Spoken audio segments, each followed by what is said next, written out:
feel solid when they not around.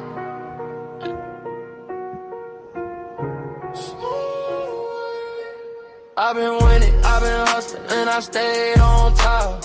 Came from nothing, not a whole world wide. I don't fold, I don't break, I don't stop. Every move I make turn straight to stop. Had to grind through the rain and the drought. Now my name ring bells in the crowd. I've been up, I ain't coming back down. When you build like me, you don't drown. Yo, pressure on my back, but I walk like a king. Had to learn how to boss up, not just dream. They would sleep on the kid, now they blink. Every loss made my vision more clean. I don't talk, I just let it unfold. Silence that's not allowed is glow. Every mile I walk was cold. Now the ice in my watch too bold. I don't chase, sidetrack. Everything I need come back. Real ones only in my pack. No fake love in my lap. I've been winning, I've been hustling, and I stayed on top. Came from nothing, not a whole world wide. I don't fold, I don't break, I don't stop. Every move I make turn straight to stop. Had to grind through the rain and the drought. Now my name ring bells in the crowd. I've been up, I ain't coming back down. When you build like me, you don't drown. Yo, they respect how I move, I'm precise. I ain't gamble with life, I roll dice. On myself every time, that's right. Now my future's shining too bright. No revenge, I just level up. When they doubt me, I double up. I ain't rushing, I'm setting pace. Now they follow my footsteps, trace. Ooh, I remember the days when I nothing but faith. Now I'm breaking the chains, and I'm keeping my place. I've been winning, I've been hustling, then I stayed on top. Came from nothing, not a whole world. I don't fold, I don't break, I don't stop. Every move I make turn straight to stop. Had to grind through the rain and the drought. Now my name ring bells in the crowd. I've been up, I ain't coming back down. When you built like me, you don't drown. Yeah, top floor, no ceiling. Still hungry even when I'm eating.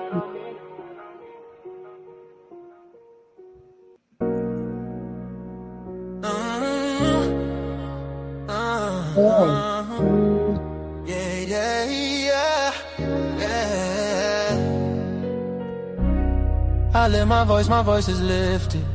Gifted, I foresaw it and I ripped it. The whole enchilada with a side of avocado. I came down from my fences, desperados. My flow should be sold at low. Next to the 2x4s, an electric range stove. The bolts and screws, home and approved. Gentiles and Jews, penning on views. Broken for you, my moment approaching. The coaching, the ocean is waving. The money I'm saving, the arrest I'm evading. The models I'm dating, this cup of mine keep cascading. God has engraved me into the palm of his hand. I'm in the best hands. I be washing Jeezy's dishes, pots and pans. I beat the law, the land. I speak because I can. Legalize blacks, legislate that. Hurry up, please, because a brother can't breathe. Kaepernick kneel, the world stood still. The level of hate was so unreal. I foresaw the end right before the hook. Hating is not a good look. I took from the good book. I feel like a tree planted by a river brook. Let me cook them surgically with this sword. Will put my vocal cord itching to release the source of my peace.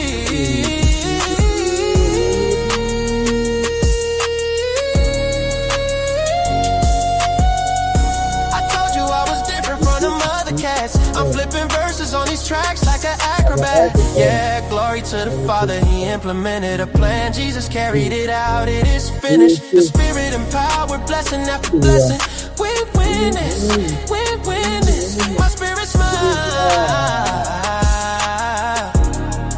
We win this, we win this, we win this. My spirit's mine.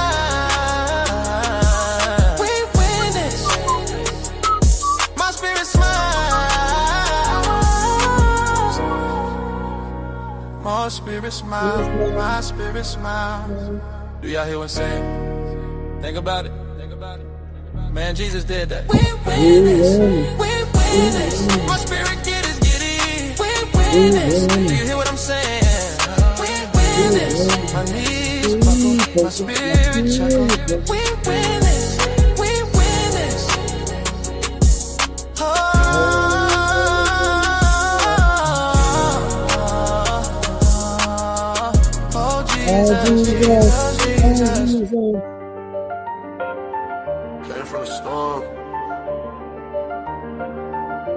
nobody see it. No.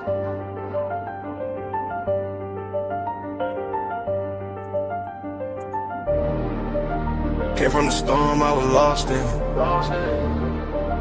Now I got racks, I'm a boss with it. They didn't see when I was down bad. Now every move got a cost with it. I had to grind through the madness. Pain turned me into a savage. Now I just glide through the chaos. I made a way out the damage. But down I was storm, I was fighting myself. Had to build it alone, I ain't asked for no help. They was sleeping on me, now they watching my steps. Now I move like a king, I don't deal with the rest. I done seen it get dark, I ain't fold, I adapt. Hold up. Every loss that I took, I just turned it to racks. I ain't chasing no love, I just stay in my bag. I ain't chasing it, I stay in my bag. Now the same ones doubting, try to say I'm the man. Yeah, I've been quiet, I don't speak much, but my vibe tell it all when I pull up. I was lost in the rain, now I leveled up. Now I'm floating above, I ain't regular. Came from the storm, I was lost in it. Hold up. Now I got racks, I'm a boss with it. They didn't see when I was down bad. Now every move got a cost with it. I had to grind through the madness. Pain turned me into a savage. Now I just glide through the chaos. I made a way out the damage.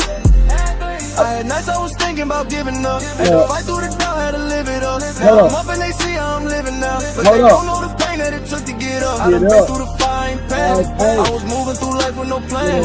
Now I'm solid, I know who I am. I ain't worried about nobody's hand. Yeah, I just stay in my zone. I don't need nobody else. I was down on my own. Now I'm up by myself. Yeah, all that pressure made me. All that pain changed me. I ain't the same me. I had to go through it all. Came from the storm, I was lost in it. Now I got racks, I'm a boss with it. They didn't see when I was down bad. Now every move got a cost with it. I had to grind through the madness. Pain turned me into a savage. Now I just glide through the chaos. I made a way out the damage. I did.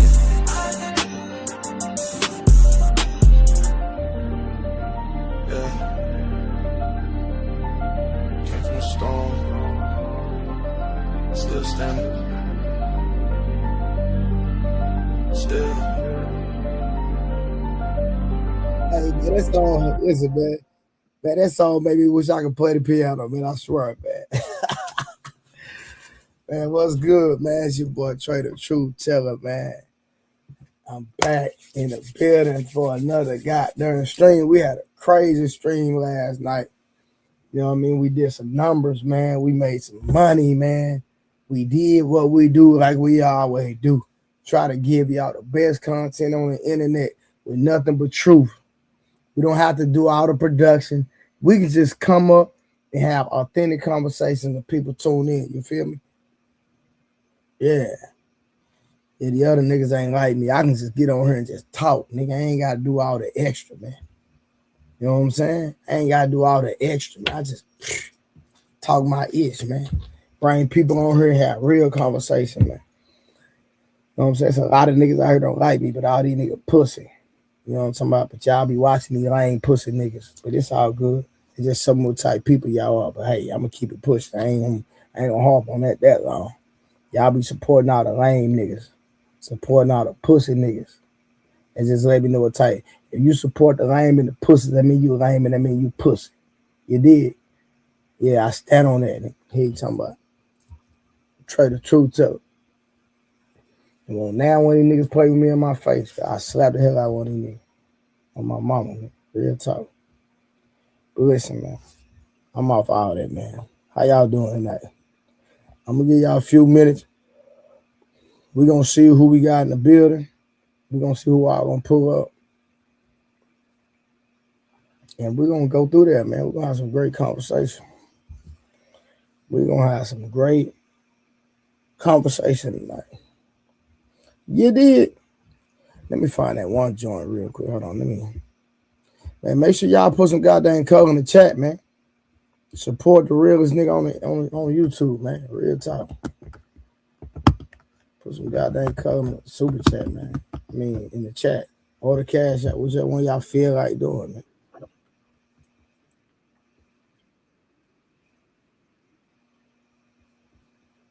Real quick, let me see.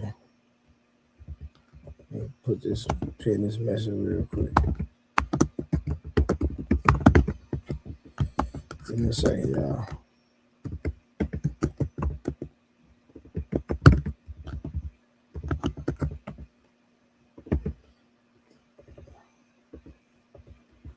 Give me a second. Appreciate that, Wolf. I see Wolf coming through. All right, real quick.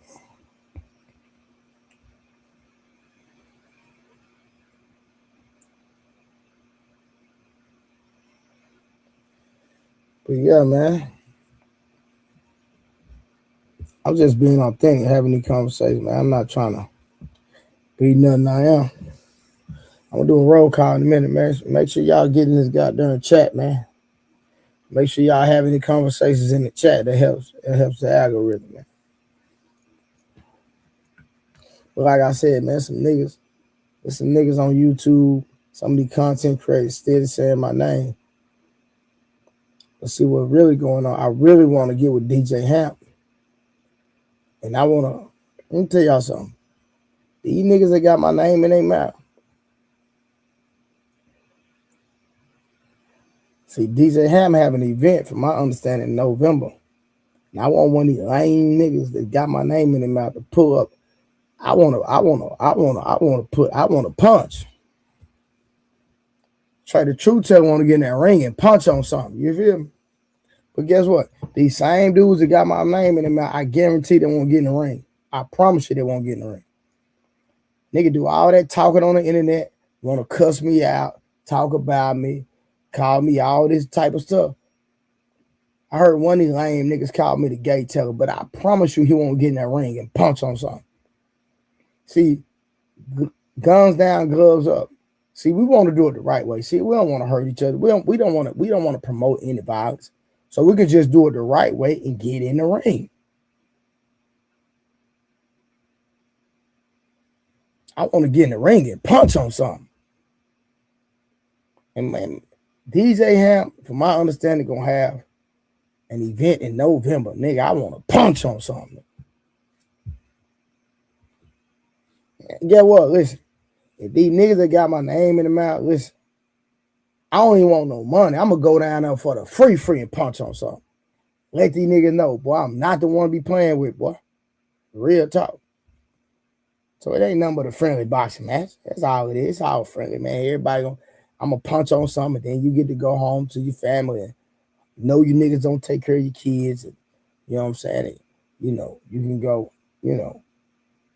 go do a live stream looking real ugly. You hear me? Yeah, it's a couple niggas got my name in their mouth. One of these niggas was trolling me, calling my phone, doing all this so extra, doing research on me, and that's fine, my name.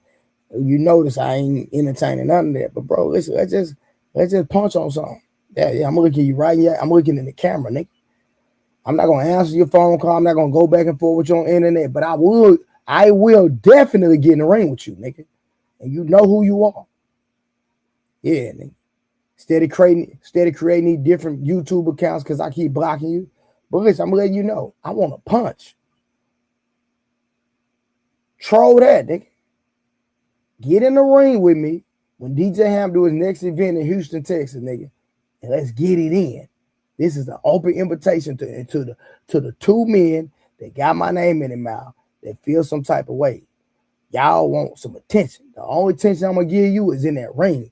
If you don't get in that ring, I'm not giving you no attention. I'm not saying your name. I'm not doing none of that. But I'm telling you right now, Trey, the truth teller, want to punch. If I'm lying, I'm fine. And I don't want no money. I want to do it for the free. And if you win, I'll pay you, nigga. I'll pay you out of my pocket. Now what? What you talking about?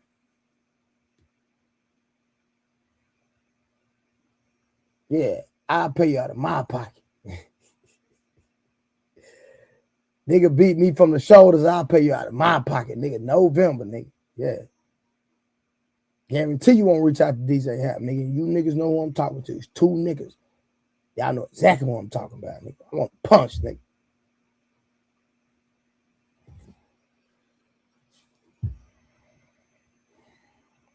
All right. Today is Sunday. Today is actually my mom's birthday. Y'all know my mom passed away March 13th. And today is June 14th. So shout out to my mama. Mama, I love you. I miss you. I got a picture right here on my desk. I'm looking at her. You know. What happened was supposed to happen, mama, but one thing about it, your dad, your son gonna keep going crazy. Your son gonna keep going hard. And I'm gonna take care of these boys. You know that. I'm gonna take care of your grandbabies. You know that. For sure.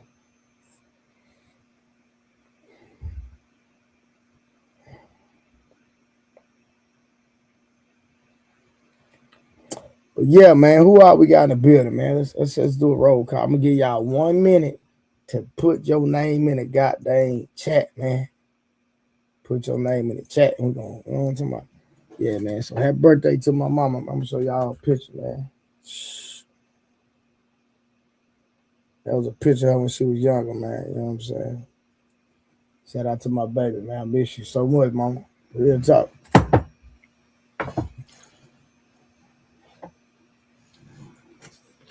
I'm gonna take care of them babies, mama. I promise you. I'm gonna take care of them babies, man.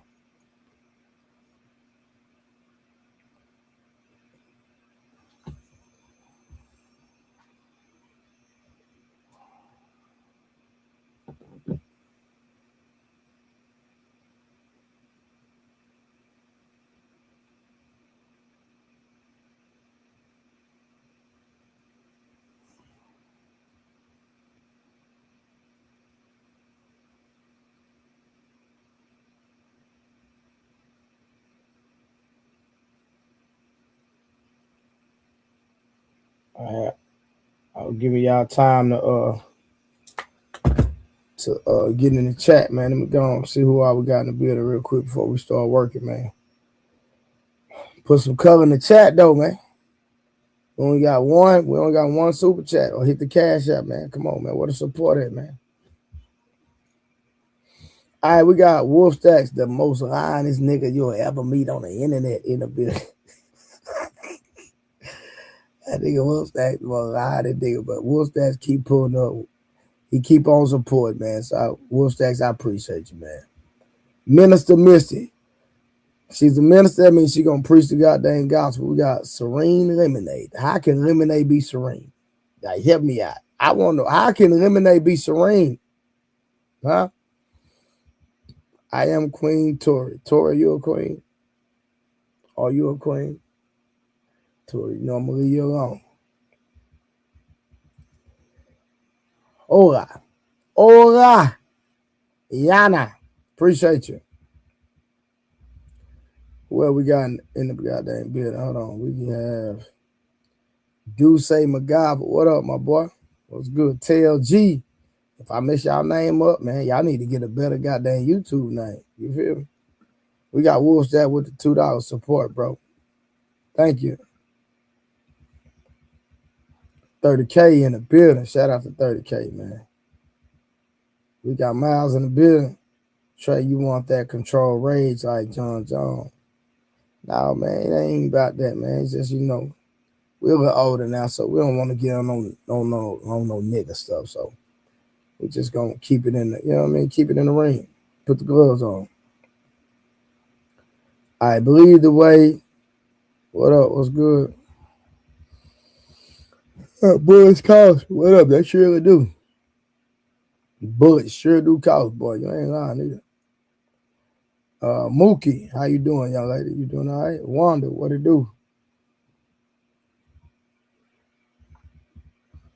What else we got in the building? Sir Nick, what's cracking?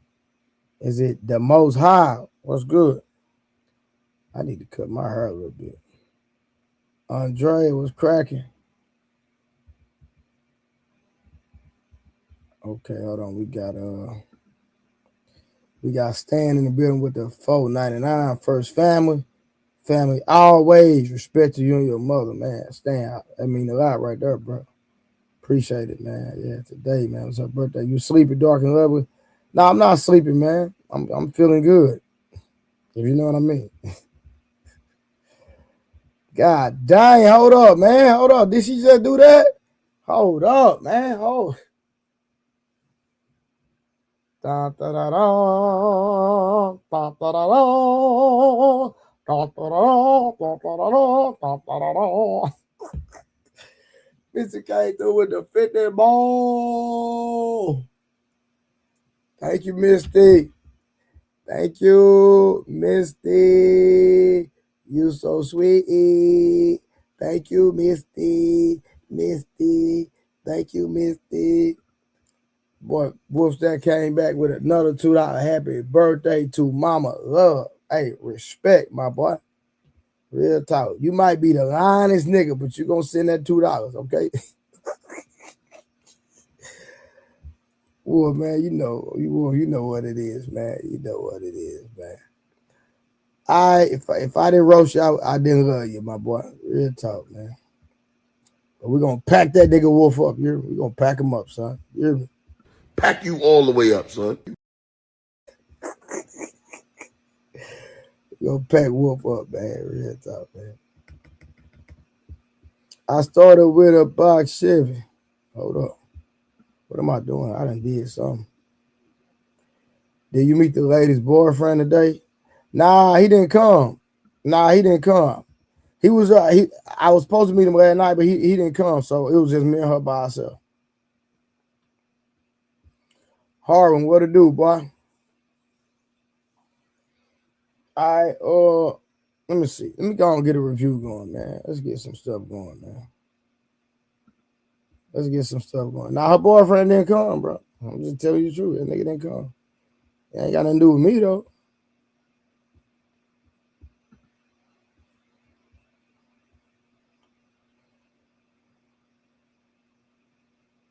No, let me see something. Hold on, y'all. Let me see something. We got a review. Okay. This is when I'm gonna review this right here. Let's go ahead and review this right here, man. Hold on. Remember, money can't unlame you. Y'all remember that. Money cannot unlame you, man. You can have money and be a lame.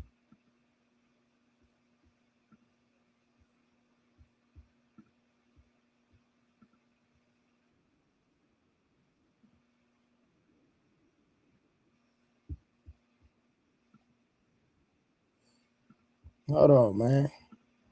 A real nigga done pulled up, man. Dun, da, da, da.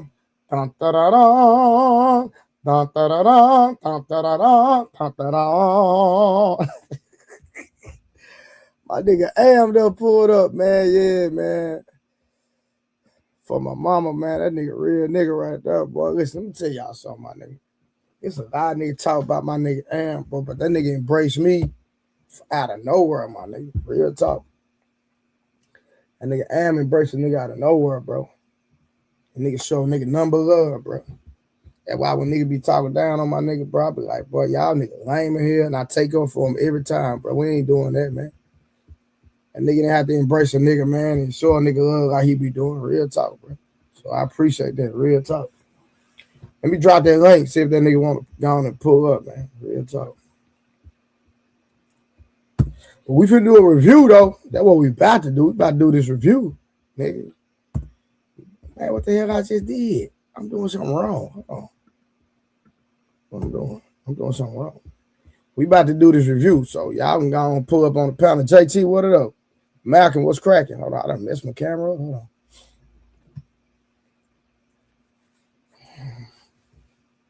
Oh yeah, hey, remember tomorrow we are going over the first chapter in Angry Man's book. The stream tomorrow night will be on the first chapter of Angry Man's book. And hey, listen, respectfully, I only want people on the panel that only bought his book.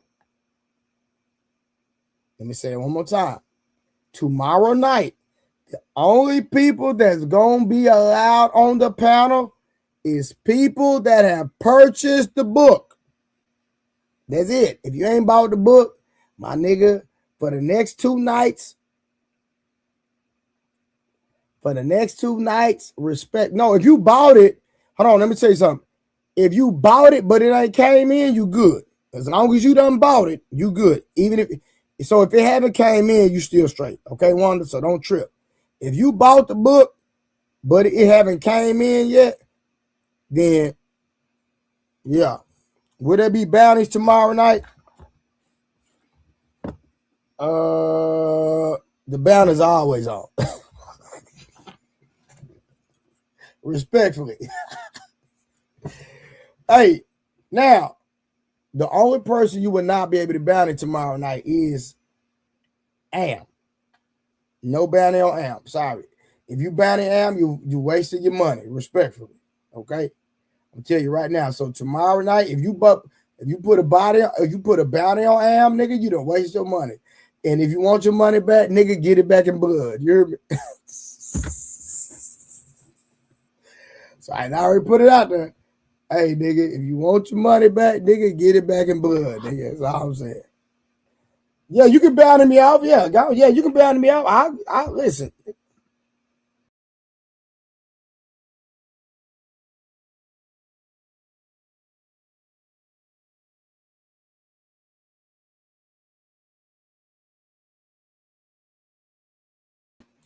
You can bounty me off. I'll go there. I ain't tripping. What? What is this? 30K, what is this? How you drop yourself?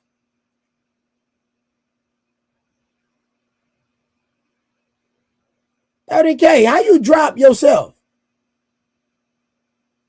What is this about? I'm confused. What was this about?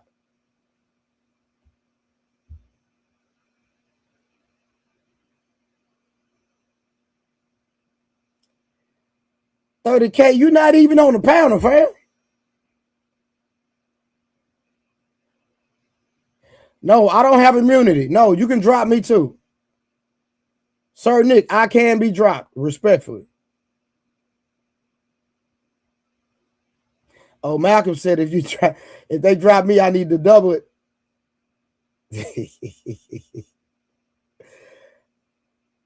Oh, he want a credit? Nah, no. So listen, hold on. So I am Queen Tori. The credit only works on that day, Tori. That boy Sir say dropping yourself is diabolical. No, I can be dropped. I didn't know y'all didn't know that. I can be dropped, y'all. Sorry, nigga. Who am I? Nigga, I ain't nobody, nigga. Hey, nigga, drop.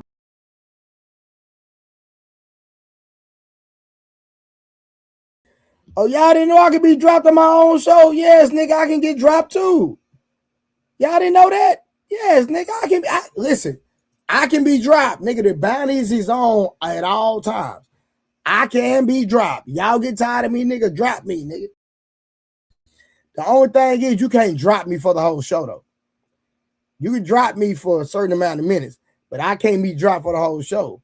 Like, it's not even possible. But I can be dropped. So I'm just letting y'all know, y'all can drop me. Yes, you can drop Trey. Respectfully. I ain't tripping, nigga. Drop me, nigga. Somebody on the panel gonna hold it down. Here you mean. But shout out to 30K for the 50 ball. Appreciate that, brother. She said I was kidding. Well, I'm not playing, nigga. Drop me. And now you know they're about to be petty. I don't care, nigga. Drop me. Nigga, hold on. One more time. Let me show y'all, nigga. Drop me. Somebody play and drop me, nigga. Watch what happens.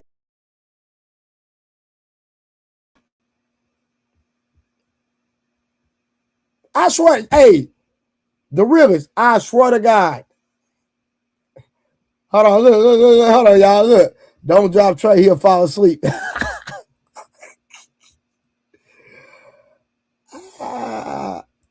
That boy 30K said, no, just kidding. 2 bills for you and moms. Now bring me back. Hey, 30K, man. Appreciate the love, fam. Appreciate the love. Yeah, today, my mama's birthday, man. She passed away March 13th. All y'all already know that. But today is my mama's birthday. So for all y'all that's giving just because, man, y'all some real ones, man. I appreciate that. Real talk. You know what? This what Kyle! Come here. So since y'all did this, I'm finna buy him something on this game because he been asking me for something on the game, and I told him no. But since Am, 30K, and goddamn Misty been donating, I'm finna buy my son something. So I'm gonna tell him, hey son, you know today mama's saying birthday, right? I know you didn't know. It's all good. I do know. Today was my mama's birthday. So listen, you've been asking me for something, right? Yes. Okay, so the people been donating because it's my mama's birthday. So since they've been donating, what you asked for, you can go ahead and buy it, okay? Thank you. Y'all heard that? He said thank y'all. He said thank y'all. Say it one more time, son, so they can hear it. Thank you. Bro, I didn't ask you to scream. Okay, you can get out of my room. I love you, okay? I love you. All right, thank you, sir. So, appreciate y'all. I told y'all, hey, appreciate y'all. All right, now let's get it. Let's get it. Oh, man, let me see. Hold on. Let me find this for y'all. Hold on. All right, boom. Let's get it, y'all. And shout out to Urban Politician TV first before I review this video. Just giving him credit, letting him know I appreciate you, brother. Great content. But this nigga right here, y'all see this nigga Ha Davis? This nigga right here is a goofy.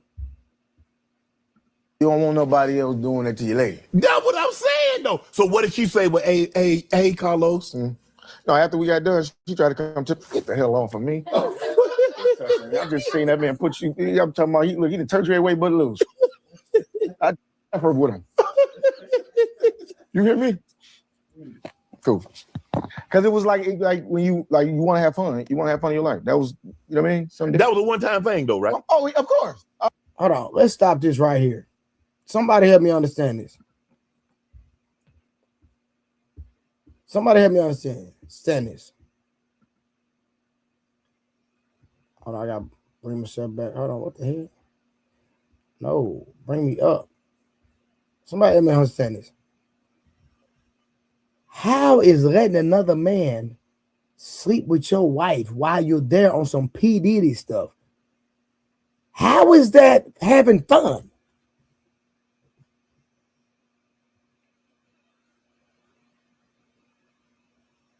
Somebody, how is letting somebody sleep with your wife having fun? These people are in. Listen, I don't care how. Yes, he was there, TLG.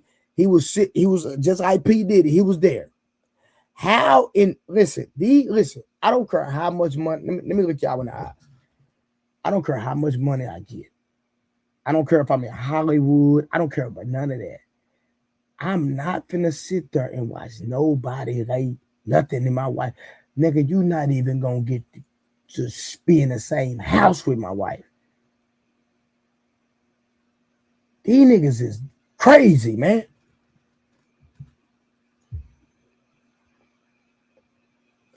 And listen, the men might hate me for this, but I'm finna go on and say this.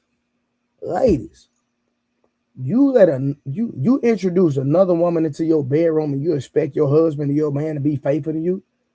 You the goofy. It's crazy. This is insane. I would never allow that to happen again. But how? I never let it happen again. But how? Because you can't get that image out your head. No. Yeah. That big old, I mean, what if it was somebody like me, Yeah. sweating, See what I'm muscles saying? just everywhere, Yeah, you see what I'm saying? and a full plate? Yeah. Look, he was doing so good. I said, I know she don't want this after that. I know you don't. It ain't no.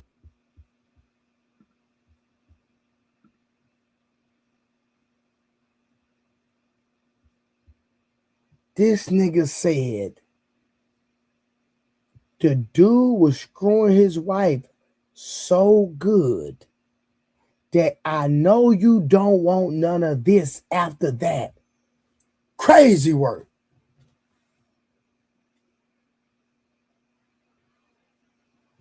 This nigga said that out his mouth.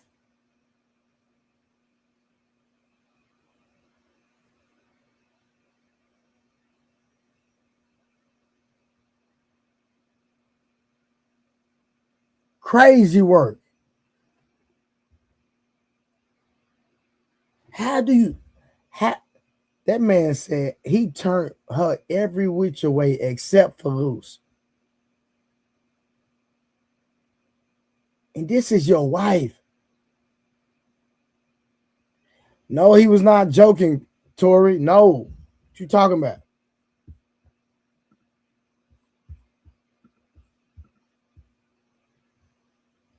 No way you want this after what he just did. But ain't no way you could be in the same. You got to be in another room, and just to put it in your mind, well, I know what he's doing, blah, blah, blah, so forth. So ain't no way you could watch that, That's why you look. I seen it one time. I never. Oh, come on. It was an experience, Shan. You gotta understand. It was like a man. You know what I mean? It was an experience. Like, you know what I'm saying. When you become famous, and you get money and stuff like that, you start indulging in different things.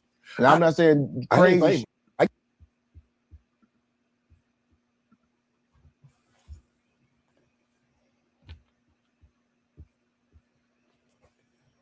Money doesn't change you.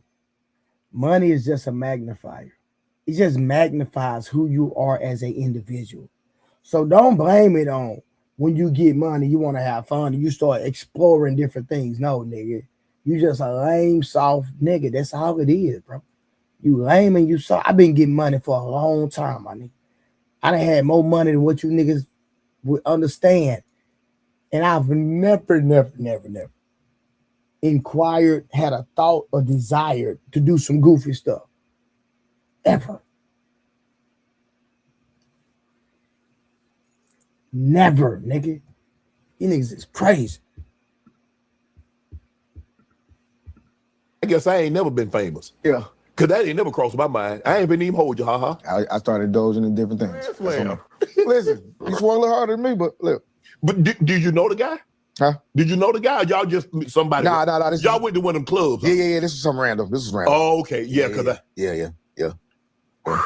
he like her more than me. What if he doesn't want to be? Did that thought ever cross your mind, or just because you were drunk, nothing really crosses your mind? Nothing crosses your mind when you intoxicated. Okay. Everything kicks in once you start sobering up. Yeah. You know what I mean? When you start sobering, you be like, oh, hold on, this should have never even happened. Why you allow yourself to even put yourself in this position? Yo, it's Big Ant, the spokesman, man. We back. Another edition of... All right, Ant. Appreciate you, Ant. That's all I needed from your video. Respectful.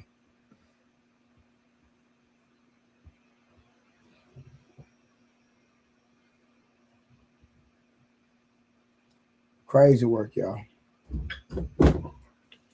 Yeah. What's up? Go on mute. Go on mute. Okay, hold on. Y'all, hold on.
All right, so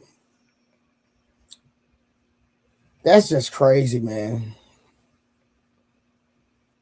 That's just an excuse. 30K, what it do? 30K. Hey, my bad, my bad. I was trying to switch the audio real quick. What's All right, going hold on, on one brother? second. Hold on one second. All right.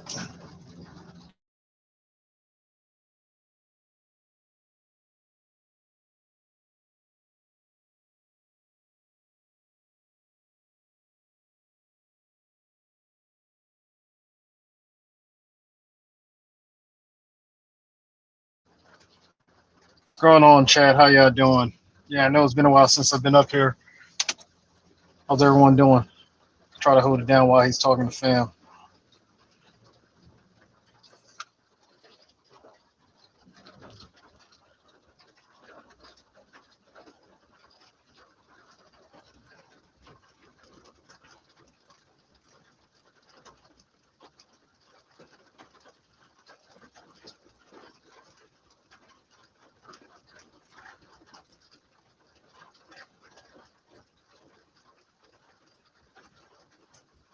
All right, go ahead. My bad. No, I was just trying to talk to the chat. What's up, Tori? How are you doing? Yeah, what you think about that, bro? Yeah, that's that's special. That's special. Hey, real quick, shout out to Malcolm in the Cash App. Thank you so much. Go ahead, bro. Now, so that's real special. Like wife, not girlfriend, not side chick or anything like that. Wife being smashed off, and he was chilling.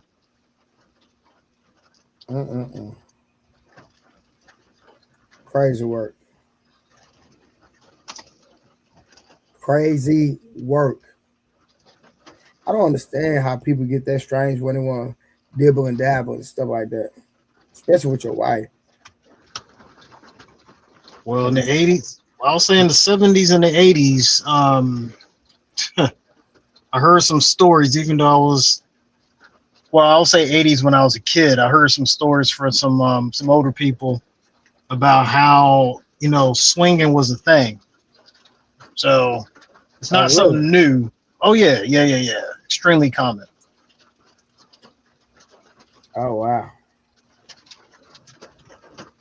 I even That's saw crazy. I think my mom went and got some books from one of these estate sales. And I was like, the heck kind of book is this? And she was like looking at it.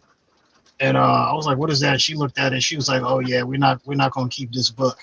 It's a freaking swingers book. They used to write books on it. Really?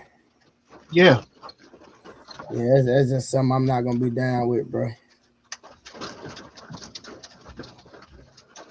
And then on bases, what they would do to try to keep it low key is that it's either that they will have a pineapple or flamingo in the yard. So like a pineapple door knocker or one of those little flamingos, fake flamingos. Yeah. They'll prop it up in the lawn. So you go to certain neighborhoods, you see that they're letting you know that's a swinger spot.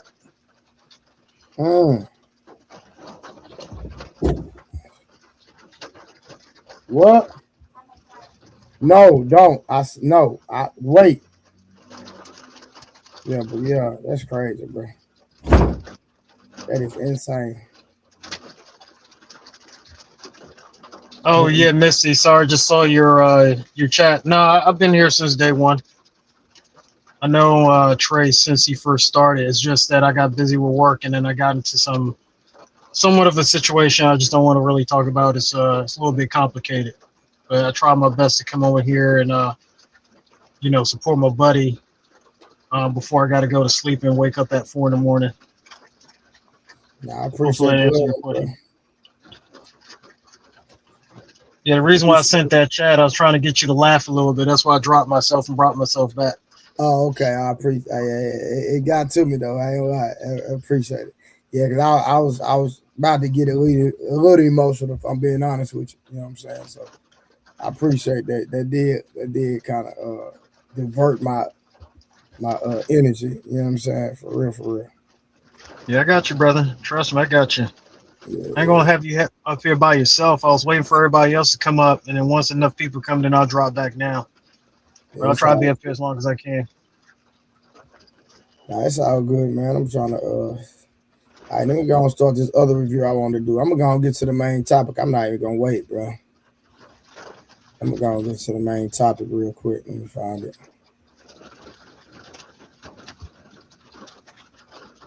All right, let's go on rock and roll, man.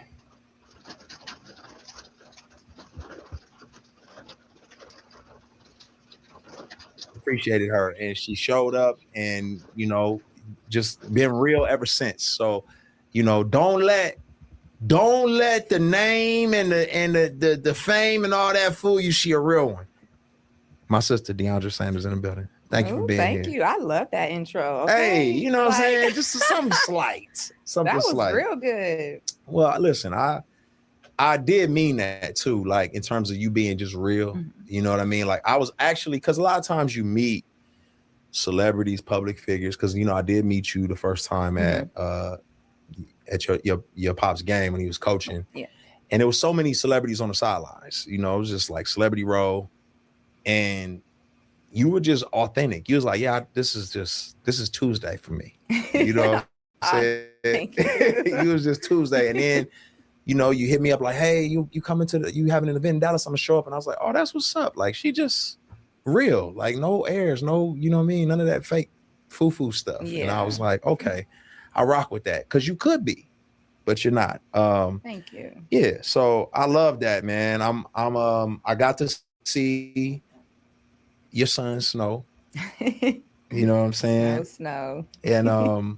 And I know that Snow's been a big part of your journey right now, just in your life. Yes, huge. Yeah. So that's what I'm excited to tap into that a little bit because So for those that are asking, this is Deion Sanders' daughter.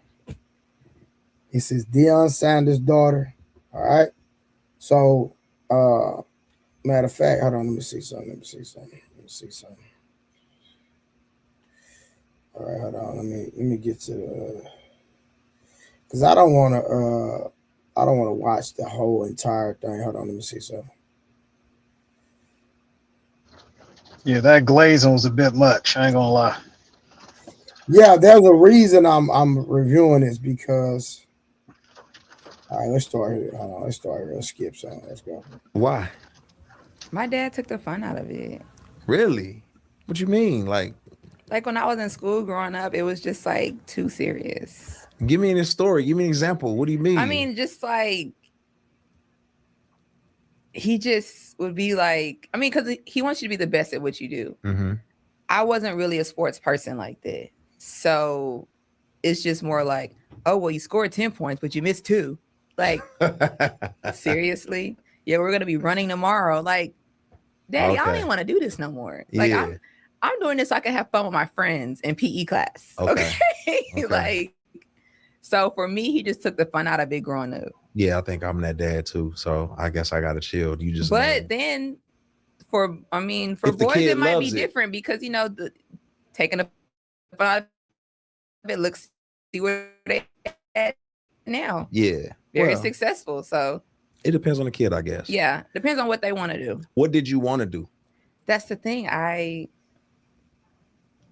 don't know. Well, no, I know when I was younger, I did tell my dad I wanted to be a sports agent. Okay. I mean, yeah, it was just a light work, but so you were a kid, you weren't like, oh man, I want to be an actor or a singer or a model or none of that. Mm-mm. What like when you saw your mom, what did you think your mom did?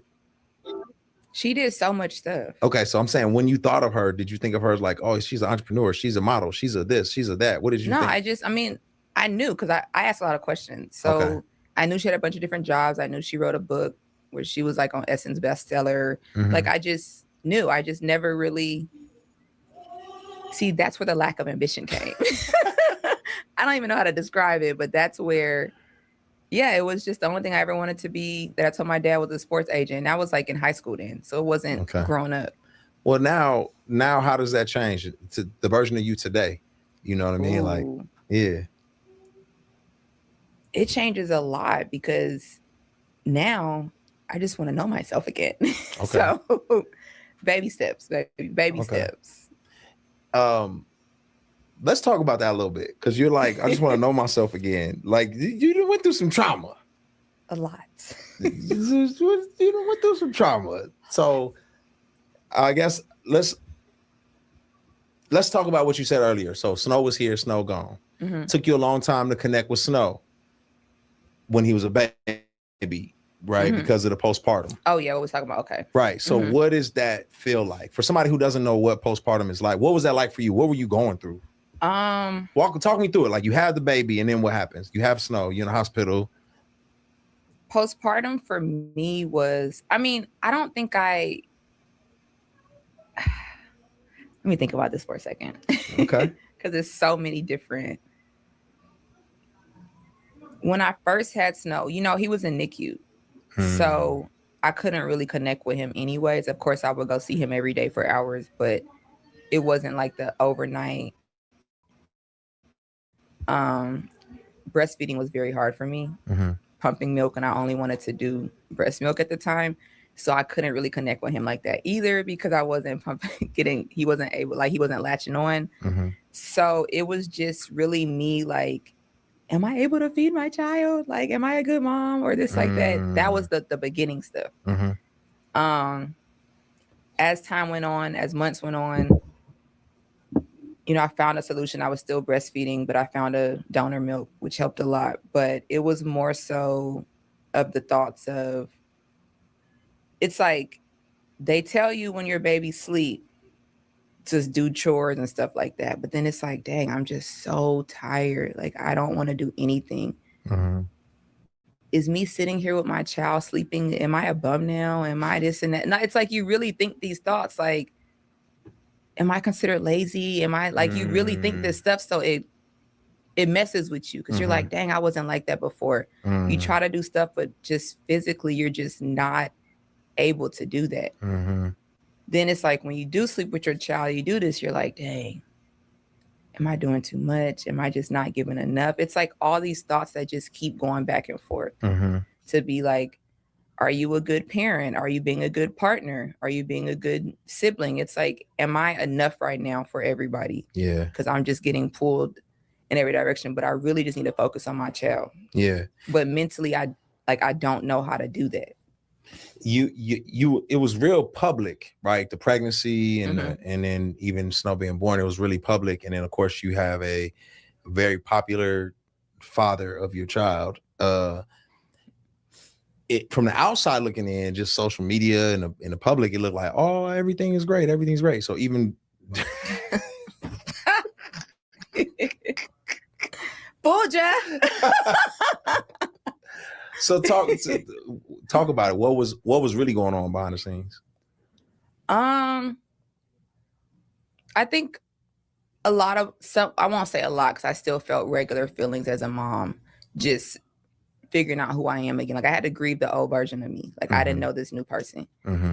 But I think some of the things that dealt with postpartum that kind of made it worse is probably my relationship as well. Like, and that's just being honest. It wasn't going well even during the birth. During the birth, it was cool, but it's like when it really counted. I mean, it's public stuff. He just chose everything else other than, me. So that kind of battled with me too, because it's like, I've lost myself. I'm grieving the old me. I don't know who I am. I need somebody to just pick me and like choose me, so I could feel like myself again. So I could feel like I'm worthy of something, because I've literally lost myself having this baby. So for me not having that, I feel like it kind of affected the way that I felt as well, because then it's like we moved. So we moved somewhere where it's like I have no help in the city. So I was just going through, it was just me and Snow, he on the road doing this and that. Like, it was just a lot all at once that I was dealing with. So I think that had an effect on it as well. And then just the way that how he didn't really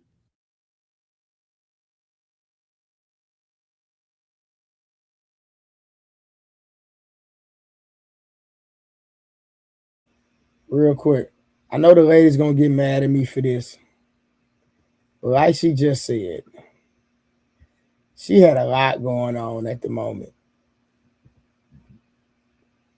So was it really postpartum, or was she just didn't really know how to handle a situation with a newborn, with her first child, a newborn?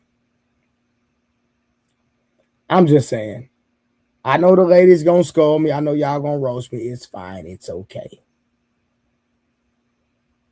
But I'm just saying. Was it really postpartum, or were you just didn't know how to handle being a mother at the time? That's all I'm saying. Let's be real. And if I'm being insensitive, if I'm being wrong, then my bad. My bad. But I'm going off what she said.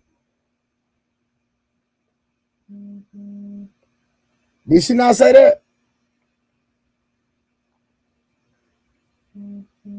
Fellas. I think I'm about to make some enemies. You know my logic train, man. Talk to Seriously. me.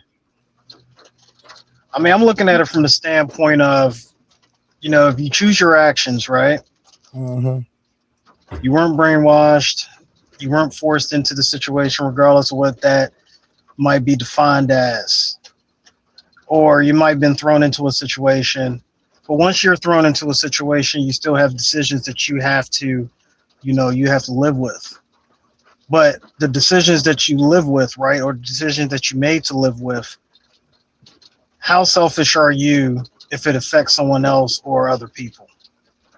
You know where I'm going with that, right? Talk to me. So if it starts to affect another person, and then you want to give excuses on why you have to do that, even though it affects another person, but this is based on previous decisions that you made, right? I'm just following that logic train for right now. Now, once all the hyperbolics or hypotheticals start coming in, and then we start pivoting, then we can have that conversation. But I'll stop right there.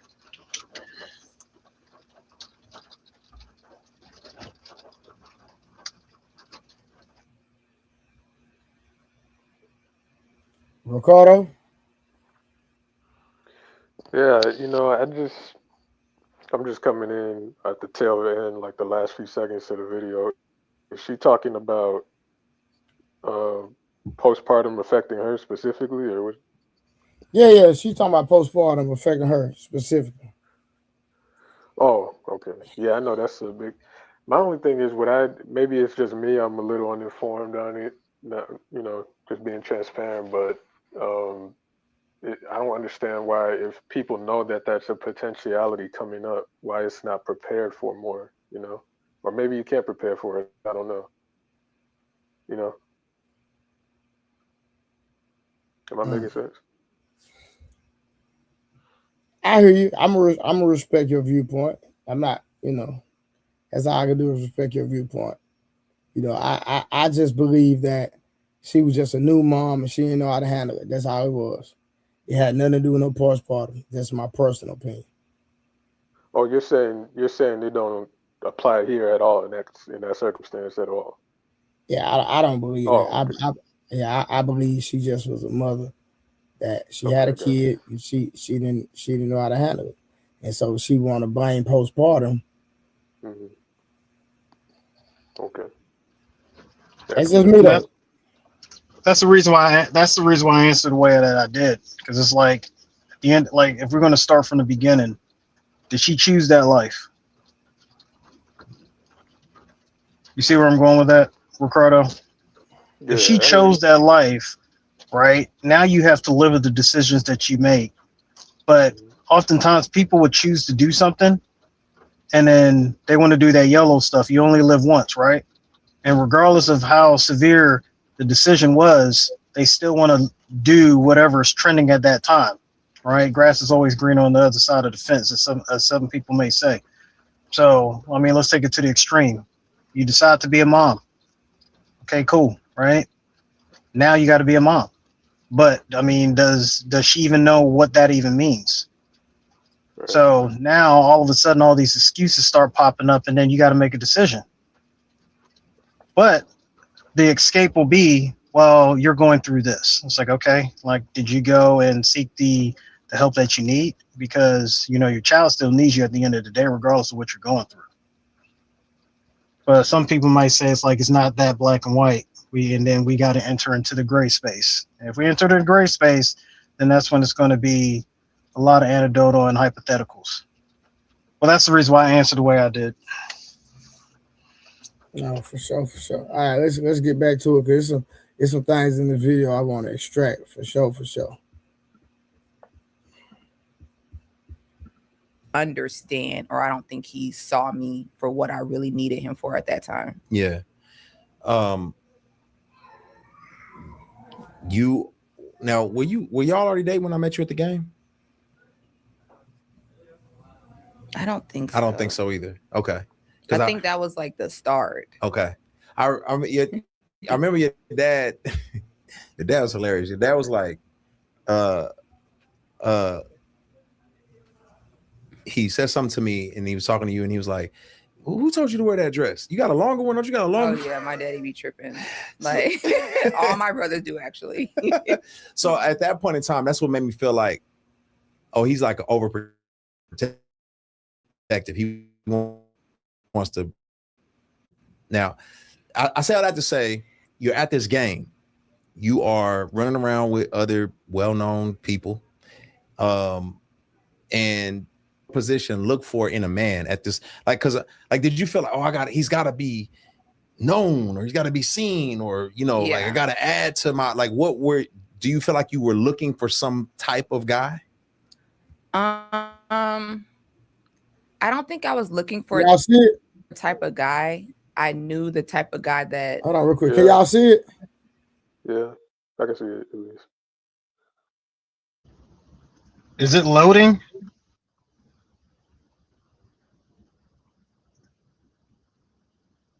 Is that me? Can y'all hear me? Yeah, I can hear you. Okay. I thought I was having internet issues where I was at. I think it's with the host. Oh, okay.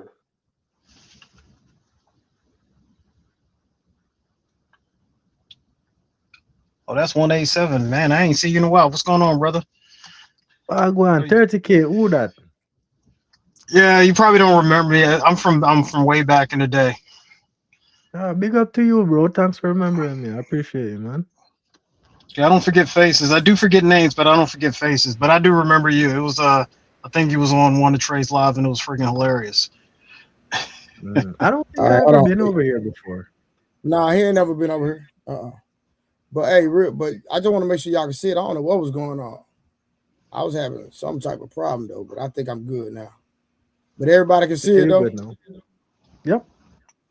Yeah, we can see the YouTube, but is it playing and you're trying to see if we can see it playing, or no, it's paused right now. I paused it. Oh, okay. All right, yeah, you're good. Yeah, okay, good. All right, I'm gonna start it back over. Okay.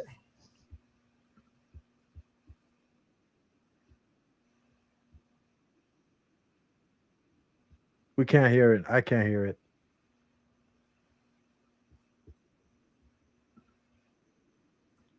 Hold on. Can everybody hear it? I can't hear it. I can't hear it.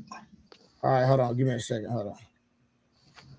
I don't know what's going on with this, man. This thing tripping today for some reason. Hold on. Let me try to connect it back. Is it storming where you're at? Nah, All right. What about now?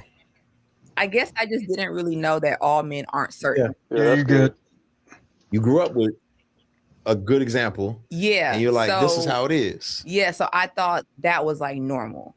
I didn't know that it's like, no, it's some men like this. It's some men like this. Some men that act like this, or they choose this. They think like that. So now I know what I really want in a man more than I thought I did. But at that time, no, I wasn't. Shoot, I was enjoying life, having a good time, working. My daddy was popping. It was like he was new. I didn't have a baby. I was just living life, like really enjoying the blessings and the fruit of my daddy life. Hilarious. And so when is the reality check coming? When is it like, oh shoot, like this? I can't say something to what you just said. Well, first of all, Yeah, go ahead. So what she just say about like our past experiences basically, right? She Yeah. doesn't know what she wants. She know what she don't want. What do you think about that statement? Well, the thing about it is that she chose what she wanted in the father of her child, but now she's saying that, hey, well, now I had a bad experience here. Now I know what I do want. So I want something different. You know what I mean? So, but at the end of the day, that's still the father of your child. So what you gonna do? Go prioritize another man over the father of your child? You know, and that's where a lot of, like I said, most women don't understand generational wealth. They don't do anything to establish the family. If they not happy, if they not feeling it, guess what? They gonna leave. They gone about their business. So, you know, when are they gonna start making better decisions to prioritize the father of their kid? Because, you know, that's a very big decision that you make. That bringing a kid into this world, I would have think that would be a very important decision that you would make. And why wouldn't you want to stay with that person? Do you think that a factor of that is that women don't depend on their dads to give them guidance and direction in these matters? Well, I believe Deion Sanders was to an extent trying to, you know, give her guidance. You know, I said he didn't want her dressed in a certain type of way. I'm pretty sure that he talked to her on certain levels, but at the end of the day, she made her own decisions. So she rebelled against what her father was saying, the logic that her father was Um, coming with.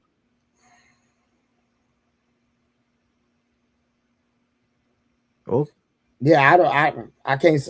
I don't know what she did. If I'm being honest with no, but you're saying that in your head, in your assumption, right? Basically, Deion Sanders being the type of man that he is a coach. He thinks in a logical mindset. you. He Sure. gonna give you advice and information from that perspective. He not gonna lead you astray, Yeah, for right? sure. 100. So percent her getting that type of information, she don't want to go that road. She want to be rebellious and choose her own path. So now, in her line of experiences, she has experienced what she doesn't want because if it was what she wanted, she would have still been with it. So, in saying that all her past experiences, she now knows what she wants is a lie. Because if you knew what you wanted, you would have had it and you would have experienced it. You know what you don't want because that is what your experiences, that is the results of your experiences. Yeah. Nah, I agree with you 100%. Okay. But like I I got. said, Oh, go ahead, 30K. now I had a question. Who's her friends? Or we don't know that, right? Because my question would be, if she's not getting any form of influence from her dad, then where was this influence coming from? Wow, That's a good question. wow, Trey just dropped himself. I think it's because of his connection. We just got to keep it copacetic until he comes back. But Okay. that's a very good question, though. Zine, elaborate on it a little bit more. Yeah, the reason why I say that is because oftentimes, I mean, depending on your circle, if that circle has a different ideology and they don't think that the ideology that your parents is teaching you is the right path, then they will try to, like, sway you from that path. So now all of a sudden you start rebelling against your parents, and your parents is like, "Yo, what the heck is going on? Like, why all of a sudden you're acting like this? It was peer Where is this pressure. coming from?" Yeah. I can see that too. Yeah, I think that's a good point. That I think oftentimes that leads to a lot of dysfunction in a lot of families, and people don't want to address that. So hmm That's a fair point as well. All right, real quick. Shout out to Dora G with the $25. She said, happy birthday to your mom, Trey. Thanks for staying strong, being a good dad, and showing up every day. Dory, thank you, sweetheart. Appreciate the love for sure. Be stream with the 499. Women get the athletes and artists and act surprised when they get the obvious outcomes that come with that. They be wanting a faithful Chris Brown. Boy, be streaming. Hey, it's Sunday, boy. You preaching. Tupac in a suit. No facts. Hey, that's real. She want Tupac in a suit. It don't work like that, bro. It don't work like that. You asking millionaires, you know what I mean, to goddamn, act a certain way. Tori, what to do? Hey. Hold on, I gotta mute y'all. Yeah, you got us in the background, girl. What's wrong with you? No, because I was laying here listening to y'all, and I was like, okay, I don't see no ladies popping up, but I don't have any kids. I wanted to kind of just say something from outside looking in. You don't hold on real quick. You don't want no kids? No, I never wanted kids. I've always had my mom's kids. You lying. So hey, Tori, you're not gonna let your man put a kid in you? Absolutely not. So, You lying. What about one? What about just one?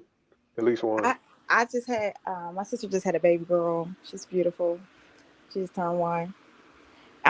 Why you won't let your man put a baby in you, Tori? So I just wanted to get my opinion on this lady. Okay. She don't want no smoke. Nah, she know I'm being petty. She know. I believe that alone, though. Go ahead, Tori. I like that, Tori. You slipped that punch very well. Good job. So yeah, it just seems like she's a first time mom. She don't know how to mom yet, and she's just trying to fill it out. Like first time mom, you would think would just work perfectly how you think it would in your head go, and it just didn't go like that. She couldn't breastfeed, baby was in the NICU. It just sounds like, an experience that wasn't like pleasant, and she was just trying to figure it out. Yeah, but she blamed it on postpartum though. But I feel like postpartum looks different on everybody. I do. I feel like some moms take it really hard, and some can still mom and go through the motions. Some people, everybody's different. So we don't know if that's not postpartum. So to what degree do you think postpartum played a part in it, as opposed to just her own self? When she said, "I'm trying to figure out who I am," I think that was like, it was different because now you have somebody that you have to worry about, and you're constantly worrying about this baby all the time, and it's probably stressful on you mentally, and you don't know if you're doing anything right or wrong. I don't know. I feel like it's probably, I ain't gonna say halfway, but it seems like it's a lot of mental work and stress. But Tori, this is Unnecessary. Tori, this is the thing though, Zine. You didn't just have a baby. We had a baby. That's what So she said. She wanted him to choose her, and I don't think she felt like there was a team effort there. Like she probably felt like he didn't put in that same effort as she was, or something. I can see that. I can consider that. Yeah, but man, Well, you had a baby bomb though. Yeah, you probably have the idea like, this is what we're gonna do. We're gonna name the baby this. We're gonna do this. The baby come. It's pure stress. It's anxiety. It's a But you lot.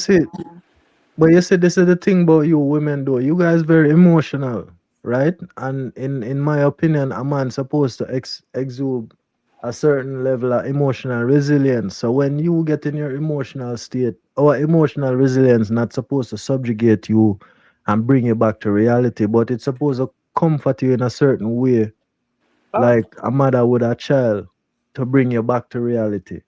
I love that, but I just feel like maybe that's where her partner was lacking with the logic of it all. Maybe somebody to come in, step in, and say, "Hey, yes, this is what's going on." This, you know what I mean? Just to kind of like bring her out of that. Maybe Yep. she wasn't getting that part, and that's where it kind of just felt like a whole more emotions from just that alone. I can On see top that. of being a mom and stuff. So we don't. I don't. I wish she would have clarified a little bit more about finding herself and feeling chosen and not chosen. But But let me that's say how I this. look at it. But let me say this about some of y'all women though. You women are very selfish. And again, not to say this as a shot, but you guys are emotional beings, right? And emotions need regulation. And a lot of the times you guys are incapable of doing that yourselves. And when a man see that you're in a emotional state where it can become chaotic, he should not fall to the same tactics that you are using to revolve just straight chaos. he has to become balanced and give you a certain level of order and implement that in a way that you can accept that as a woman and not just see it as somebody trying to subjugate you. I feel like I just said that, but Same thing. yeah, I think that's more so like being a partner to say, hey, I see you about to go on 10. Where's your level? Where you at? Let's bring you to a 7, and try to like come in and help and step in. That's knowing a partner and choosing somebody. So it's kind of like, okay, she's lacking something from her partner. She wouldn't have mentioned it. But also, it's first time mom, and then not being able to bond the way you thought you were born with your baby. I just feel like not being a mom, that would be like kind of sad. Like, and you will want your baby to know you love them somehow. So overthinking and all that kind of plays a part too. So I don't know. I just think it just seems like a lot of stress mentally, and nobody's there to kind of like steer the ship. So it's kind of like, okay, I'm doing this by myself, even though you're doing you. I don't know. Well, But yeah, I feel like she's a first time mom, and it was hard on her, and her partner wasn't really there, or if he was there, he wasn't there to what she needed. Is it possible that she just didn't want to? She just not maternal. She just didn't want to. That's just not who she is. Is that possible, Tori? I feel like maybe if the baby wasn't in the NICU, her thought process probably would have been different. She was probably scared from the door. You know what I mean? I just a lot of anxiety and fear from the door of her mom journey. So I mean, I think she did want it at one point. She wouldn't have had the baby, or that wouldn't have been a conversation, and she was prepared. I just think what happened was it became real. Like, you that's gotta all it was, Tori. It wasn't no postpartum. You just said it. It became real. That's what it is. It just became real. It had nothing to do with no goddamn postpartum. Yeah, it became real, and then okay, now that it's real, this is what we got to deal with. Listen, I have kids. I haven't never needed no help with my kids, even when they were small. See, again, never need no I ain't help, never been Trey. too tired. I ain't never been overwhelmed with my boys. None of that, Tori. Even on a day where you worked and it was exhausting. No, I've never been. No, never. Not one thought, not one nothing. No, I'm a man. That's what I do. I take care of the business. My kids need me, I'm going to do it. I don't care about how I feel. It's not about how I feel.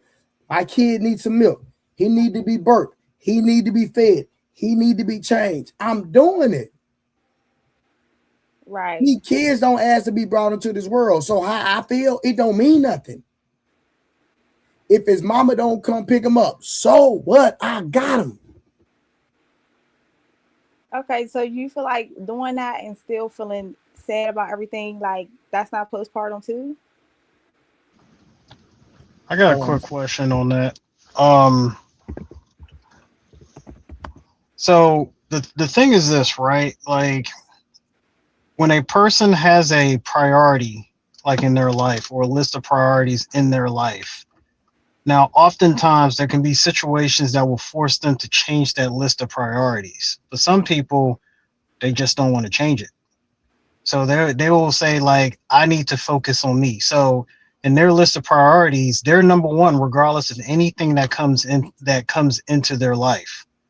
So when that happens, you would try to start pushing all resources and anything that is needed for you, if you prioritize yourself as number one, regardless of what situation that you're in.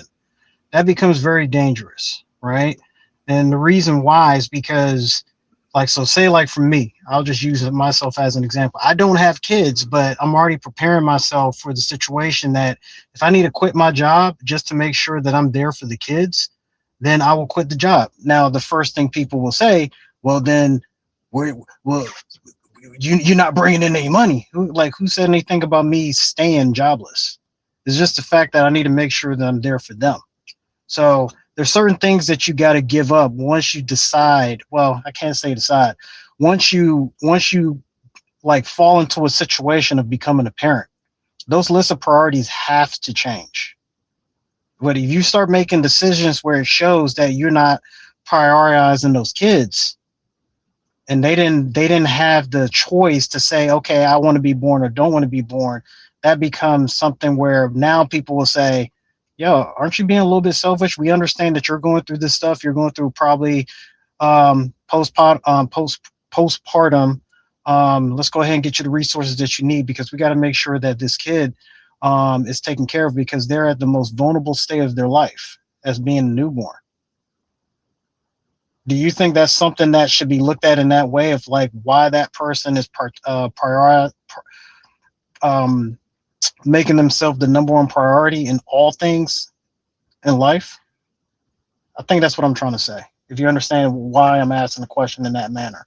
Yeah, I do, but I also realize this is her first child. Like, she's only had to worry about herself her whole life. You know, so it's kind of like, give her grace. He was young and he was little and whatever. So it's kind of like, okay, well, you Man, the gotta issue with adjust a lot now. of these women, But what? Tory, is they want to go out to the club, they want to go outside, and they can't do it no more. When I had my kids, guess what? I sat my butt down and became a freaking father. I don't care if my friends want to hang out, if they want to call me to come do this. The answer is no. I'm not going to work. I have a priority. My kids are my priority. And guess what? When my kids' life start, that's when mine stops. Not saying that I cannot balance out my life to the extent where I want to enjoy myself. But honestly, where my joy comes from is being with my kids. That's all it is for me. But everybody not the same. But I believe that her main issue is that she cannot do the thing that she wanted to do anymore. Respectfully. Okay, question for you, Troy. Were you the same way with your first kid? Yes. Okay. Did you do anything different with your second? That No. you did with the first one. Okay. No. I'm still the same way right now. All right. Yeah, that's what I was gonna say. Like, I think at some point, some type of instinct is supposed to kick in as a parent. As to where none. I won't say things like some of those postpartum and all that don't matter per se, but I just think that the just the fact that you're there for your child should supersede a lot of that. I don't know. Maybe that makes sense or not.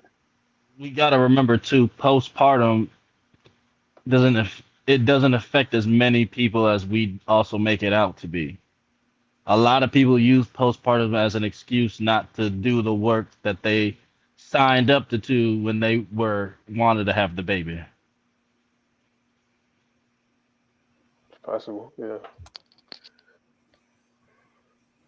All right, let's get back to That's the video.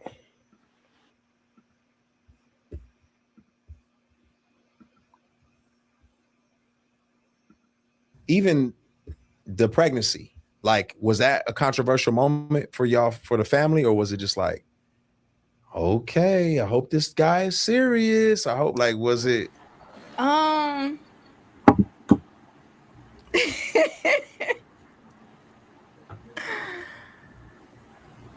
being honest. Yeah, the only way to be. That's a no. It was a controversial moment for my family because they really didn't like him for the way that he treated me. So they was really mad. Of course, my dad wasn't, everybody felt some kind of way, but my dad knew the issues I had, with fibroids and stuff like that. So he knew I always wanted a family. So he was like, okay, I understand that. He actually wasn't as mad as I thought he would be. I was actually scared to answer the phone when he kept calling me when it got online. Okay. But my other brothers, they was just like, you gonna let this nigga in our family? Like,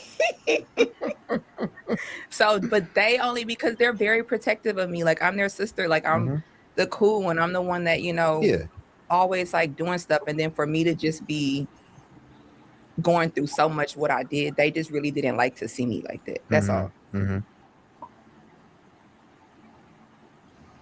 Hey, Trey, can you pause real quick?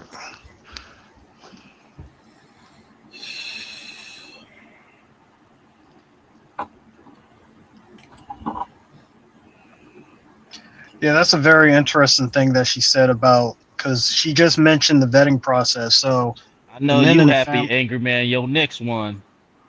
What? I know you happy. Your Knicks won. That's not my team. Ain't you a New Yorker or like born and raised? No, I wasn't born and raised in New York. Oh, okay. I think 30K was trying to say something. And what to do? What's going on? I'm not a Knicks fan. I'm a Yankees fan. Ah, okay. But yo, bro, y'all ain't figured this out yet. These women are lazy, bro. They're lazy. No, that's All fact. of these women complain about how hard it is to raise kids and all of that bullshit. It's bullshit. It's bullshit. No, I agree. It's 100%. bullshit. It is nowhere near. It is nowhere near as difficult as being a homemaker as they make it out to be. And I know from experience. I know from experience because when my kids was little, me and my baby mom, we couldn't afford daycare. So we had to work split shift. I worked at night. She worked during the day. During the day, I had the kids. So how the hell was I able to do all of that and work a night shift? And guess what? Here's the secret. It wasn't hard. At all. It ain't hard. It's not hard. They just want you to think it's hard so they can keep pretending like they do so much. It's bullshit. But see, then again, it's the way boys are raised versus the way girls are raised, right? See, a lot of women, they treat their adult life the same way they treat their life when they was kids. If they had a doll baby, if they got tired of playing with it, they went and tossed it somewhere and shit. Ain't nobody telling them to go pick that doll up. You feel me? When they get a kid, they can't just toss the kid somewhere when they get tired of the kid or whatever, right? Now, for us, when we was growing up, you couldn't just toss your shit around. If you left your bike somewhere, what they do? They made you go get that shit. Yeah, boy. Don't leave your goddamn jacket at school, boy. Shoosh. So you're taught a certain level of responsibility already. You feel what I'm saying? And see, I'm gonna tell you what it really is. This is why it'd be difficult for women when it comes to raising kids. Because instead of them just go ahead and giving the kid structure and discipline, what they do is the kid runs around, they try to tune the kid out until the damn noise and the ruckus gets so bad that they get mad, and then they want to discipline the kid. But by that point, they already frustrated. Yeah, they doing it out of frustration. Yep. Yeah. Whereas with us, we not gonna let them run around and act crazy. Like, what you think you doing? Hey, look, go have a seat over there. You wilding. You want to rip and run, do all that? Go outside and play. You feel me? So we have a whole different way of structuring things, which is why it's not difficult for us if we're in that homemaker situation, right? But for them, bro, they don't want to do shit, man. Like that's what it really is. They just don't want to do shit. They lazy. Can I say something? So I disagree a little bit. As far as a newborn baby, I don't think it's lazy. I feel like this is how I look at it. Imagine getting hit by a big truck. You're injured, your body's sore, you're hurting, you're in the hospital for a day or two. Now you got to get home, take care of yourself, no help. And you got to take care of a whole baby from the sun up to sundown by yourself most of the time. That's not lazy. That's kind of a lot. Like, that's a lot. You got to get your body back together, get your mental together, and also take care of a baby. When the baby's a newborn, that's the easiest part. I think that's where the postpartum starts. Like, that's a lot on one person's body, and then you got to another person. Bro, ever since people started talking about postpartum, now every woman on the planet gets postpartum. Every one of them. they probably are feeling the same things and they can relate. No, I've actually looked up the statistics on that. And there isn't a whole lot of women who actually get diagnosed with postpartum. It's a low percentage. But what I notice is every time a chick is on social media, oh, I had postpartum. Y'all, women be full of shit, bro.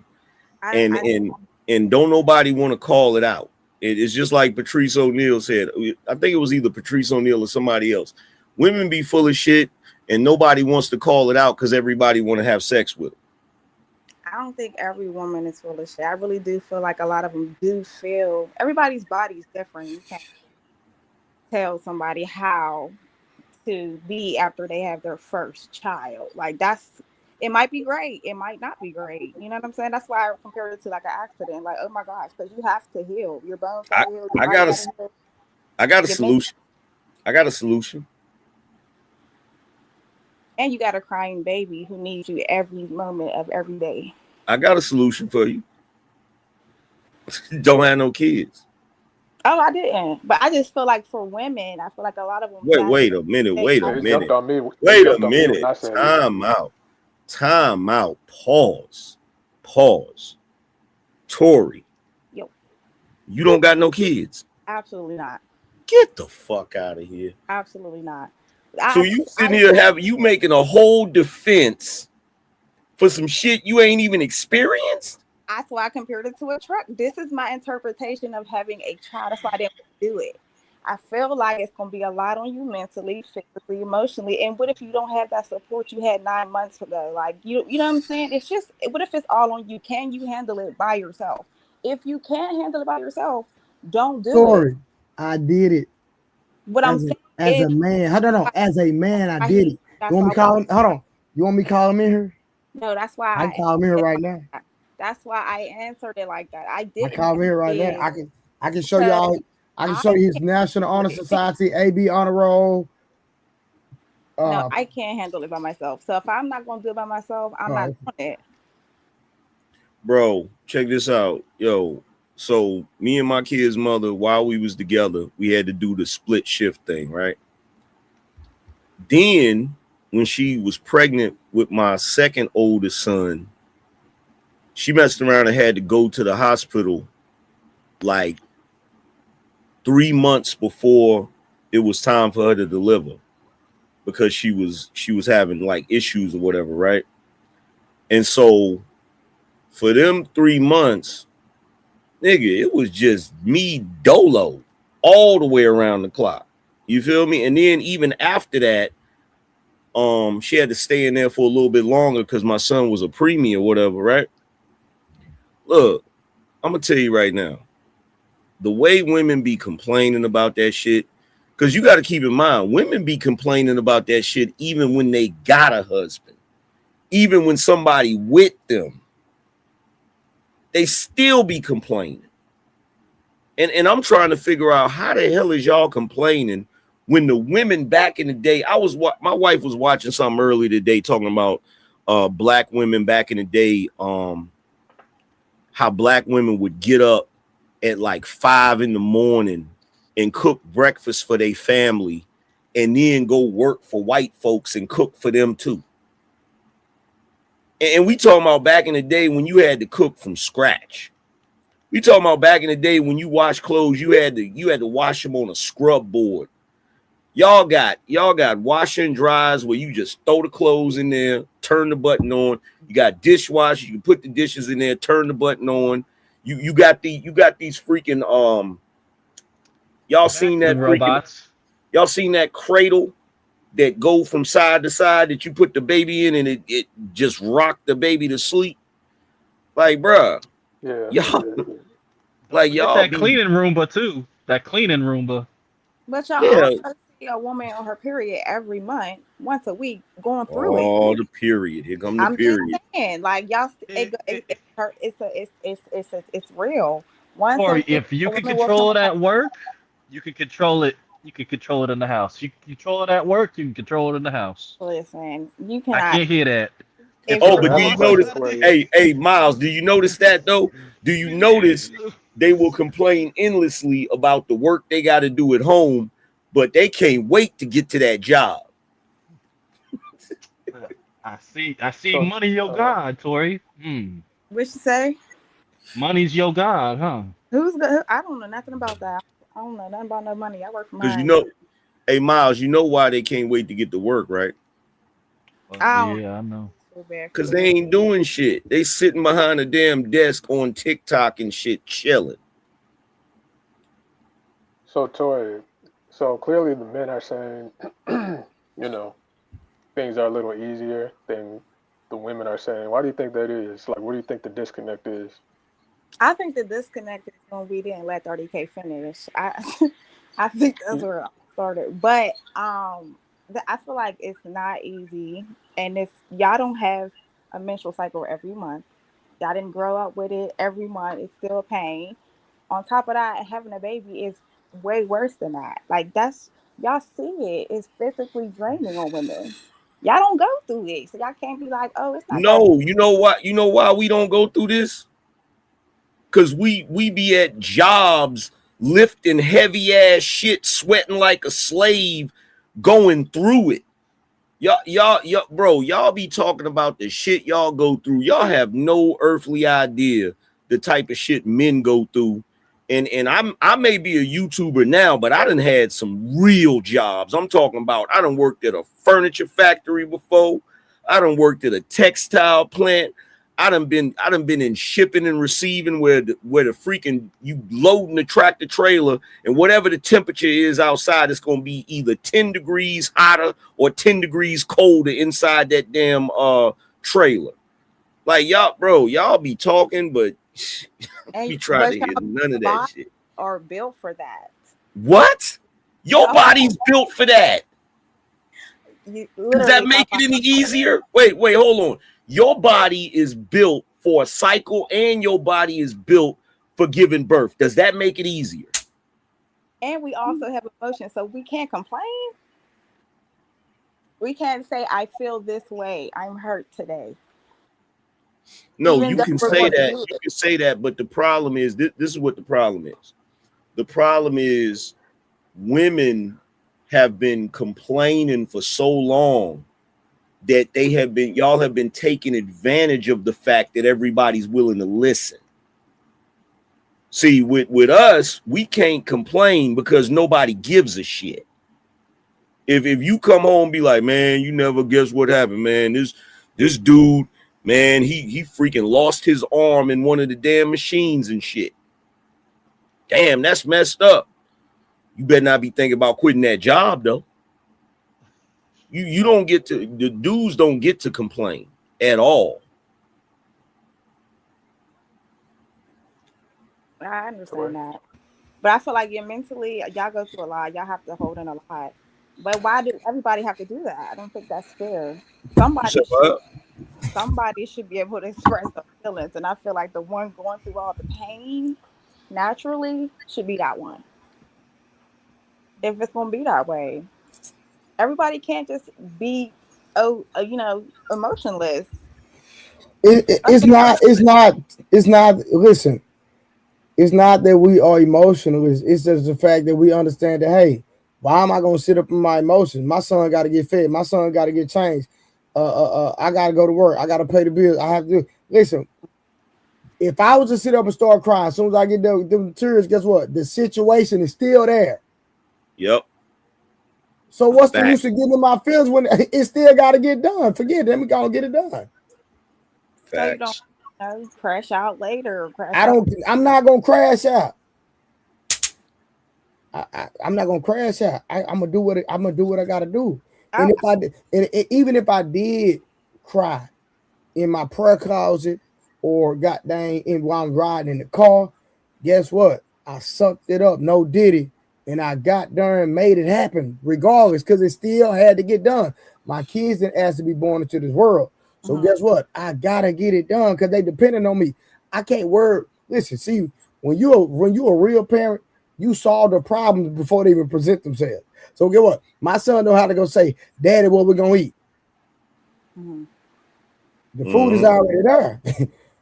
The plate done already been made. So I don't have to worry about what he want to eat. It's already done.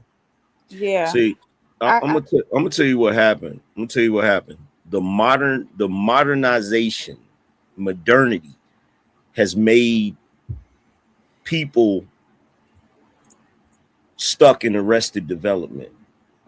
You got a lot of people out here that's physically adults, but they still mentally children. On some, I don't want to have to do this. I don't want to have to, like, bro, what made me tighten up, because I was young, I was wilding out, I was doing all types of shit. When my first son was born, and I looked at him in the damn hospital, I realized in that moment, I'm responsible for more than just me. So I can't be playing no fucking games. I can't be bullshitting around and all of that goofy shit. You feel me? So the thing is, like, I swear, and I'm not trying to rag on women. I know some women go through, you know, postpartum, and some women have issues and they be by themselves and all of that shit. But if you really want to be truthfully honest, y'all women got more of a support system than us dudes do. That's 100% facts. Like, for real. Like, y'all, like, yo, y'all mama be quicker to watch your kids than that dude. Like, if you got a brother and he got his kids by himself, shit, your mama be quicker to watch your kids than he is. I just like, you know, you about to have this baby for the rest of your life. Have the postpartum early, have the support system, especially the men. If y'all come through the first year or two, help the lady out. She can raise that kid for the rest of her life. Healthy, very healthy, like mentally, physically, all of it. Hey, Tori, like, listen, every nigga in my circle got custody of their kids. But that's not what I'm saying. I'm talking about, like, from the door. Imagine literally having to. I'm talking about from the gate, from the door. What do you mean? You gotta realize you just had this baby out of your body, and now you gotta make sure they're cool forever. That's alone is a lot of Tori, what about when you have the baby and as soon as you have the baby, the man take all the pressure off you? Then what? Then there's no. You just had a baby for a man. That's not. That's no, you didn't. Check this out. You know something, Trey? Here's the funny thing, Trey. I was there from the moment my kids was born until my oldest was about 7. When my oldest turned 7, that's when me and their mother broke up, right? And so they continue to stay with their mother, right? By the time them kids got to like 12, guess who they came and lived with? Me. So she only had them by herself for like a few years. And even during that time, like, I'm still going to get them trying to get them every weekend. I'm still buying this, paying for this, doing this. Like, yo, I'm gonna tell you the truth. A lot of times when they mama like buy something for them, I be shocked, nigga.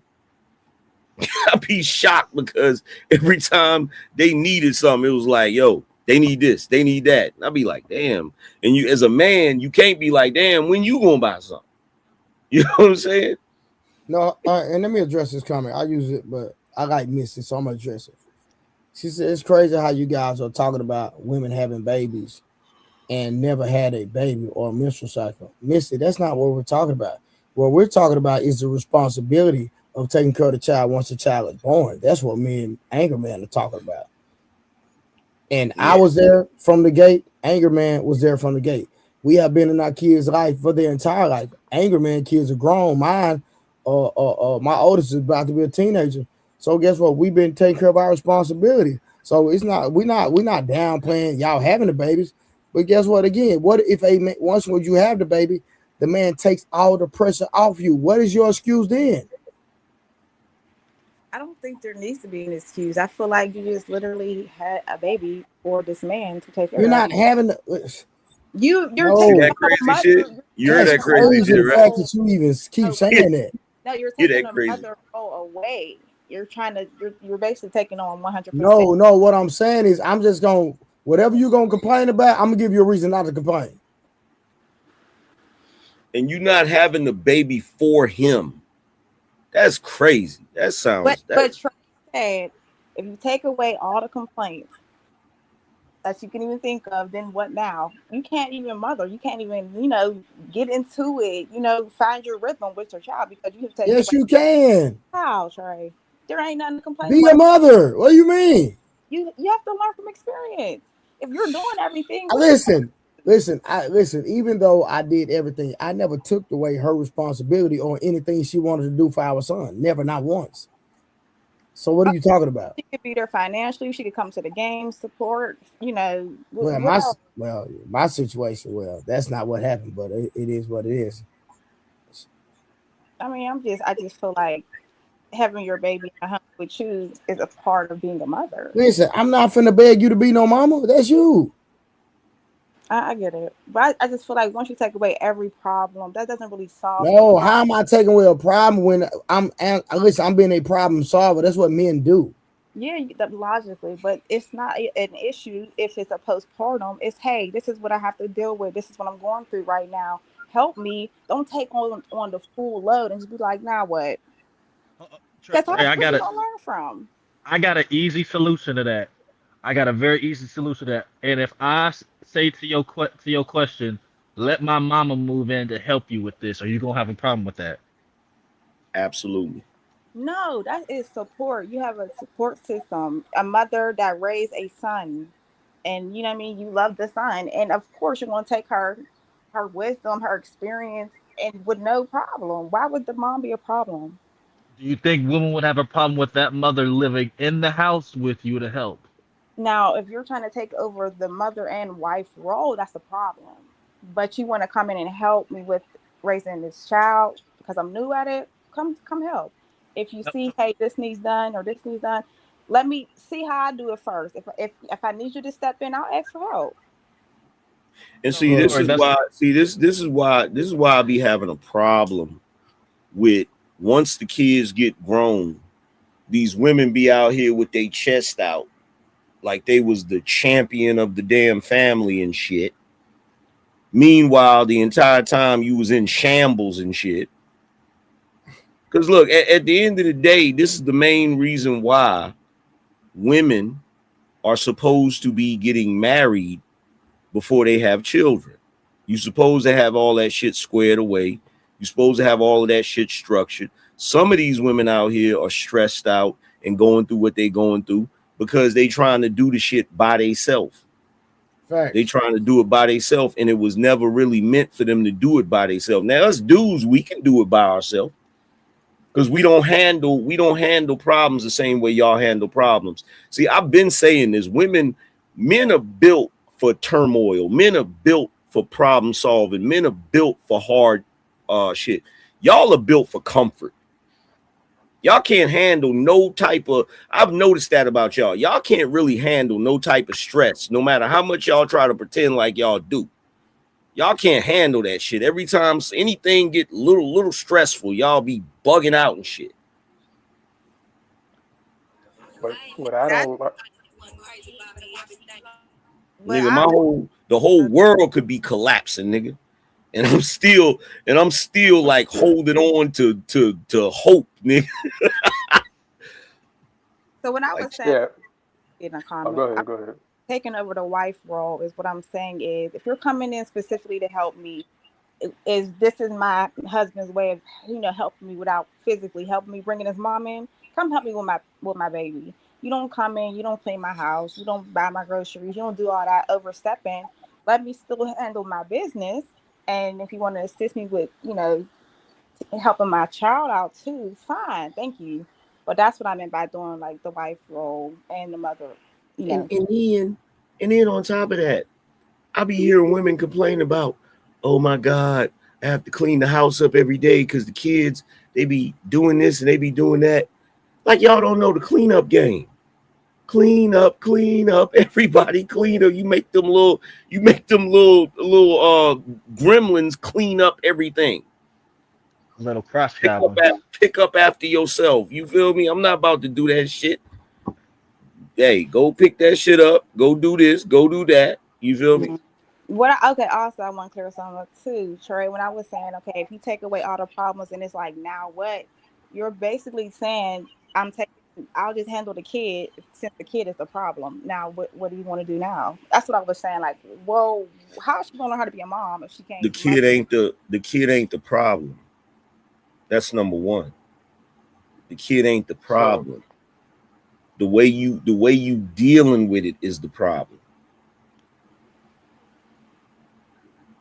So Tori, if the father isn't there, that's a problem. But if he helps too much, that's also a problem.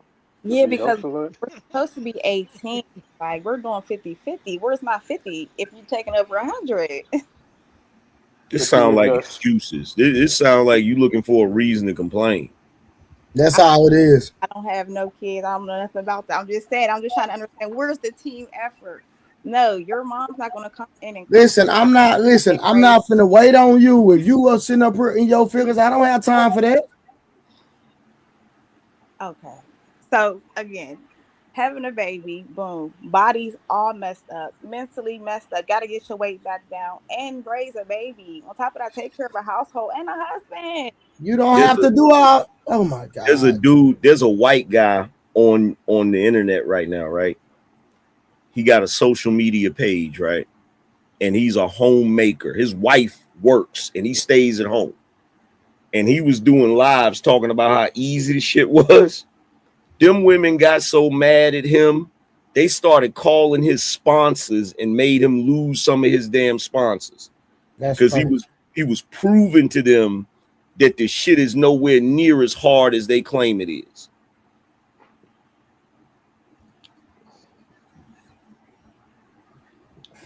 I don't know. Just feel like once you get a routine, it's easy. Once if you don't know what your routine is, it can be chaotic.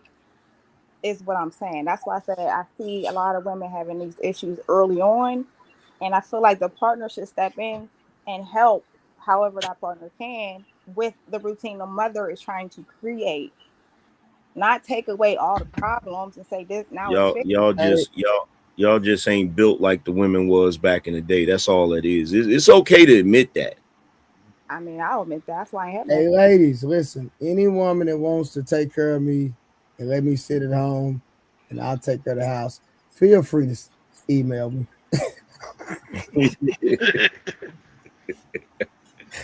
Hey, I'm a blog every day showing my easy to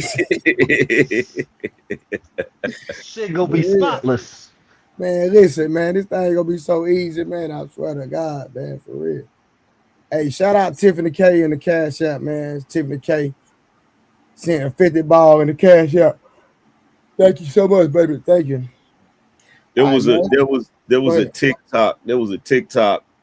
This woman was sitting at the table with this mean look on her face, right? And the caption said how it looked when he cooked breakfast.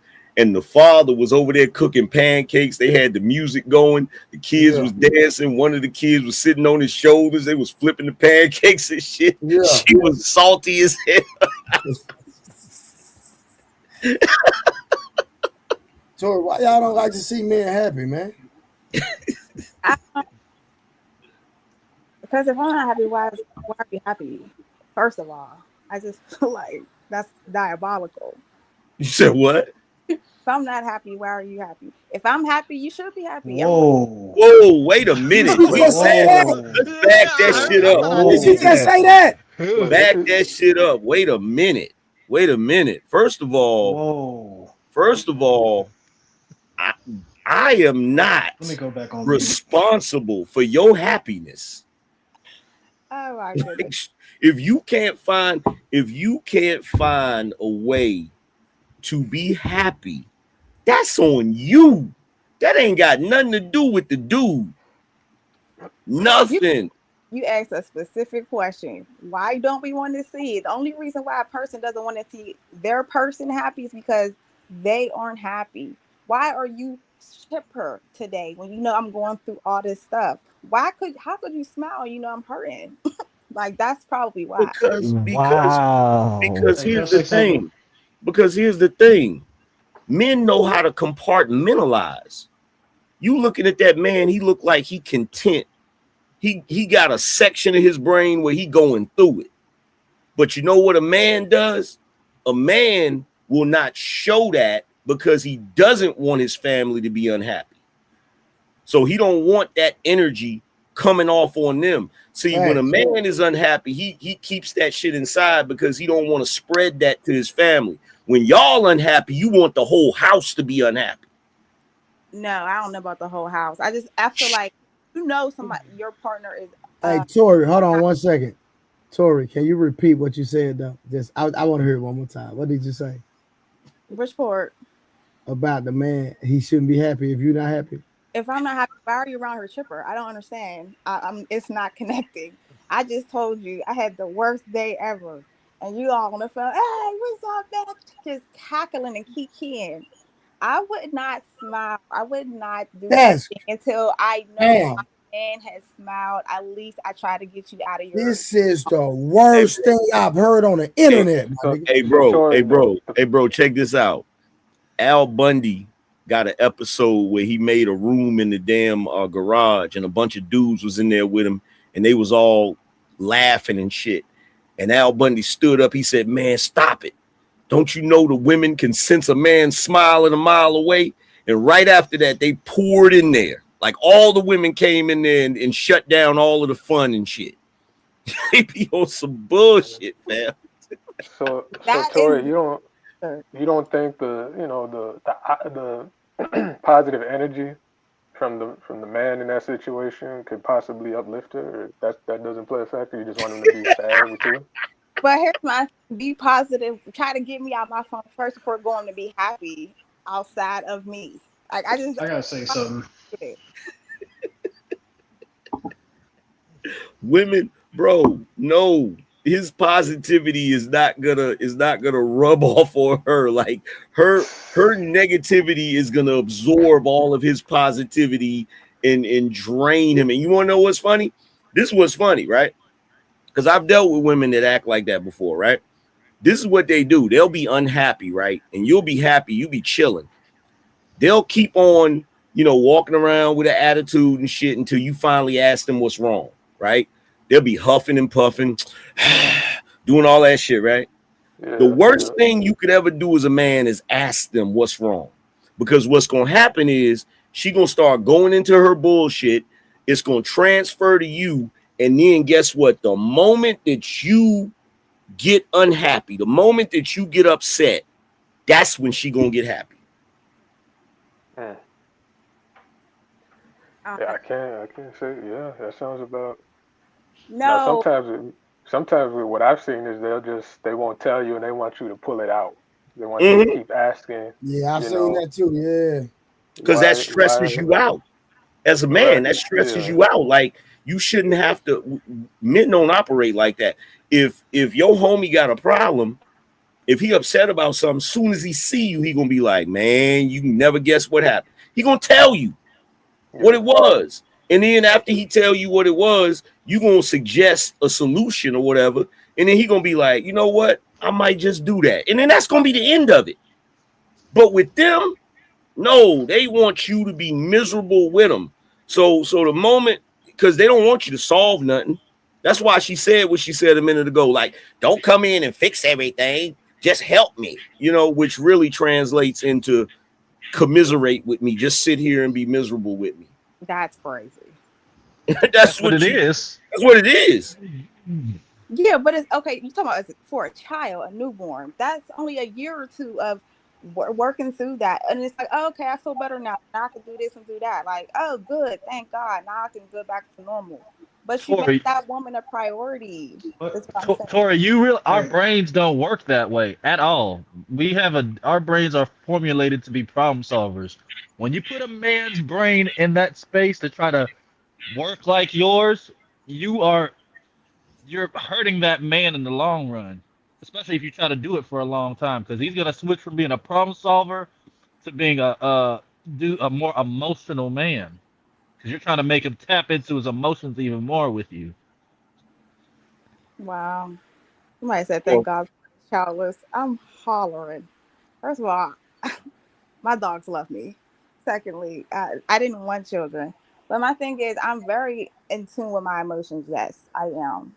And I know how to express myself. So I feel like open communication, I love that. But if I'm not having a good day, I just don't Yo, understand why you're having a good day. it's I gotta say something. hilarious how you just took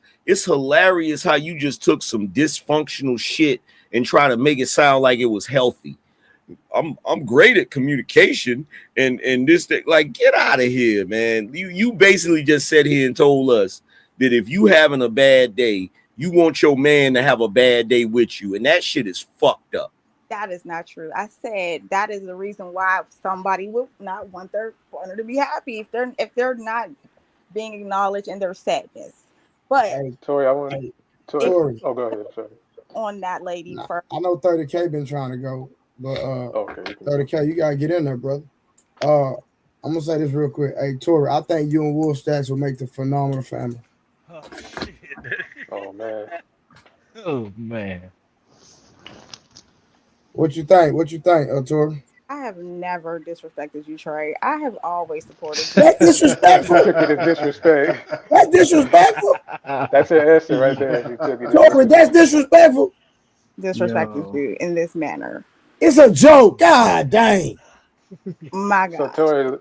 Tori, let me Hold give on, you you a thought I was scenario. serious? No, I'm just saying. It was a joke, Tori. It was a Joke. Laugh, Tori. Somebody said that. Ha ha ha ha. Tori, can I give you a scenario? So let's say, you're not feeling too good, but your man, he just won the whatever. He won something. He won some type of gambling bet. He's got a lot of money, whatever. And you walk in and you're upset. What do you want him to do in that moment? What do you want him to say to you?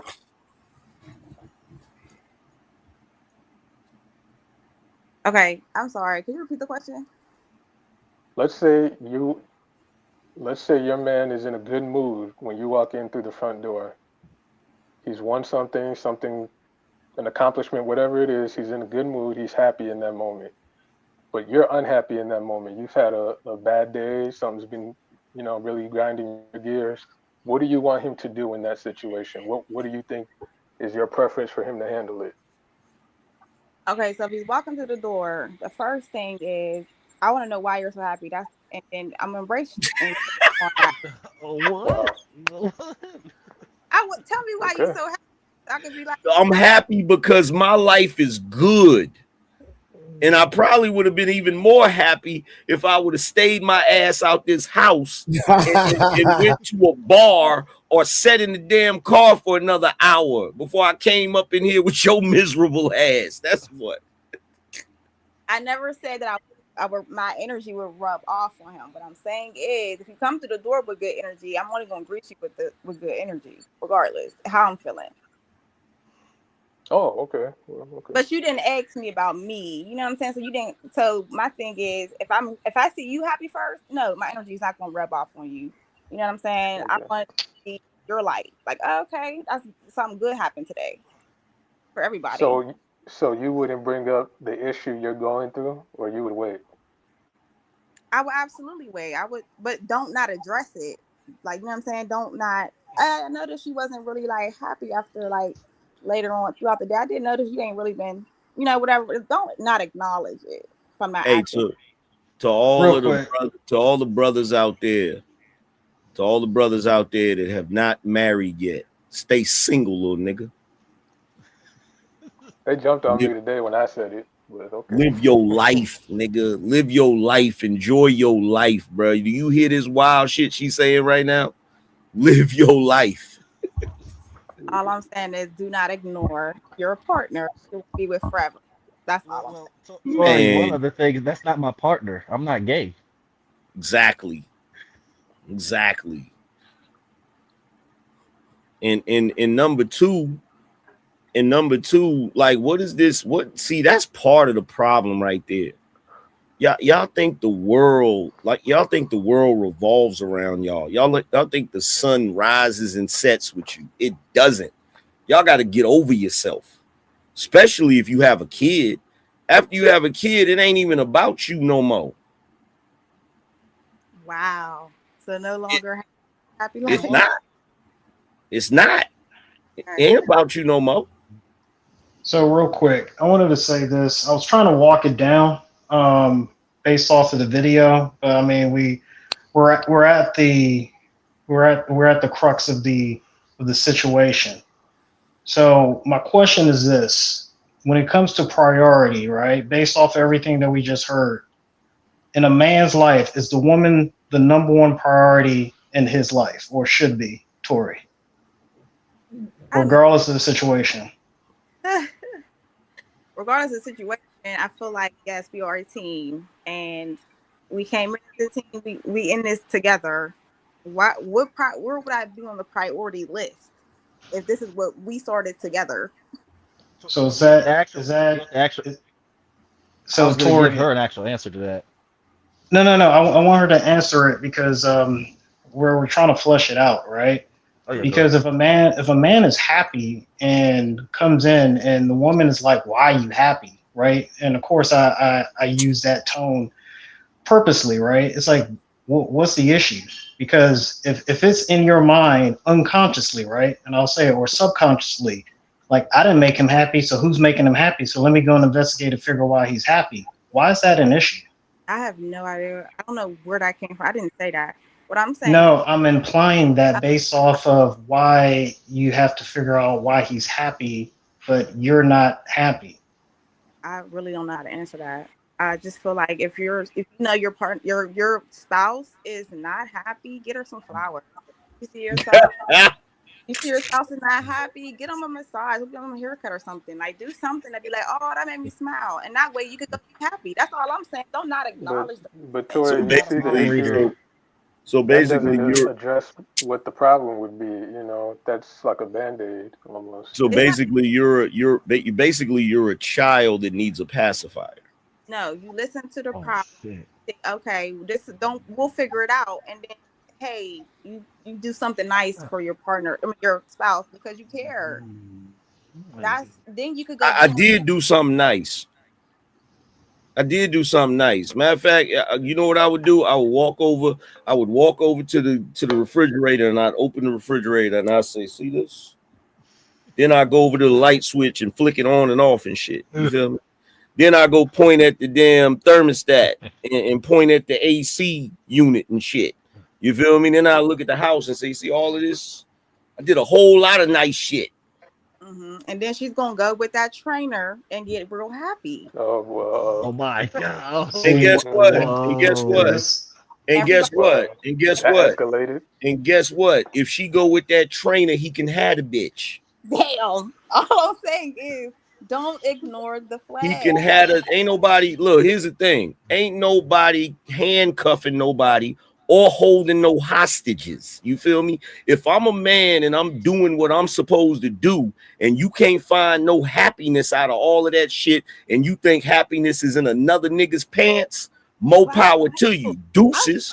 I'm just trying to find solutions for a lot of problems. Nah, that ain't a solution.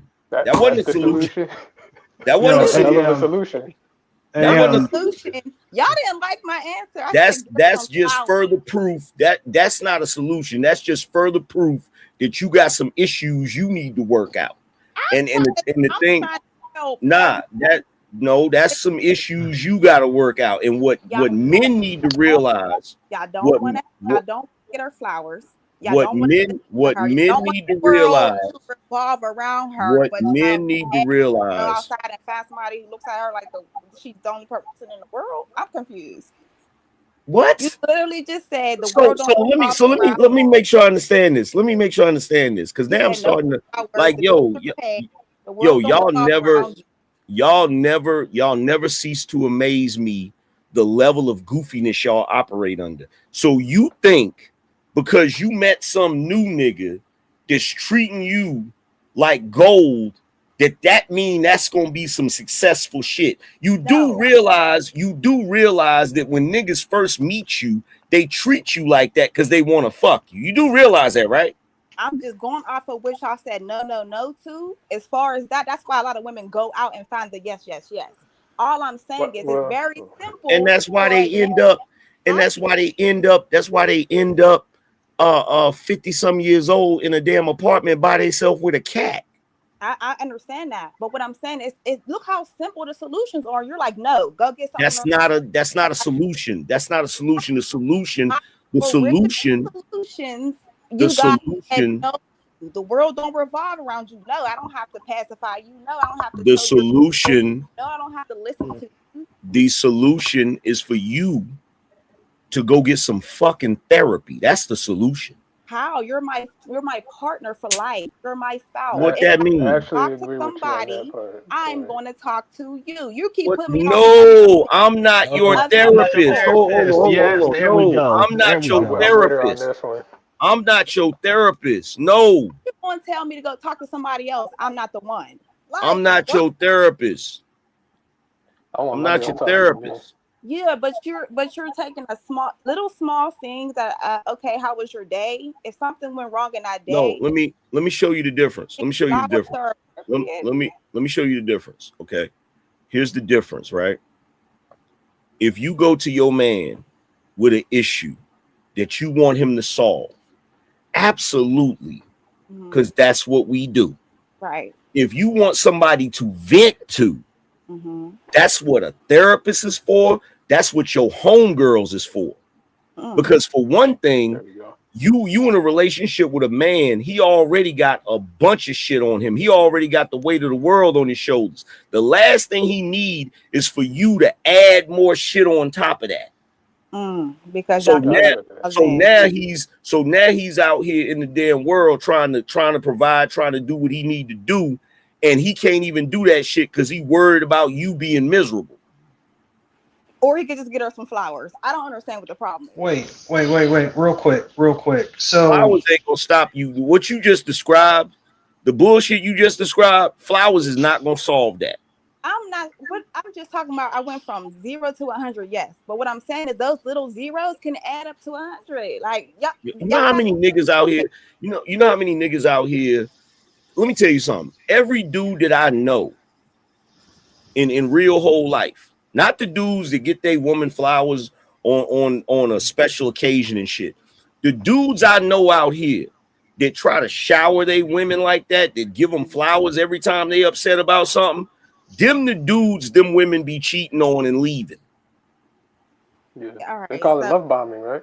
okay, They call it maybe love what I'm bombing. saying is acts of service. Do something kind. Do something Acts of different. service. You hear this Do shit, bro? something like if somebody is The down, lights you are don't want on. That is the to act of just like There you service. go. feel better.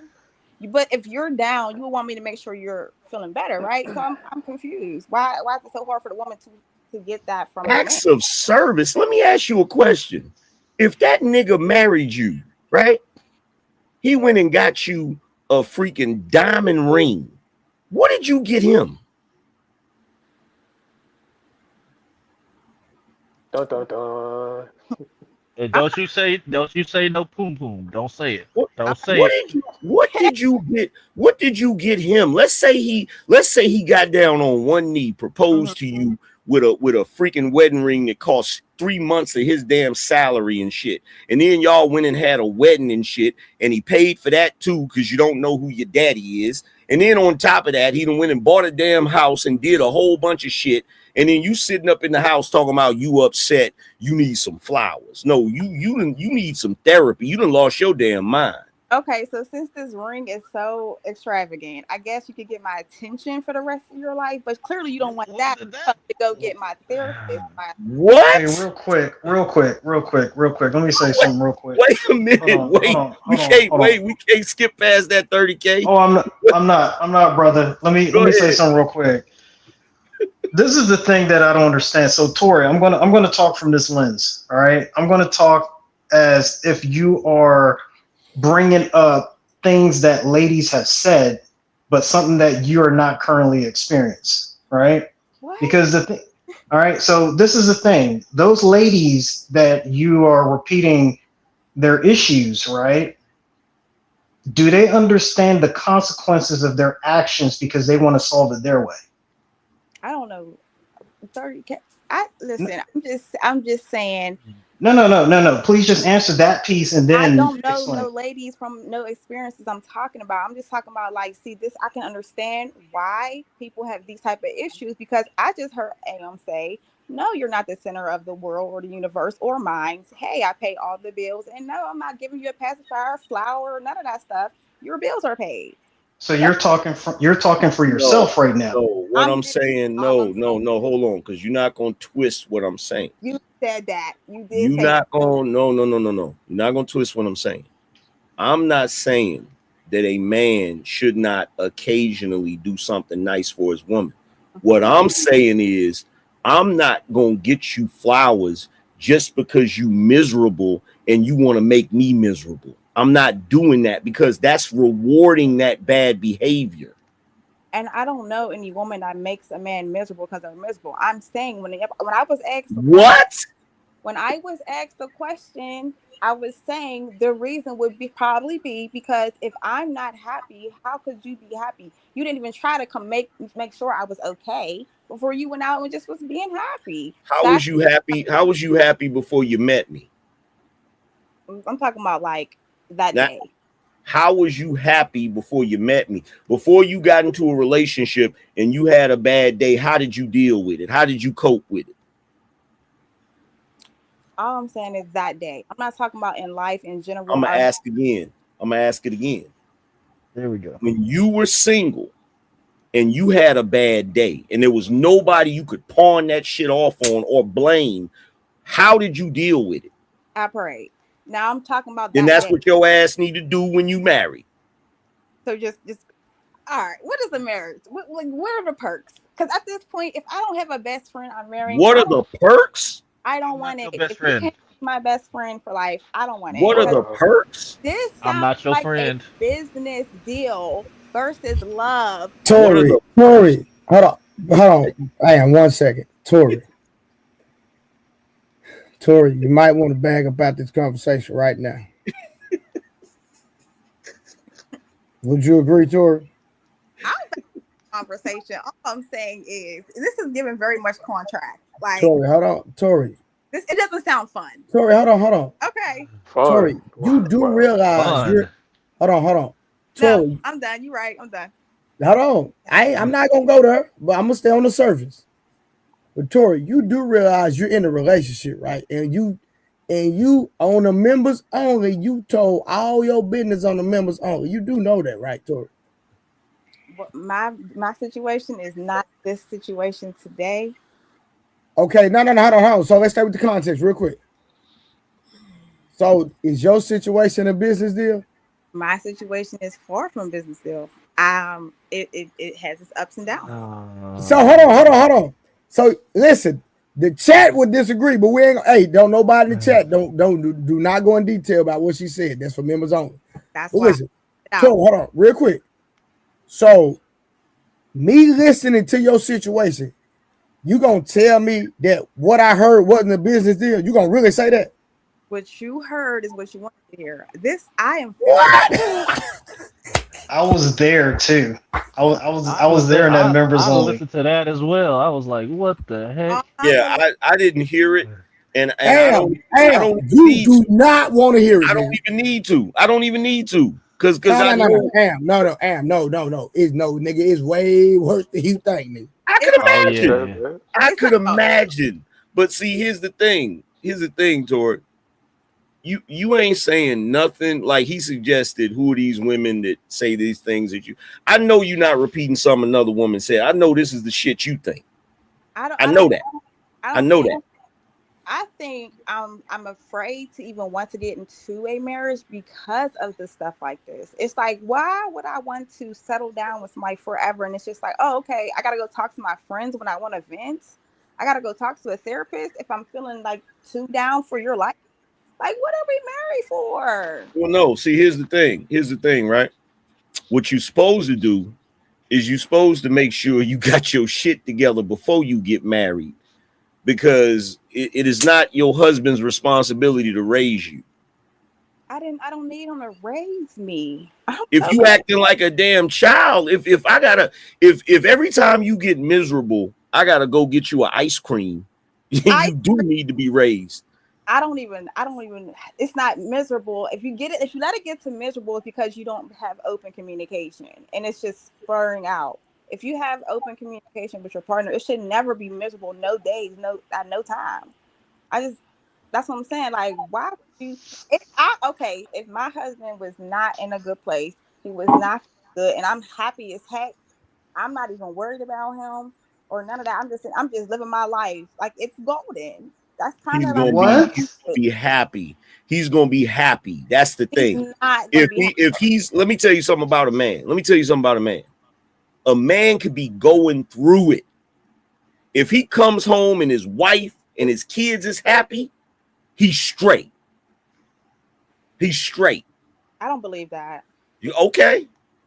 Because when was the last That's a time fact, Tori. What are you talking about? you was a dude? You might feel like, okay, I'm doing my job, but I don't. Deep down, you still. I just don't believe that 100%. You don't gotta believe it. Like, you probably want a piece of that happiness, right? Like, you would probably. You don't gotta believe. See, here's the thing. This is what men do. Right? Men do not put the responsibility of our happiness on other people. We don't do that. Okay. So if we going through something, right? It's just like y'all remember the Creed movie when Adonis got beat up and then he was just going through it and shit, and his wife was trying her best to figure out how to fix him and make him better. And his mama told her, said, look, just leave him alone. He a man, he got to go figure it out. If a man is going through some shit and he comes home and at the very least his kids are happy, his wife is happy, he's going to be straight. He's going to be happy with that part of his life. The part of his life that's bothering him, he going to deal with it. But one thing he's not going to do is come home and share that with them so that they're now miserable. He going to keep it to himself. Yep. And now I'm glad you said that. See, that goes to my point. So if that man wants to see his wife happy and his kids happy, why not? That would eat him up if they weren't. So check on her. That's all I was saying. But he's doing everything. See, that's the problem. What he's doing is what should make her happy. The fact that he's not bringing his drama from outside of the house to the home to stress her out. The fact that he takes his ass to work and pays the damn bills. The fact that he makes sure you and those children don't want for nothing. All of that should be enough for you to be happy. And if that's not enough for you to be happy, that's not his problem. That's some shit you got going on. Okay, so the moral of the story, if the man is happy, let him be happy. Don't even bring up nothing. Let that The man moral of the story is if the man is happy, if the man is visibly happy, it don't necessarily mean he's all the way straight. You ain't gonna know it. I think I give up. Miss Tori, I have to just say this. On one hand, I get where you're coming from, but on another hand, I'm just appalled at some of the statements you have made tonight. I really am. I'm just Appalled is crazy. How are you? What did I say that was appalling? I mean, where do we start? It's just, I mean, I'm just can't. I'm in shock of what I'm hearing. That I want, a healthy relationship. I'm confused. I want everybody happy in a relationship that they're in. Well, sneaking off with the trainer, that's healthy. No, that was drastic. I was just saying this. If you keep letting these little things like add up, if a woman doesn't say anything, or hey, I want to talk to you, go talk to a therapist. No, call your friends. No, like eventually somebody's going to show her interest, and that's why women who don't really have strong minds can go do that in that way and be like, okay, well, I just need somebody to talk. It's an easy fix if you just listen to that lady. Sorry, to all of the fellas, I want you to pay real close attention to this conversation. Because I got news for you. If your woman claims to be unhappy and you doing everything that you supposed to do, right? And she's still unhappy, and then she goes and steps off and goes with another dude. That wasn't your woman in the first place. There we go. So just keep it pushing and keep it moving, because everything that you did, there may be another woman you come across that's going to appreciate all of that shit. And if you don't come across a woman that's willing to appreciate that shit, nigga, get a dog and live your life, nigga. Don't be trying to jump through these damn hoops trying to please somebody that can't be pleased. Because when a woman is miserable, it don't got nothing to do with, most of the time it ain't got nothing to do with that dude. If he's a good dude, if he's a good dude and he doing what he's supposed to do, you feel me? It ain't got nothing to do with him. It's her issue. Also, You fellas, I would like to also add, you are losing your wife in this moment. Okay, so don't think Gives a shit. it's soft. Hit the bricks. She's going to find somebody that's going to be 100%, Bye. and she's going to leave you. Thank you. Bye. Your family. Bye. Guess what? Guess what, Tori? Guess what? Because we had the conversation earlier about the whole world revolving around you. I got a little tidbit for you. His world don't come to an end because you decide to sashay your ass out the door. Yep. And that might be the best thing for you to do. This is why, Angry Man, since I was like 20, every chick that I've gotten in a relationship with, I've had to tell them, you're gonna be the 4th on my priority list. I'm just letting you know that up front. You're gonna be number 4 on the priority list. It's gonna be God. It's gonna be my purpose. It's gonna be my physical and mental health. That is you and the kids. That's the list. I'm letting you know that right now. So if you try to back out of this shit, say make me a priority, I already told you what it was. That sounds very healthy, honestly. Yes. I got a Trey question. But Tori, wait, hold on, Tori. How are you saying it sounds healthy when you were just saying how if he's not she's not his everything, and if she's not his main focus, that's a problem. I'm not following. No, my original question was, well, where do I fall on the priority list? If you can place me number 4 and there's 4 great, wonderful things in front of me, how can I argue with that? Women will argue with. She want her old Jodeci ass nigga. Take my money, my house, and my car. For one hit of you, you can have it all. She want a nigga like that. Make you love is what I do. Hey Trey, I got a Trey type question. So the Trey type question is this, and I know he's gonna laugh, but so you're telling me that she does not have postpartum, she's just unhappy. That's my question.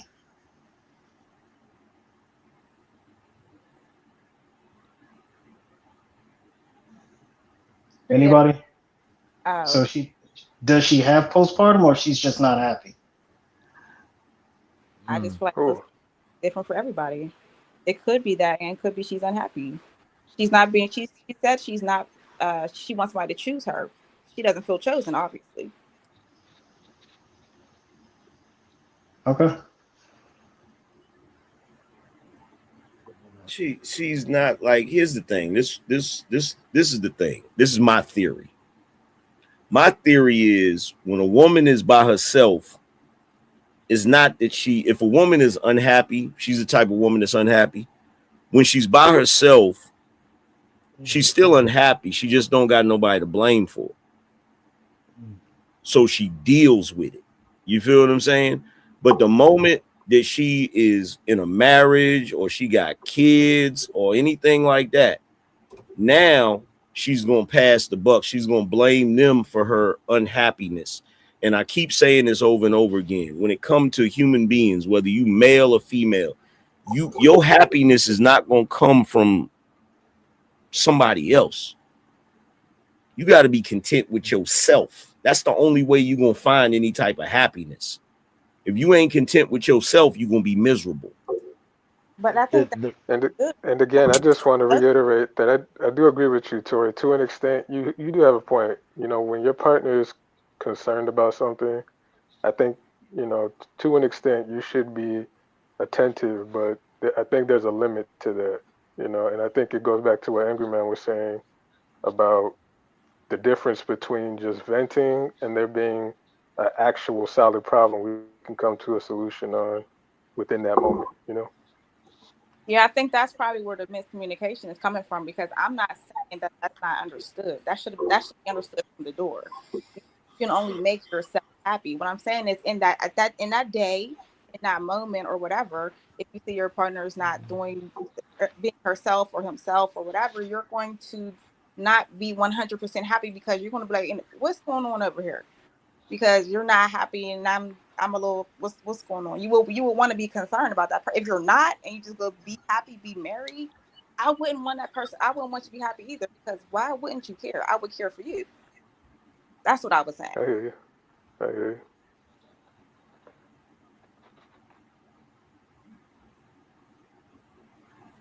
you. You want to hop in, T? I just came in. I don't know what's going on. Honestly, what's the conversation? What's the question?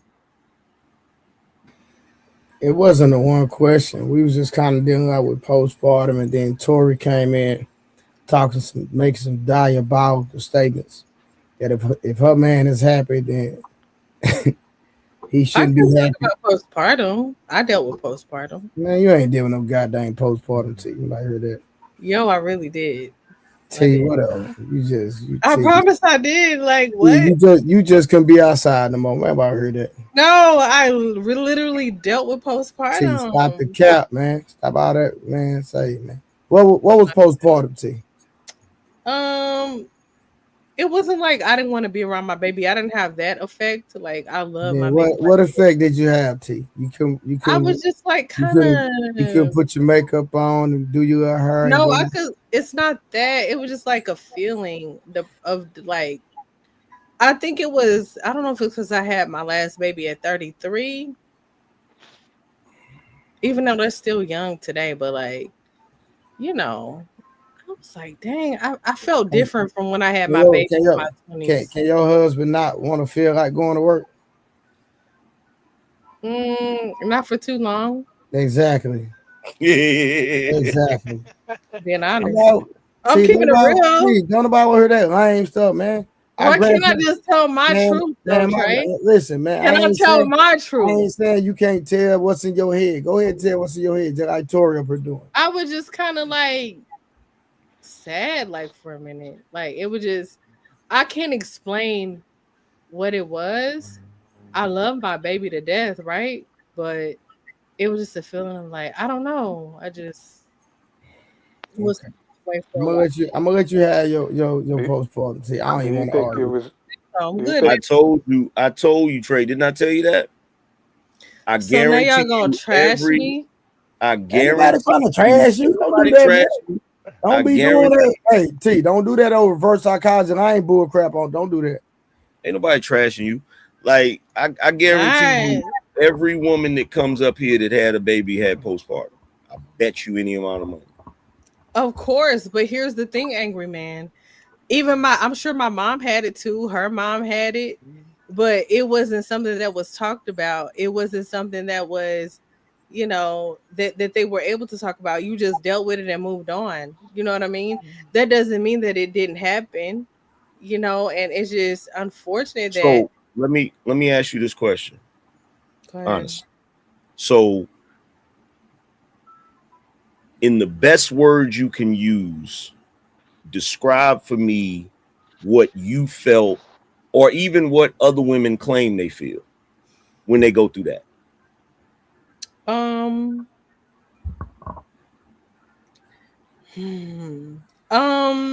You just feel sad. You feel a sadness. You feel like. Is it like a hope? Is it like a hopelessness? Kinda. Okay. You feel like a hopelessness, a sadness, like, especially if you have kids in your 30s, past 20s, it's kind of like, because my first child I had in my 20s, I didn't feel that. I felt fine. Does it feel similar to like depression? Like you feel like nobody cares and all of those different things? Kinda. But it was crazy because it wasn't, my husband didn't make me feel like that. It was me. It was something just felt like that. You just felt in myself. Because he didn't make me feel that way. I'll never sit up here and say, oh, it was his fault. Like, nah, it wasn't his fault. But like, for me, it was just something within me and me dealing with that, You know, it took me a minute to get over it, but now I'm cool now. Thank Get, you, Jesus. But Man, T, how guess many what? years ago was that? Guess what? Well, watch this though, Trey. I'm I Watch just this asked cool you, though, Trey. now, sir. how many My years son ago is was that? 10. My youngest son is 10 now. And you But Trey, talking about I'm okay now, girl? but Trey, watch this though. But y'all brought up The reason why I wanted to ask you what it felt like, right? Because a lot of times what y'all describe is how men feel all the time. Now come on, angry man. Explain that to me. I'm so serious. So y'all feel depressed all the time? There's a check this out. You can go look up the statistics on it if you want. You can look up the statistics on men and how the self-deletion rates and all of that stuff. Because of the fact that men don't have the same type of support system that women usually do. And because of the fact that there's all these expectations on men and nobody really sympathizes with men, and men are not expected to express their feelings, and they have to keep things bottled up and all of these different things. There are a lot of men that walk around every day feeling like that, feeling hopeless, feeling depressed, feeling like nobody cares, all of that shit. And that's their life. That's their life. That's not a brief moment. That's not like a brief part of their life because their body went through a change or something. That's how they feel. Many of them from a child up. See, I literally lost two. I lost a former unfortunate. teammate from self-deletion and a player that I coached from self-deletion, all in the That's span of a sad. year. Yeah. Wow. Yeah. That's In fact, sad. I'm sorry to hear that. I bought this book. I bought this book that was written by this it was written by this person that was born a woman but transitioned into a man. And she lived her life as a man for 2 years, and she was able to pass as a man. And she wrote a book. In the book, she talks about how her life was so horrible as a man. She couldn't deal with it, and ended up taking her life. Oh no, I remember that. I remember that story. Yeah, I got the book in there right now.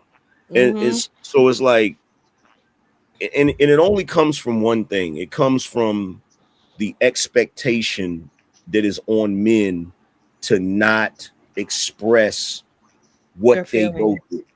You feel what I'm saying? No, and here's the thing. I understand that and I feel that. And I hate that men don't feel comfortable enough to express their feelings. It's still to this day in 2026 considered, oh, you're a lame if you express yourself to a certain degree. It's still considered like, oh, you lame, you're weak, or whatever the case. I don't feel like men should feel that way, even though there is a certain, I guess, a level of how much expression you should show as a man. I understand that, right? You can't show too much because they're not gonna call you a bitch or whatever the case. But I do Y'all feel like women don't men respect it either. Tell you like keep it gangster. can listen. back in our face. Hear me out. Yeah, Hear me Hold out. on, am I wrong though? See, you gonna let these niggas Hold go? on, I'm Monk, trying to Monk, tell you. Hold on, Monk. I'm Don't stop trying to. come up with Mississippi. Real quick. T, I'm just asking you an actual question. Can your husband, who you married to, show you too much emotion? Not too much. Thank He can you. show some. Now, Monk, what is you talking about, He nigga? can show some. Not too much though. Yo, you Thank then I you. might look at him like It's a catch 22. It's a it catch is. 22. It's literally a Because catch you 22. can't. Hold on, let me I think read it my super chat depends. real quick, y'all. Let me read my super chat real quick. All right, shout out to Monk with the 499. If y'all feel like that, y'all ninja soft. I don't feel like no woman that just had a baby. Monk, Prime example. up, nigga.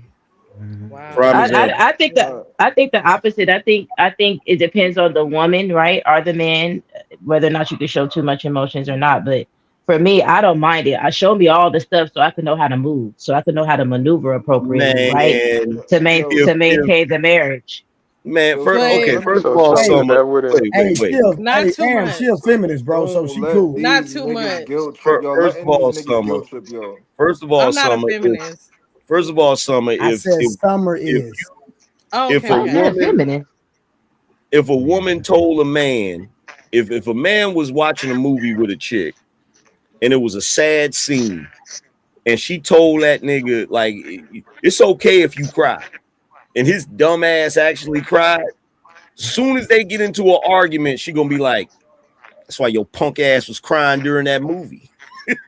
Oh, that's crazy. Tell her I'm friends not that about evil. it and post it on Stop letting TikTok. these niggas tell y'all this Dang. stuff. Yo, they trying No, to I'm no. not hurt that What? y'all. Yeah, evil. I'm like, what kind of women? What kind of I'm women not y'all that talking about? evil. That's crazy. I don't know. I wouldn't See, do But that to my man. I'm from the look, South though, so that's All right, yo, hold on, Yeah. Tia. hold on. Let's walk this thing down real quick. So, What's up, y'all? What up? Hey, What up, hey, how Aaron? you hey doing? Let big me ask Hey, you girl. a question. What's up? hey, everybody. Hold on, hey, what up, Summer? Mark, let me ask you a question. T is a married woman. And she literally just said, right here on live, nobody pressured her, nothing. She said her husband cannot show her too much. Not too He much. can't cry too much, my nigga. Not too much. Hold on. So again, where did we manipulate, coerce anything? And she said that out of her own free will. What's wrong with Explain that, that? my nigga. What's wrong with that though? Hold What's on. wrong with Hold what on. I said? See, I got you. Hold on. I want Mutt Okay. to. All right. I've only seen my husband cry 2 times. Hold on, Mutt. Why you not saying nothing? Because why you raising your voice? Bro, I'm loud. Don't do that, my nigga. You know I'm loud. Stop that. Don't do that. All right, go ask me again. Bro, I'm not like you. You the cool nigga. I ain't never been that my whole life. I'm just saying, relax. We can all Again, relax. bro, this is me and my natural element, fam. You know that. Quit acting like that. I'm just saying. Now, if you laid up in the bed next to Billy, your old lady, hold on, Mutt. If you laid up in the bed next to your old lady, and I'm gonna wake up, I'll bring it down. No. You cool. You saying how would you coercing the ladies? Cause No. this how y'all coerce What the I'm saying, Mutt, dang, bro, I gotta repeat myself again. What I said was there's a married woman on the panel T right now. She said out of her own mouth that her husband can't do too much crying, sir. She said that. I didn't make her say that. She said that. Yeah, no, she her answer cool. That's not the coercion part. Y'all be coercing the women in general with y'all because they want to sympathize. You'll be like, oh yeah, the women don't sympathize with us and they don't want to feel like the bad guy, so they start sympathizing with y'all niggas on the panel. No, but no. This is just me in general. This is how I feel for real. Like I actually kind of agree respectfully, with that too. yeah, like I don't this No, is how I feel Tia, I'm like not talking about like that, but in general, like y'all going you human. So these niggas start telling you, oh, you know, our life is so hard every day. We don't you're going to Yeah, empathize with these niggas. he's talking about what I said because he coming up here to get at me. That's all that is. oh, okay. Let me He That's stay all out that of is. that. no, That's all I'm Tia, that not is. getting into he that. Tia, I That's was all that not is. mentioning what he said. He trying to feel special. That's all that It is. ain't it That's ain't all that is. about him. Wasn't I the one that just got through talking about how there are dudes out here that be going through it and they can't express it and then they end up deleting themselves? I was the one talking about that. You did. You did. You did. Yo, he ain't the first person to start that argument. That's what everybody Oh. say. It's not an argument, that's a fact. All the red pill niggas say that. He ain't It's not an special. argument, it's a fact. Oh, I get it. It's that time of the month, right? So, Mark, My God. why don't you provide some clarity on your rebuttal? I mean, to just say it's Oh, not I the would case love to talk. doesn't move the needle. Um, you really believe that this is a ploy for empathy from women? Yeah, Aaron. I would have loved to talk. So I thank you for allowing me. Yeah, I think a lot of what the women say, like at least Tia, like she has validity to what she's saying. Of like, yeah, my husband can cry, but like not too much about certain things. Hell yeah, I'm the same way. If Trey started crying about some bitch ass shit, I'd be like, yo, that's not nothing to cry about. What are you talking about? Right? We all like that. Like you can't Yeah. cry about anything. No, My girl would cry from some food falling on the floor. You you niggas made a can't do that in distinction. front of me. You made a distinction. See, with T, she quantified how much crying he can do, right? Not much. You Yeah. qualified it. You said with men, you said on some bitch ass shit, which means if you're dealing with a whole lot of chaos and mayhem, you're living the life of purgatory. You can cry your eyes out because your shit is fucked up, right? You qualified it. That's what men do. Women will quantify it eventually. No matter how bad it gets, they're gonna be like, okay, bruh, you gonna shut the fuck up or what? You see, you just did it. And I think that's the point. Yeah, that's the point I'm making. Like if dudes, and it's more extreme. It's not the fact of, well, if Trey started crying, it's like, okay, bro, that's enough. No, the way it normally goes, niggas don't want to hear that shit at all. Niggas don't want to hear none of your feelings, none of that shit, nigga. Whatever you going through, nigga, go through that shit. We ain't trying to hear that shit. And that's the point I'm making. Dudes be out here with the shit. It be teenage boys out here with the 1,000-yard stare and shit. Cause they can't express nothing. Because if they express anything in their peer group, niggas gonna call them bitch ass niggas and shit. That's what I was going to ask you, Angry Man. Is it the women that's putting these No, I didn't ridiculous say the standards, or women did that. I didn't say are the the women men? did that. He's talking I about didn't the say men. the women did that. I'm not saying the women did that to them. What I'm saying is Yeah. the way the world is structured, there's expectations on men. You feel what I'm saying? Yeah. And not every man deals with that shit the same way. You feel me? I rock with everything you said up until I think there's a point where men do show empathy to other men that are dealing with hard times, and those men are typically found in your inner circle. It's usually only one or two cats that you can go to and talk to and like really fall apart because he's invested in you, like your brothers. You know what I mean? Like he's gonna pick you up. He's not gonna call you a bitch ass nigga in the low point of your life. You know what I mean? Even if you live at rock bottom. You know what I mean? Yeah, well, I mean, He might show tough love. If that's a close friend of yours, I get that. I'm speaking. That's more what I'm saying. I'm speaking more in general, Aaron. I'm Yeah, speaking no, more. I hear what you're saying. It's here, society, right, out in the world, in the earth. But I'm saying, like, even in your inner circle, you can get a level of empathy that will lead to tough love due to investment out of your best friend, your homeboy, your ace, than you can get out of your lady. And those are your two. Those are your two. That you know what I mean. Those are your two executive officers. That's your inner circle. Him and her. Big Aaron, They'll come through first. I was told that you're supposed to get a therapist. You're not supposed to rely on your partner for your happiness. Oh yeah, that never came from me. I don't know what you're talking about. Yeah, I said that. I said A therapist. Mm-hmm. Yeah, I don't see. A therapist is only as good as your honesty. And if you're already walking in the door with a level of delusion, the baseline information has a high potential of being contaminated. It's too much of a variable to work through. See, your wolf pack knows you because they saw you develop. They were there. They know where the bodies are. They know when you're bullshitting. They can finish your sentences. You can't bullshit. I can bullshit a therapist. I can make a therapist think I'm magnanimous or a psychopath. Well, yeah, that's if you genuinely, that's if you're being full of shit. Like if you genuinely want help and you willing to be honest, that's a different story.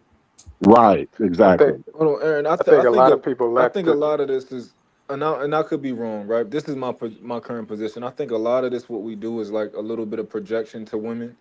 Of course, there are like some retarded women who will throw stuff in your face, right? But I think for the most part, we don't want to tell women things and share things with women because we don't want to share things with women, right? Like we'll share things with our homeboys because that's what we want to do. I'll share things with my kids. You know, I wouldn't mind it, even though I never have yet. But I'd rather cry in front of my kids than cry in front of my woman, and a lot of that has to do with me and not her. Even though a lot of times we tell women, oh, it's because of you, you're gonna throw it in our face. But it's cool to not want to cry in front of your woman. Well, it's conditioning. It's conditioning because socially, in most cases, when you're coming up as a boy, you're taught to suppress certain feelings.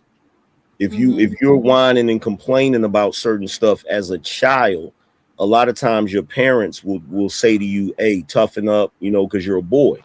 So there's a level of conditioning that a lot of boys go through to when they get. By the time they become adults, they don't want to express anything to anybody because they've been conditioned to keep it in. And I think it's functional, right? I mean, I think there's a purpose for that. It is and it's ingrained in evolution. I don't know that we don't say things to women because of some fear that they're going to use it against us in the future, even though there's a high probability that they will. I think the main thing is we simply look. If you're flying on an airplane, the last motherfucker needs to be losing his mind is the pilot.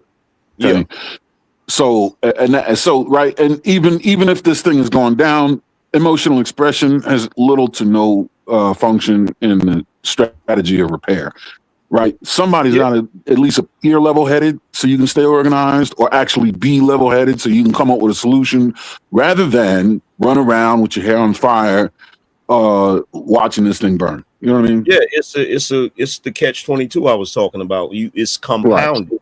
Because in every aspect of your life as a man, it's certain things you got to do, and you're gonna have to be level-headed. So you can't be super emotional. You can't always be, doing all of that.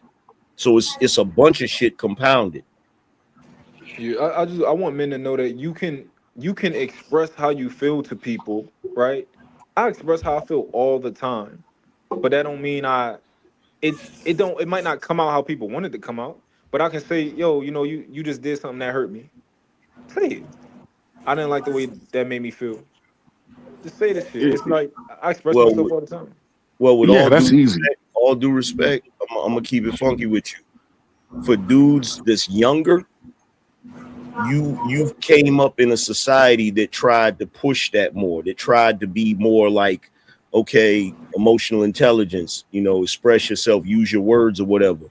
But for like dudes that's like Gen X, none of that shit. We got shut down. Millennials That's too, a yeah. little soft for me. Well, I think 100%.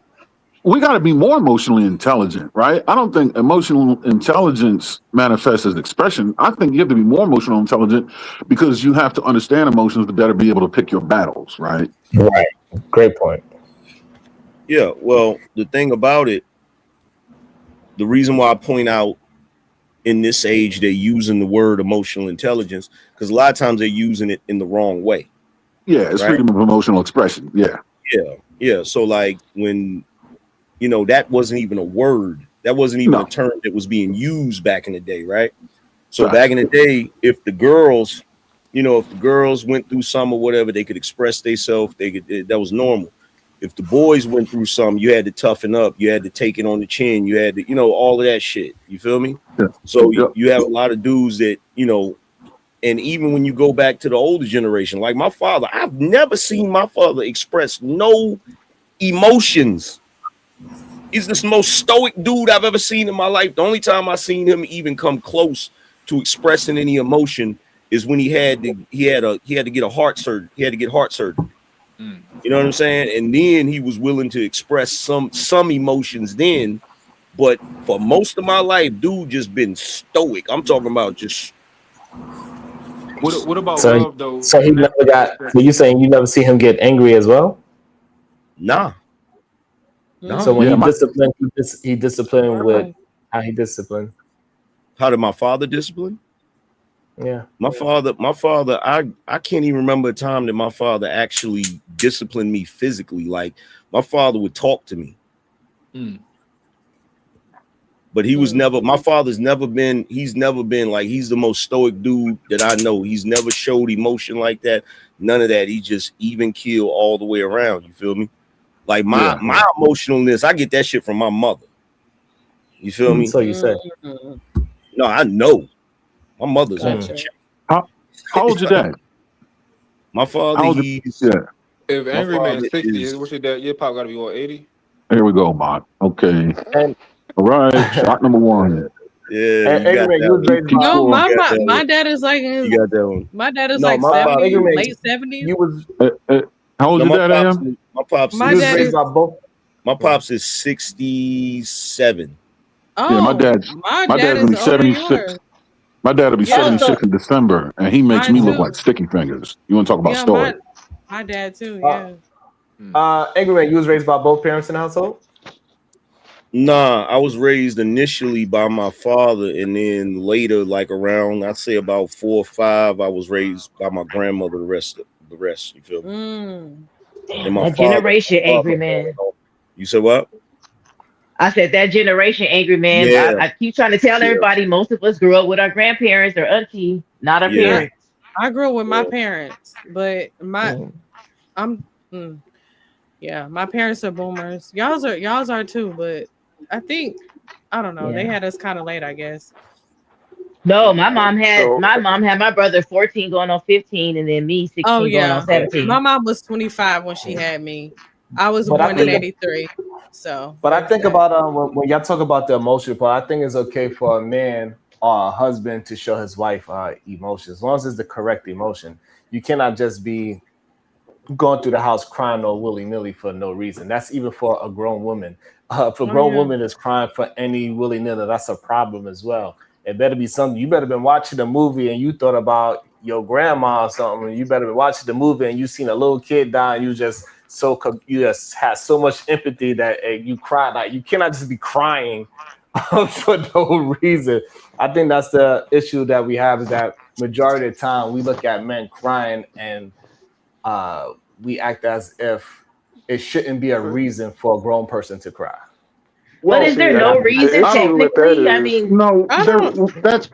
That people do go that. I ahead. think that destroys the conversation. I mean, we're not speaking in absolutes. I don't think anybody here is speaking in absolutes. I'm not saying we should say men should never cry or always cry, right? But I think Right. what it is just you have to pick your battles and qualify what it is you're going to cry about, and that depends on the person and the relationship that person has with the person that's witnessing them crying. In the right. context of the reason why they're crying. There's too many variables and details for us to come up with a template. We just got to understand that men have to be a little bit more stringent in picking their battles that they're going to cry about and be prepared And for the reaction as it comes.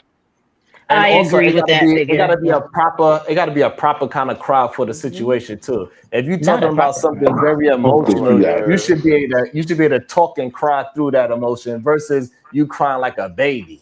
If you crying Mhm. it's something I don't wrong. think no grown man does that. Hopefully, See, Nah, if the we Hey, got women to Right. I get be that hearing Right. when I be specific with kicking Right. it, men men asses shouldn't on be these doing it YouTube at all. streets, they be crying like that. They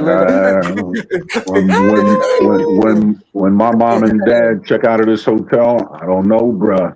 I'm not gonna be right. word. I Mm-mm. don't know. I just. I adore my mother and father, boy. That's how Yeah, they be. that's I probably think gonna be yeah, me. Yeah, there's a time and a place. I get it, but but I don't expect men to be stoic for everything, right? If we're Hey, sitting down watching a movie and hey, somebody child just passed away, and then my husband shed a thug tear, I'm just gonna be like, yeah, he probably be putting himself in Yeah. Oh, that hey, see, position, Sharon. you Hey, know. Sharon, Yeah. did you cry the other night With the about Knicks. what? when the Knicks won? Did you cry? No, I did not cry because the next one. Did you see Tracy? Did you see Tracy Morgan? No, I did. He cried. Nigga was in tears, bro. Damn.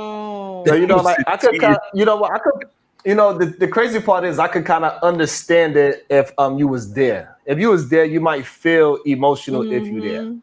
Things can Mhm. happen to you differently when you feel the energy and you think about all the things that somebody got to go through to be a champion in something or be the greatest in something in the moment. As him being somebody that went through a lot of trials and Nigga, it tribulations, that's was probably the rigged. feeling that he understood in the moment. And Look, I he don't was think in the no woman is gonna. Low-key. he was in the back of the Ron, you road. know it Look, was rigged, he bro. was in the Stop. back of Shut up. he was You in the know that back was of the rigged, my roads like nigga. this. I wasn't gonna say nothing, Trey. I Say wasn't what? gonna say nothing. Trey, I wasn't gonna say nothing. What Sharon, you know happened? that was rigged, my nigga. Quit playing, bro. What was Don't do rigged? that, Trey. Don't do Nigga, that, the Trey. finals, nigga. Don't Hey, do that, damn, Trey. my nigga, that was rigged, bro. Stop Don't do playing, that. my Hey, nigga. listen, Don't do that, ain't Trey. no way you Don't do that, can Trey. rig that tip. Don't That do that, tip Trey. that OG did, you can't rig Look, that. look. The city I think, been waiting. to be honest, Angry Man, I think it was rigged the other way, and the Knicks said no. Yeah, That's look. why The city everything was so was close. look. The city was waiting 55 years for that, Trey. Don't do that, bro.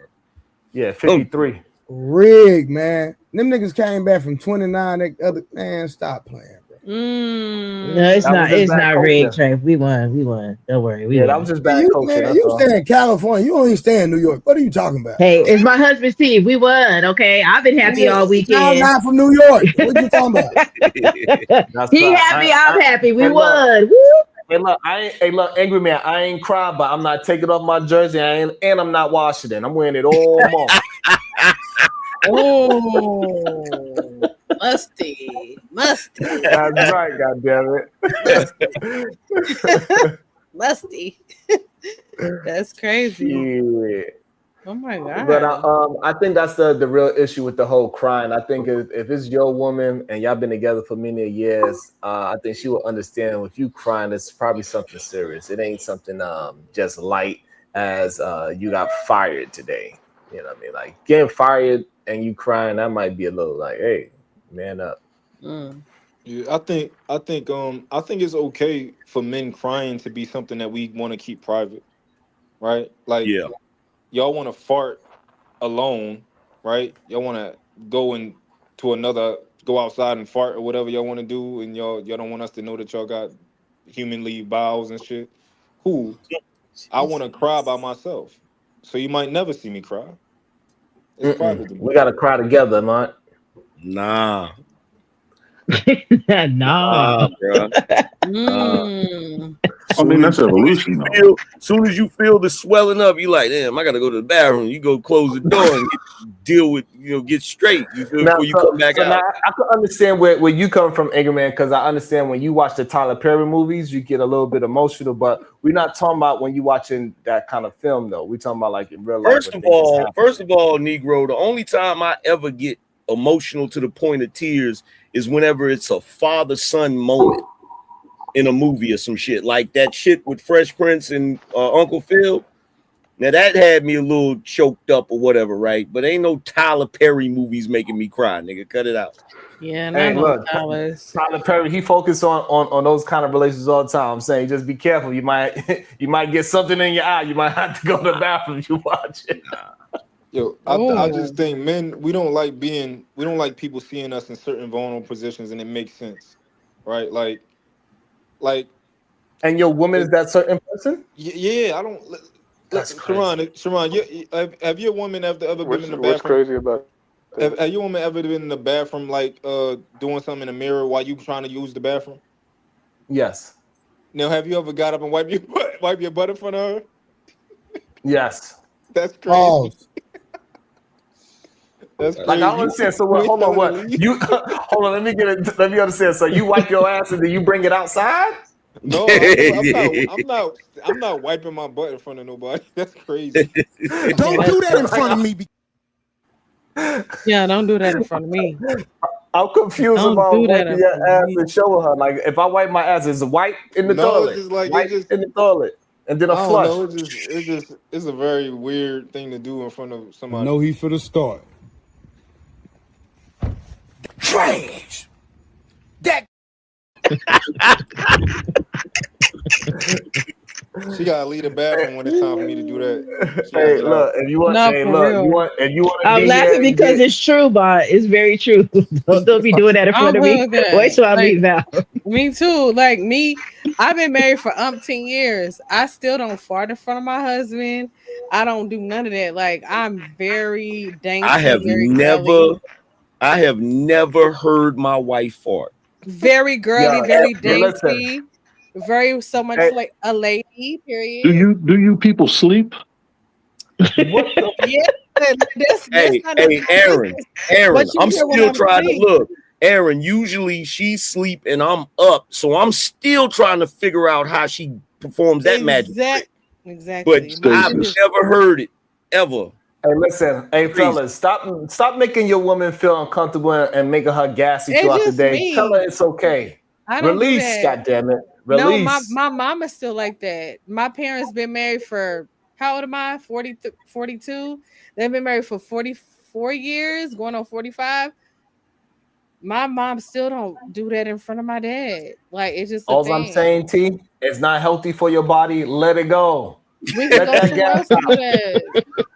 It's fine. Listen. Yeah, Let that gas out, walk it off. goddammit. That's why so many women in relationships walk around with an attitude. That's why their Nah, I'm attitude cool. stink. Is because they keep the stinkness inside their body and I'm then they cool. transform into their personality. That's why they stink. I'm No. She cool. wanted this house with all these Hey, you rooms say utilized. I'm they be cool. gassed up, huh? No. They be gassed up literally. Not How me. I'm many good. rooms is in this house? Utilize one of them. They open. I'm good. Listen, and that's the thing. Like, if I need to go, I'll go to another room. You know what I mean? Cross the threshold. There you go. Yeah. That's crazy. So we watching the movie. The movie get good. Oh, babe, I forgot the I gotta I get forgot up the out of key. here. Nah, Gotta get up out of pause here. button anyway. I gotta get another I drink. gotta get up out of here. I just gotta get up out of Hell here no. again. I'm gonna hold you even closer. I'm gonna force it out you. Goddamn it. Oh, Oh, you you're want some? disgusting. Oh my Oh, god. I'm like, hey, babe, we gotta do some yoga. We gonna do some child poses. You gonna get one of them joints out. oh my I God. can't do it. So you want to smell that shit? You want to smell it? He eats It's Raisinets. healthy. It is healthy for couples to It can understand how be to be a human. okay. Nah. Fine, whatever. I don't want to do that. Like I don't know.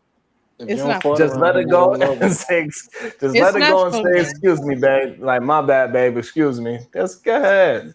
Maybe Her You when feel body, so maybe when I get a little My older, I hus be like, my husband will give me one right back and say, "Back at you, babe." oh my right. That's God. it. Well, your And husband can we now gonna we get making there. jokes about it Yeah, y'all because gotta. we're gonna Hey, be trying to Summer. figure out when Hey, did Summer. you eat? Because Summer, T, y'all gotta. you be missing all the good jokes because we be trying to figure out when did you have Taco Bell? We eat the same thing. Like, why it smell like that? wait. We gonna Summer, get Hey, your there. husband keep fart. Y'all got a funky relationship. I Summer, mean, Yeah. Summer, your husband keep Hey, farts on hey tap. Trey, mind your funky Listen, business. Summer, your husband keep farts on tap. You just be listen. like, It oh, got right to back at be. you. oh, It That's got to be crazy. if he could go right back at all the time, like That's clockwork. Right back crazy. at you, that's babe. crazy. That's That crazy, sir. sound like we about to make a whole musical out this bitch. You know what You Mm-mm. folks, Y'all you better do know not. what Y'all better Go ahead, not. big guy.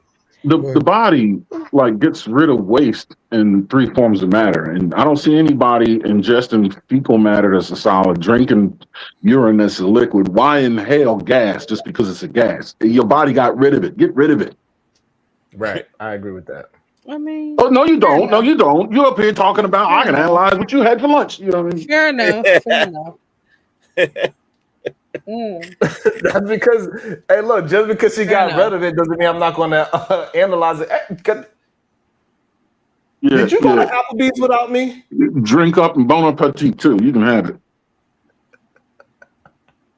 That's No, crazy. I think that's one of the things that women have to like keep the mystique of. Like I don't think you should ever smell your woman's fart or smell. I don't even think you should ever smell your woman with having body odor.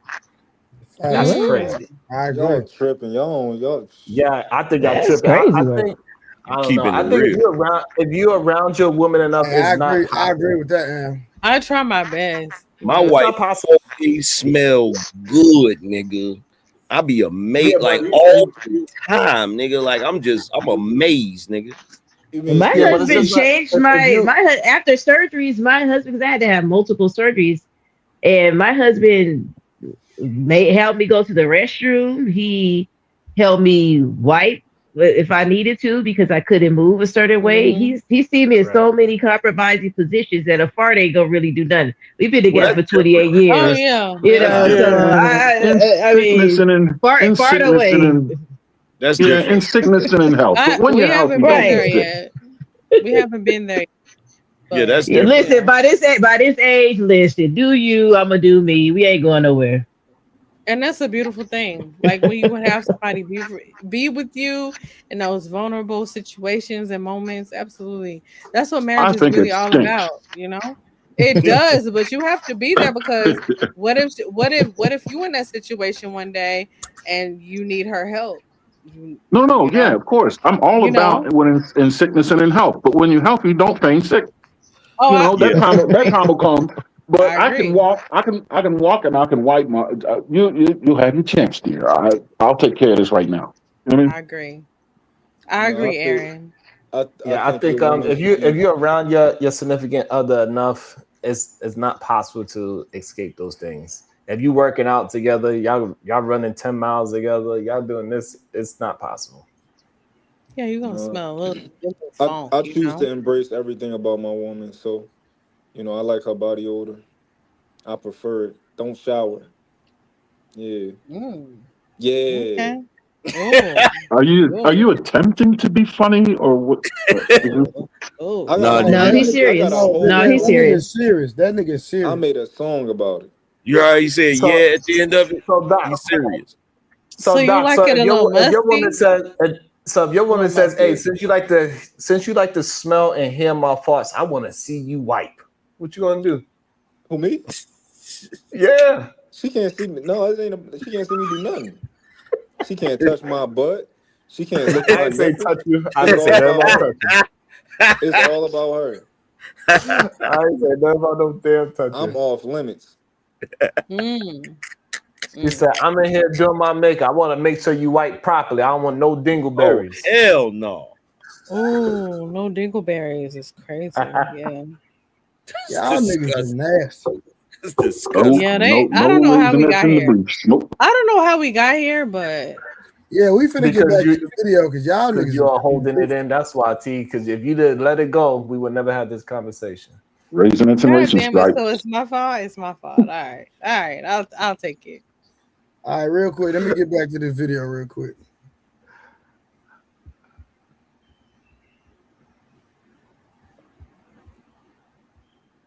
And also, Angry Man scared to cry as well. Gotta say. Know how valuable she was.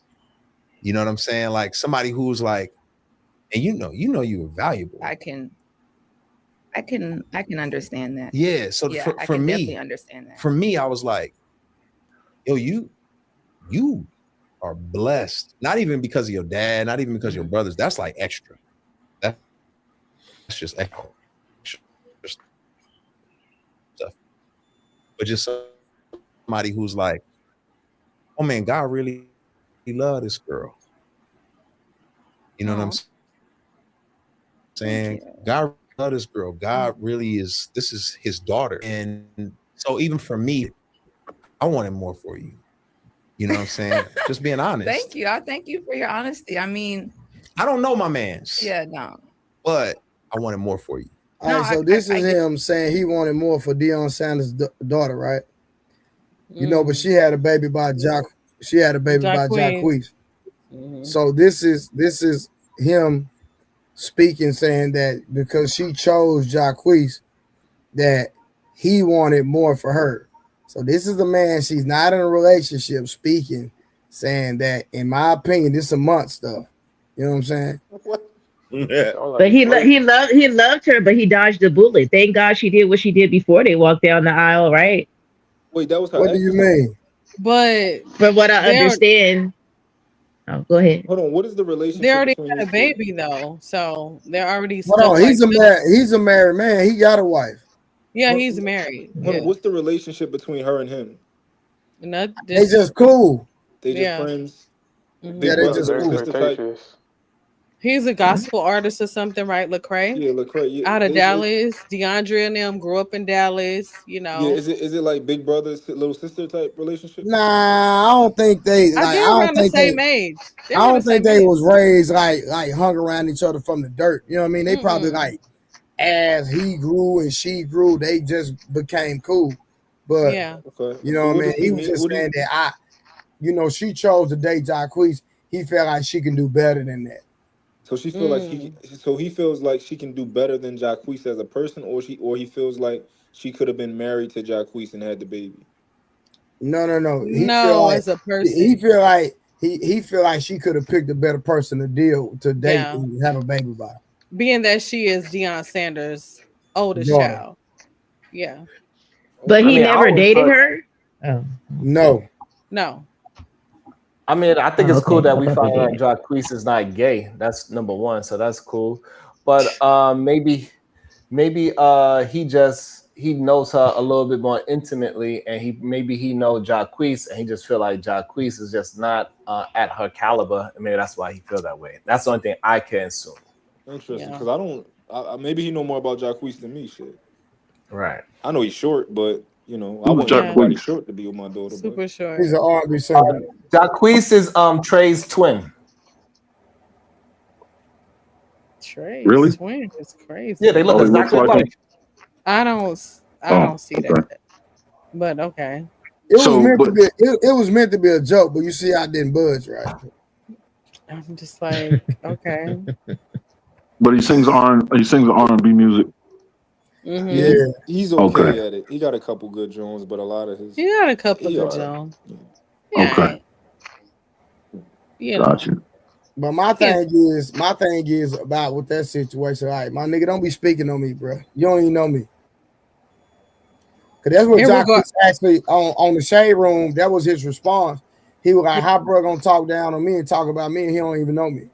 That was Yeah, right. Dirty Jacquees. Mackish. Yeah. So he don't. Yeah, So Yeah. he Dirty don't Yeah. Mackies. know him. There you go. There you Yeah, go. Dirty Mackish. Yeah. Yep. You're right. Does he at least know Jacquees's dating history? Is it like So public was or I something? right? What I said? Oh, sorry, mom. Go ahead. No, I'm saying like, is Jacquees's dating history public or something? Like, can he reference like, oh, he been with this girl, this girl, that girl, and I'm probably sure it is somewhere. And You know, hers too. She dated Lil Wayne.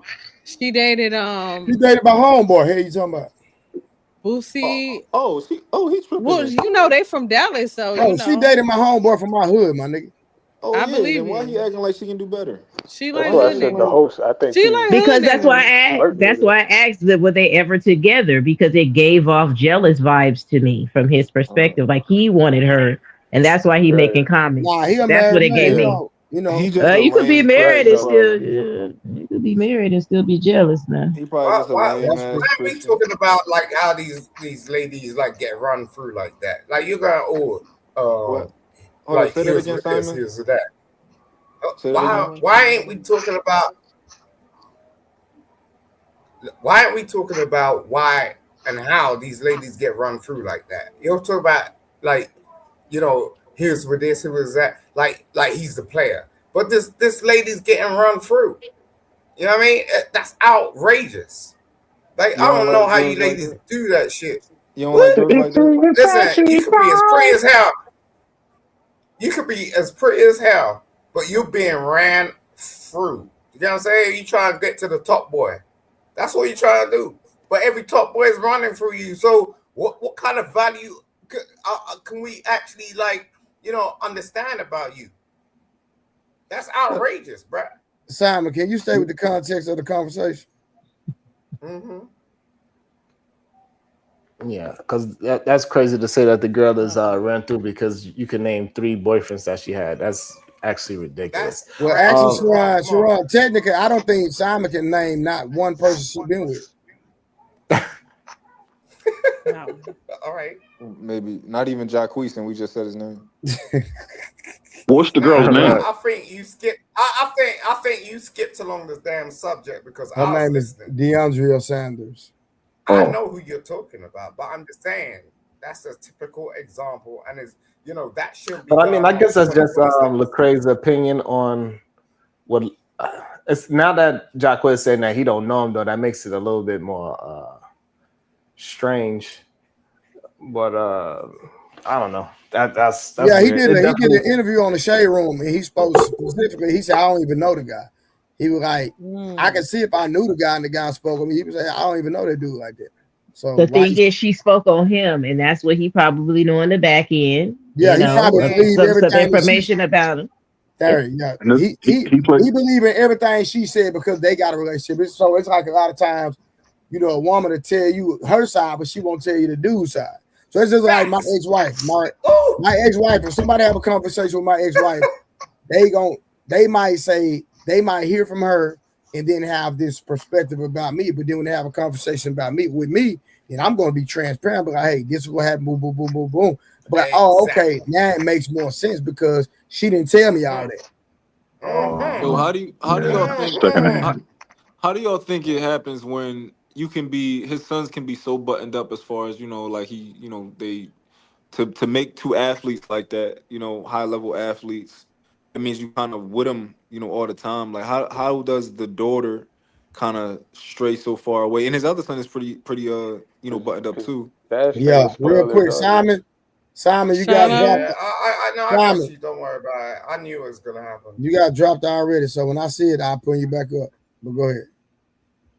I was just saying to answer my question. I think that's because a lot of dads tend to spoil their daughters, and take pride in doing so, and then they grow up and start doing stuff like she's doing. So it's like a cycle. Well, Hold on. What do you hold? What do you mean by that? because I was gonna say something about that. Are you asking me, Trey? Ricardo, repeat that again. No, I'm saying mine asked how. Well, I was answering Mine's question. And I was just saying I think a lot of dads spoil their daughters and they go overboard with it sometimes. So then they grow up not with these strong, strong enough parameters. Do So they? then they start. Am I making sense or no? How old is I, this young girl? I go, she's in her 30s now, like 35 probably. And this But is her first kid? Yeah. yeah, her first kid. Yeah, but Yeah. What's so mind blowing, Mr. Bracy, but from about what I'm that? hearing, Sharon, is they're saying that she's been dating like her dating record, isn't too don't look too good. That's what I'm hearing. Around Yeah. overwhelmed. I guess her only issue is that she gave raggedy ass niggas a chance. The thing that y'all Yeah, always say, men, this is the thing that women's supposed to do, right? She willing even to date somebody from a hood that Trey know. I'm gonna give him a shot to see if he got any kind of values and I But don't yeah, care about his money. I'm just but gonna real date him quick, for who Sharon, he real is. quick. But But isn't women Jaquise get a Hold on, real celebrity quick. Let though? me say penalized this. Real, hold on, Sharon. Let me say this. for that. You got to understand that the dude I'm talking about hung out with her brother every day. It's one of her brother's best friends. So it ain't like he was no bum nigga. Like it was her brother's best Oh, friend, and he okay. had a lot of motion. He was a street The way nigga, how you but he wasn't well, broke you're on no not level. making it better than They from he around was the No, way. street. it doesn't matter. But what I'm saying is that it's because she it ain't like she picked a nigga from the hood. Deion Sanders Jr. and him were best friends. So he was around him every day. Like he in the house, he around him. So he got access to her. And so evidently she started liking the nigga and they started dating. So it ain't like she just went to the hood and seen a random nigga. It wasn't like that. You said Lil Yeah. Wayne too, though. That's not. so, I don't. No, yeah, Lil Wayne was one of them. And Boosie too. I don't Boosie like was neither one. one of those bodies right there. Yeah, Boosie was that inner circle thing is tough. That's Boosie was another boyfriend. Hey, but Simon, whoever it is, they said, nope, nigga, you got to go to war today, Simon. They dropped you Gotta get up again. out of here. All right, but go so ahead, but y'all. regardless of if she only had one kid at 35, she didn't grow up as a bad Yeah, she individual. did She might pretty good. No, Yeah. she did good for Hold real. on, I hold agree on, with hold that. on, hold on, hold on. Just because you didn't pop a baby out, don't mean a goddamn thing. Women yes, I it don't have does. to mean, pop babies out. okay, Women, okay, I get what you're women saying. got That Yes, birth it means does. control. They yeah. had she John didn't abortions. Wayne have a lot Gacy of ain't had body. no She kids. probably She still kept it. She kept it demure. Okay. No, Okay. demure, right? women, Because I women, think women have birth control. They have Plan Bs. They have abortions. Like that don't mean Yeah, but that she. can wire hangers. right? That But nigga can said we But that. you'll say never Crazy. know, Ma. You never know, Ma, because she waited until she she was wasn't older. You ain't gonna to have a never know baby? what really happened because she only produced one Mhm. child in And but 35 the years. issue that I'm having Okay. is like it's damn it for women do, damn it for women don't. If she gives a Right. man a So, try, so do men You never consider? gonna Let know. me. Okay, so do men consider that like, hey, she's 30, mid 30s, no kids? Like, do they that's crazy. consider, hey, you know what? Maybe she is a little responsible with her body. She ain't got I no do. kids. I do. You know No, what I'm Hell yeah, saying? it But she Versus should. has one now somebody though. who got 3 baby daddies by 35. no, I Respectfully. don't. I don't think that because so Okay, many women have had so many abortions. Like I don't think that that's that's true just too. because you Yeah, 35 with no kid don't mean that you was being responsible. And then That's like crazy. I don't any woman honestly I'm sorry, but any woman who but got how would you Boosie know that unless she told any you? That's what I'm any saying. You wo- never any know. woman any woman who has Boosie and Wayne on her record personally for me, I don't see them as You look like at her like, okay, yeah, like I'm not Little gonna I Wayne? can't stand Boosie. I can't stand Boosie as a Nah, I man. Big like. Wayne. No, I Yeah, no, but no. I'm saying you, mean, I like the but hold on, music sometimes. but you not standing them is one thing, but But then my her people not from Louisiana, so there's that. you not standing them is one thing, but her not have being one of the baby mothers because they are men that do not care about creating children like that. That Yeah. should say something that she was being responsible enough not to have and Not to just have a be baby. a baby mother. Yeah. I don't look down on Yeah. baby moms personally. So it doesn't Yeah, change but anything if she did have a baby I with think them. that's that's easier said than But I if so done. she's so but we talking responsible, about what's attracting her to but those the type issue, of? man, we talking about what Because Ricardo anybody could said. lie to you. Like that's just like a woman might not have like a lot of babies, but that doesn't mean she don't have a lot of bodies. Do you get what I'm saying? Just because she don't have a and lot of babies, don't mean she don't have a lot of bodies or a lot of mileage. Right. And and the when only thing I Ricardo was brought saying it was in, that you would never know unless she tells you that, because the only proof you have that she slept with a man is from the baby that she had. So she could go and tell you, oh, that Exactly. was my only one. I only dated those people. I never slept with So them. we think that and the she. reason why we even having the conversation is because it was brought up as if the men was doing so good and she was doing so bad in the dating market, and that she was just being, out there in the street. But it doesn't really seem like she's out there in the street. Right. It's interesting. So, do we think that Jacquees baby was purposeful? Like, do we think that she met like this 5'2", like R&B singer that's like barely good, and she was like, "Yo, this is the best decision." Like, do we Well, think she she did talks that? about it. She was in her 30s at She the talks time. about it in this interview. She talks about all that. So I mean, She was ready, Do he right? have Was kids she ready to before be a this? mom? Oh, sorry. I'm about to look up. You said do Jacquees have kids? Yeah. no, I don't think Okay, neither of so them have kids. T, was it It that she says he was has now one. ready to be a mother? That's why she decided to start a family with him, She because she's in her well 30s, right? she wanted to have a family. That was her All right, Yep, stance. I knew it. She all right, Yep. wanted hold on, to be hold a on. family I found some situation. context. I didn't know this. So it She says wanted a family, and he, then it just didn't work out because yeah, apparently he cheated or whatever, and then that was it. gotcha. So I found some context that Jacquees they were engaged. So that's different for me. I look at that differently. I think so. Were they engaged? I can't remember. Yeah, it Maybe said they it's his were. ex fiance. So, Okay. so Yeah. that's different then for me. Yeah. Yeah. Yeah, She wanted stop a putting family. during that. Stop putting during that woman name for no reason. She a My She good bad. wanted a woman. family. She My wanted a bad. family for sure. Yeah, Yeah. as soon as you said that she was in her 30s, and then you said then she never got pregnant by anybody else or whatever, and Mm-hmm. now she had a baby, I was like, oh, she was ready to have a family. She was ready to be a mother. Mm-hmm. That's Yeah. That's the only crazy how reason y'all why. put That's the only reason together. why it happened. But I'm That's just saying, from a crazy. real perspective, if I didn't have kids and I was dating and I was having relations with other men, but a child was never produced from it, is either A, I'm trying to prevent it, or something happened and whatever happened, right? And I'm waiting. Once Yep, I it's get in my B. 30s, right? Like, it just is what it is. We have an internal clock. Once you get in your 30s, you start saying, well, wait a minute, maybe it's time for Mm-hmm. me to settle down.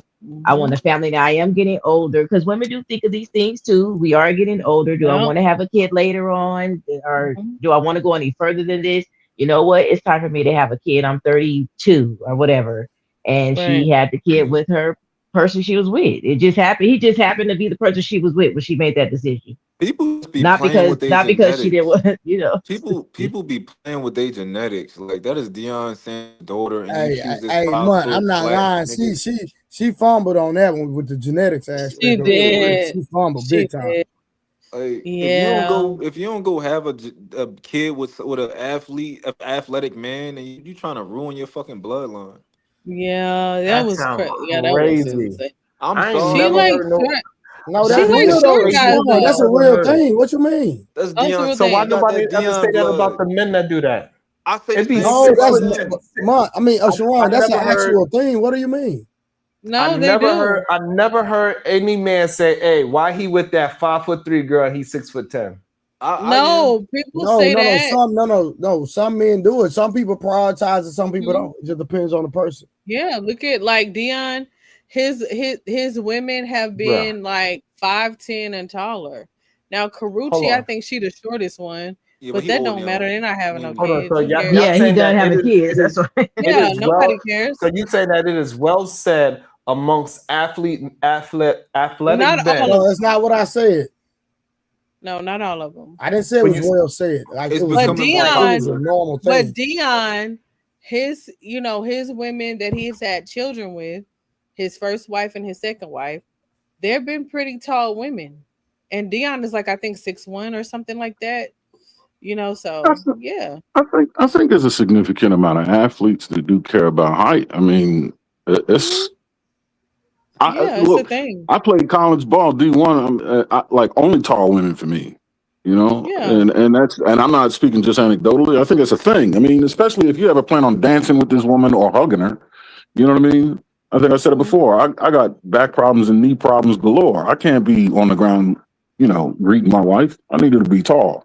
Besides, Yeah. long legs. You know what they do? But Yeah, I just don't think that's the case for a majority of men think of it that way. I got a I don't think not most majority. no. We're talking about athletes, professional No, but athletes. even the Okay. athletes, a lot of them don't think of it, but I think that Yeah, they a lot of them don't. A lot of them don't. But they're not. Okay. They're not going at like 5'2". And so the only reason why I bring that up is because y'all said she messing up the genetics. So what I'm saying is that athletes, men that are athletic, that are getting millions of dollars, they don't think about it. So why would They she? mess it up too. she the same They as them. mess it up too. Yeah. Y'all My crazy as hell. my kids can't have kids with short What's people. all that noise? Somebody didn't excuse themselves. Must be Sharon. It wasn't me. That's probably what Tia trying to blame it on somebody else. No, it wasn't me. That's That what was I'm a definitely lady. ice. No, Hey, the first she's a one, lady. She leaves the I'm a room. lady. Yeah, that's Hey, right. the first one smelt it, dealt it. That's how it goes. So it's either Tia or Iceman, one of the two. No, I It heard wasn't it. me. It wasn't me. Okay, Shaggy. Whatever. That's funny. But yeah, I just don't think majority of people even think. I think people possibly should, because if I was 6'10", hey, I ain't, I would try to find me a nice 6 foot something woman myself. But I get it though. Yeah, for sure.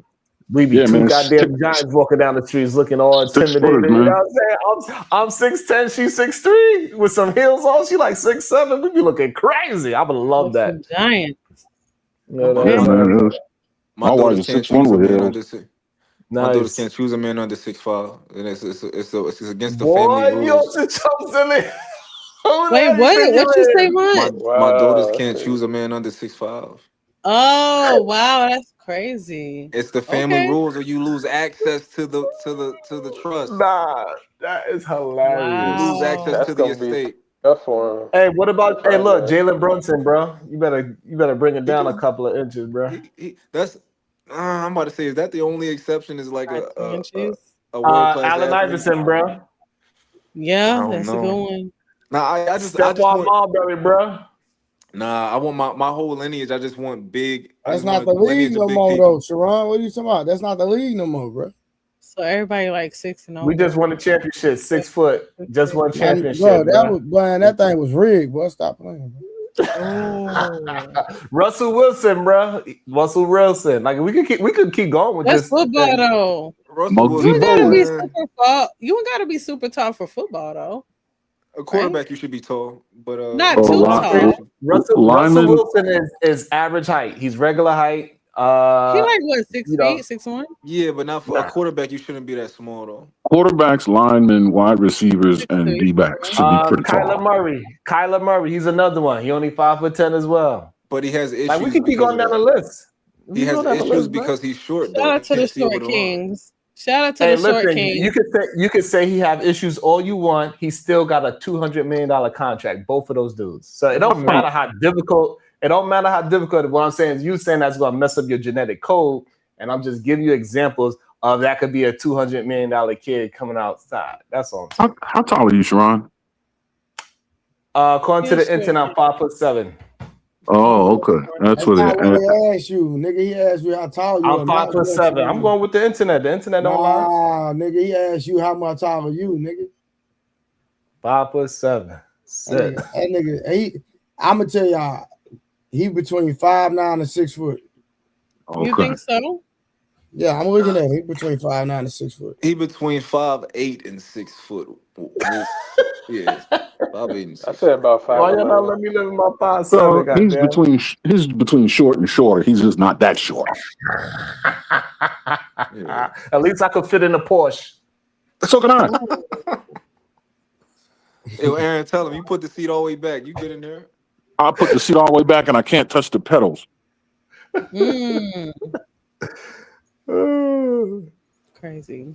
It's pronounced Porsche. Guys, There's let's an get E. out of here.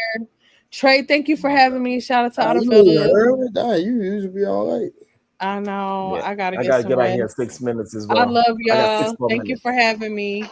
I'll Take see care. y'all. Be well. Have a good evening, everybody. Have a good evening. Have a good one. Good talking with you, homegirl.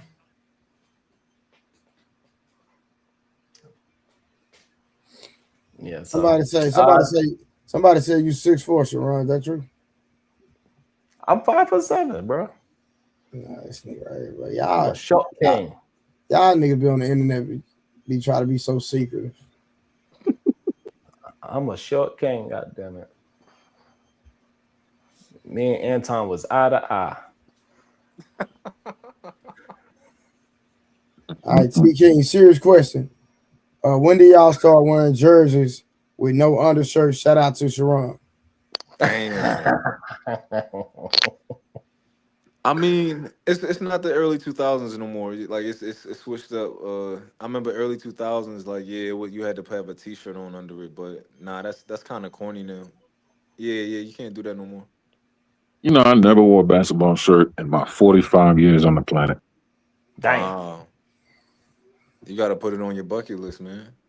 Negative, Ghost Rider. That bucket list is full. True. I hope you took bungee jumping off. Yeah, I checked it. I checked it off. Bro, that was crazy, bro. That was crazy. I checked it off. Yeah. That was, that was crazy. That's a sad situation, man. 21. It's ridiculous. They Like, how just do threw you off the damn bridge. How do you like? I would have been. My anxiety would have been so high. I would have made sure I had the fucking bungee on. Like, there ain't no way I'm not gonna have a bungee on. That was insane. And it wasn't nothing down. It was just the ground down there. It don't matter. That shit was too high. At a certain height, the Did water. they show the whole thing? Nah, they just showed them throwing her off. Oh, they didn't get the impact? No. That's So what? Did her family report that what happened, or the people did? She was a 21-year-old on vacation. They threw her off, and then they had to call the police because they threw off the bridge. Wait, she didn't jump? You're not supposed to. You're supposed to get assistance, but you're supposed to depart on yourself. Two men carried her and threw her off. Two men threw her. They were bungee jumping, but they didn't hook the cord up. Yeah, but three men picked her up, and that's the way that they do it out there, I guess. And they chucked her off. That ain't right. Yeah, they threw her off. They threw her off. Let me ask y'all this: was any of her people right there with her? No, it didn't seem so. It didn't seem so. It seemed like it was. And she had her arms, and she had her arms spread out too, so she had no idea that she wasn't attached. So she was, willing to get thrown off the bridge. Yeah, was she on like a solo trip, like I don't backpacking? know. That shit's weird. The whole story is weird. I don't got the full story yet. Yeah, that was crazy. It's like, I'm trying to. How do you forget the bungee? Yeah, 3 people check it: the jumper, the jump master, and then a witness. And they check they check 2 points of you and the anchor. Hey, like somebody in the chat said, I just thought about who recorded it. It was just somebody was from far away, recording it. Maybe it was her friend or something.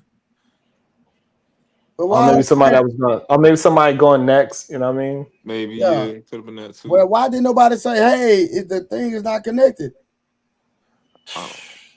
It don't make no sense. They must have been drinking. They must have been drinking Drano. They ain't paying attention.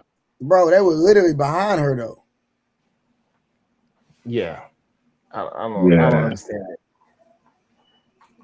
You would see it not connected because when you approach the edge, you're looking down at your feet. Your feet have to be a certain distance from the edge so you don't hit your head. They threw her off. They had her above. She was above their head. That's right. That's bull. Yeah, nah, that's unethical. Even if she was attached, that's wrong.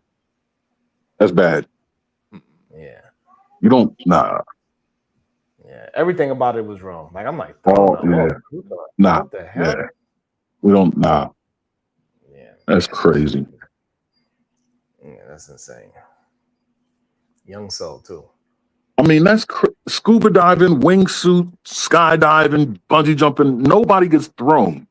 Departure is always up to the person jumping, and they just get assistance from the jump master. No one gets this crazy. Insane. But I got to get up out of here as well, Trey, because for me. I got the kids, No, I understand, man. Take care of your business, man. Appreciate you pulling up. I'm gonna pull up on you. All right, later, later, All right, dog. Iceman, All right, Miles. enjoy them My first leftover time beans. seeing you, Ricardo. Later, All right, see you. Take care. and later chat. Peace. I'm gonna get back to this video then real quick. Yes, sir. If something stand out, y'all let me know. All right.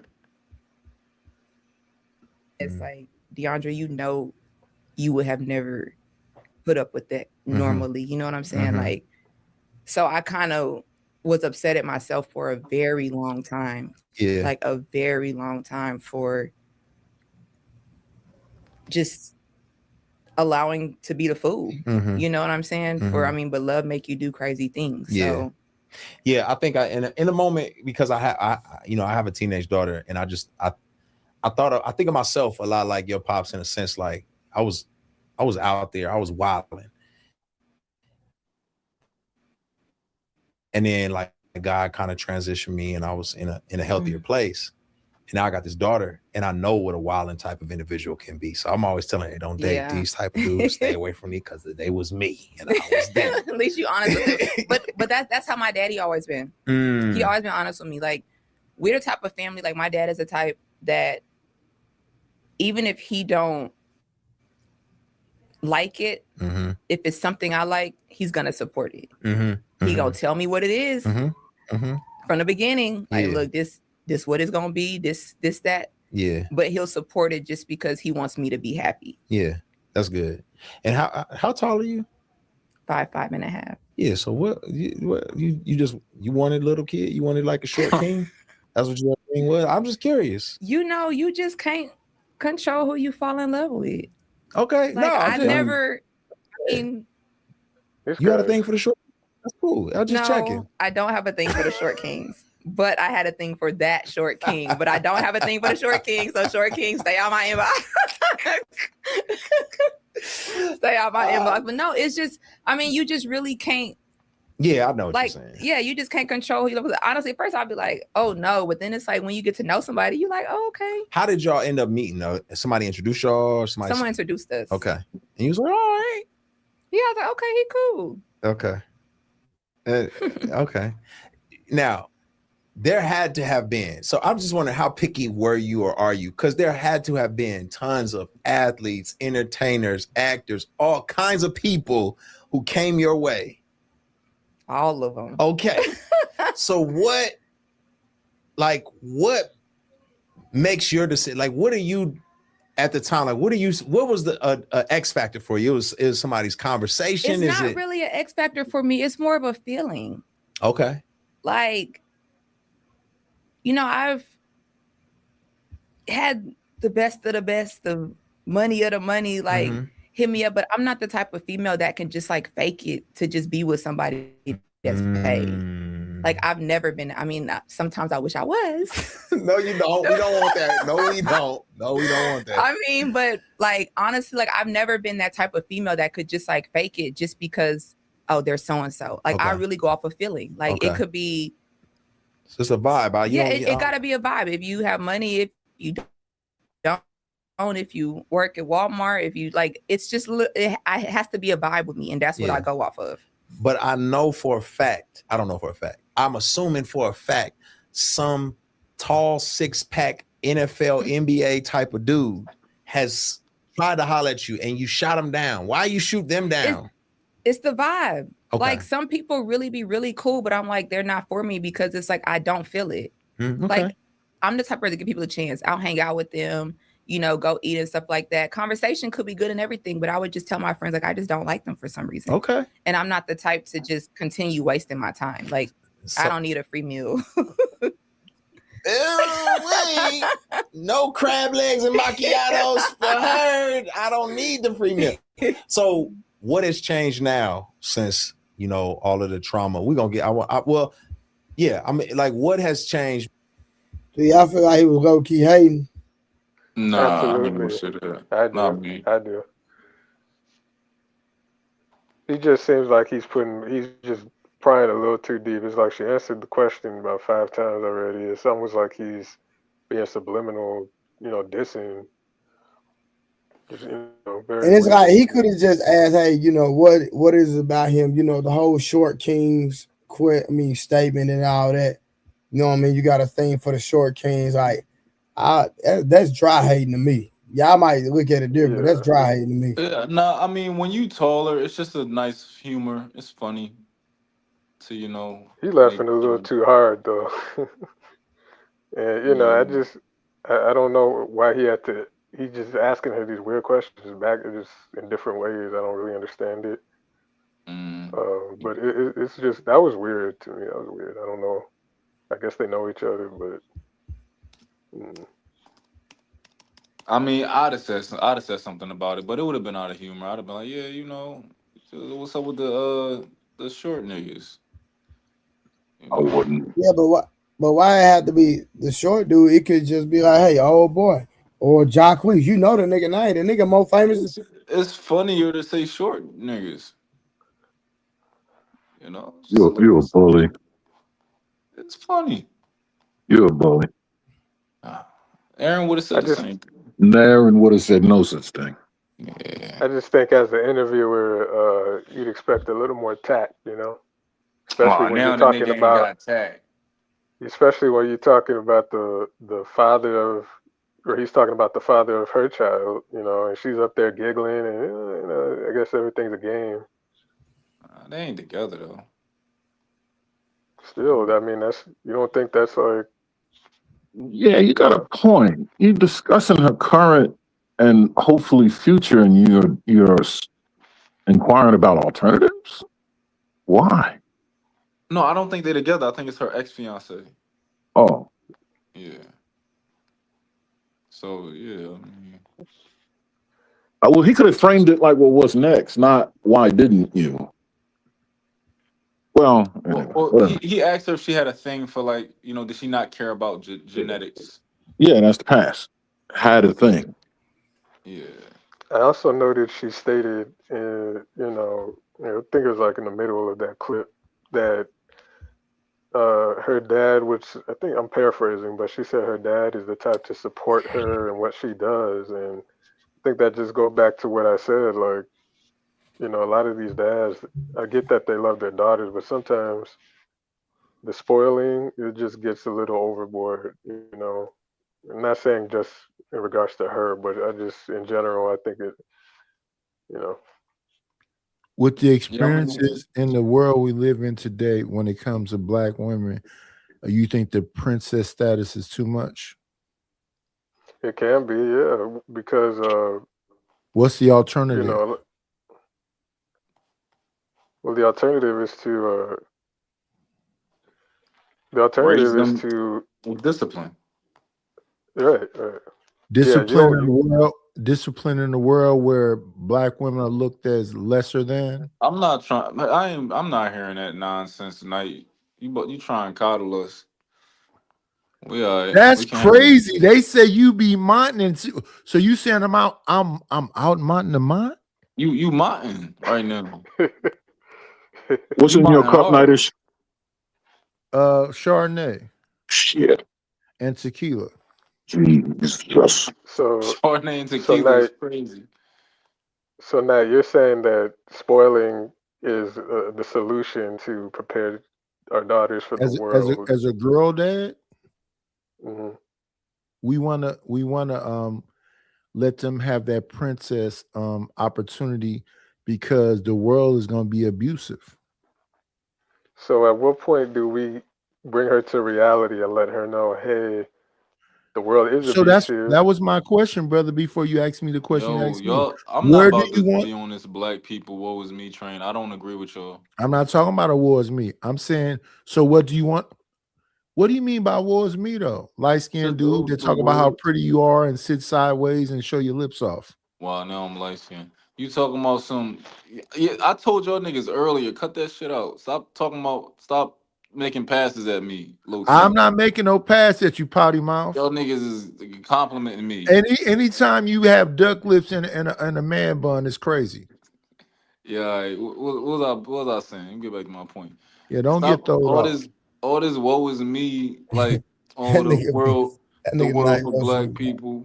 it's just so sad for black. Like, yo, it's not like that. Like, At least, hey, Even Trey. At if least I got him talking in a regular tone. You're not doing that bullshit. I got him regular. Go ahead, Mont.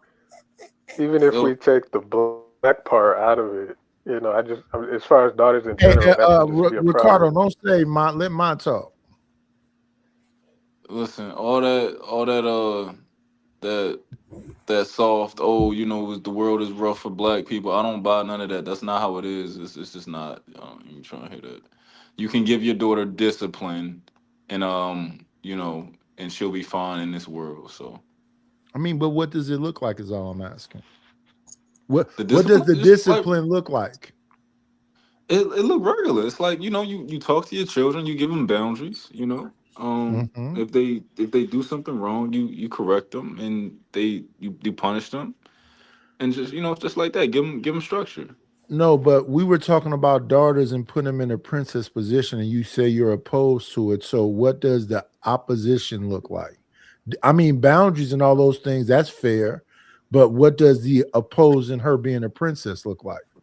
Don't Strict. buy her, don't buy her mirrors with the 3 visions. Don't buy her you don't get her hair done, don't get her nails done. Don't what does it look like? You No, be it's not girly. there.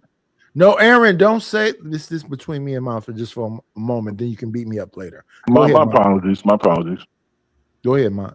She can still be girly, right? Because that's Mm-hmm. you just referenced some more so girly things versus like Mm-hmm. prank Mm-hmm. stuff. She can absolutely be girly, and you can have that type of relationship with your daughters, but still have those boundaries, structure, and discipline Okay, go ahead, and Aaron. Because expectations. I thought he was saying something else. I didn't understand what he was saying. You know what I'm saying? Oh, there was a pending lineup. Okay. Yeah, No, I just think even boys or girls, I want them to be, children as long as I possibly can let them. I still believe in discipline and structure and order, but at the same, still letting them be innocent as long as they can possibly be. She's in her 30s. I mean, how far are we going to take that? Oh, I'm not talking about a 30-year-old. I'm talking about just because when I'm listening to this, if somebody in their 30s, yeah, that's over with. That's a done deal. Okay, okay, I get you. I think you're talking about social, like just practice, like today's, society, like what's going on. Parents that are raising tomorrow's 30-year-old. Is that what you're saying, Midas? No, I mean, if you're 30, yeah, it's time to grow up. No, I'm saying, but the conversation, the question you're asking is like the kids today being raised. You're talking about Yeah, tomorrow's yeah. But I 30-year-old. was talking about because I came in on the back end. I didn't hear everything. I thought we was just talking about children. But if you're talking about a 30-year-old, no, I'm not talking about no 30-year-olds. Yeah, you're talking about children, right? Okay, yeah, that's how I took the question. Well, no, I think Ricardo was talking about how she was raised. So, Okay. Well, right, which would still Yeah. be a child, but yeah, but the person is old, but Well, no, I was just context. saying to Knight's point. What are the limitations on the princess treatment? You know, so if we're So talking and we're in the 30s, because which she is in her 30s, I was just trying to get clarity on that. when I ship sailed, I Yeah, you think, Yeah, should. Yeah. yeah, I but think going forward. I mean, it's she didn't say like, her dad in the past tense. She said my dad present tense. Supports what I do, and he's the type to. So I'm like, well, it sounds like she's still getting that princess treatment today. yeah, well, if she isn't and she did in the past, it's too late. That ship sailed. You know what I mean? Like what he's doing today is Yeah. pretty much inconsequential. Like that ink is dry. You know what I mean? Mhm. But I mean, Who are you talking about though? I came in on the end. Deion Sanders' daughter, Oh, okay. yeah, who apparently has been she is what R&B singer. Mont is the guy. yo, Yeah. So, but no, I think to answer the question, it's really about shaping and developing mindset, and it's a software issue. You gotta get in the mindset early in the game to eradicate that princess shit, and it really just comes down to strict adherence to objectivity. Just cause and effect. Don't let her fall into the habit or practice of getting into verbal hopscotch and doing that whole you know what I mean, 3-card monty with the conversation, because if you notice, women are really good at that. Like if you ask them a yes or no question, it comes with an essay, and the word yes or no is nowhere near found in that essay. Like you got to refuse that kind of conversation early. Like you don't even allow it to exist, right? You just kind of expect them to communicate to you based on objective reality as much as you can.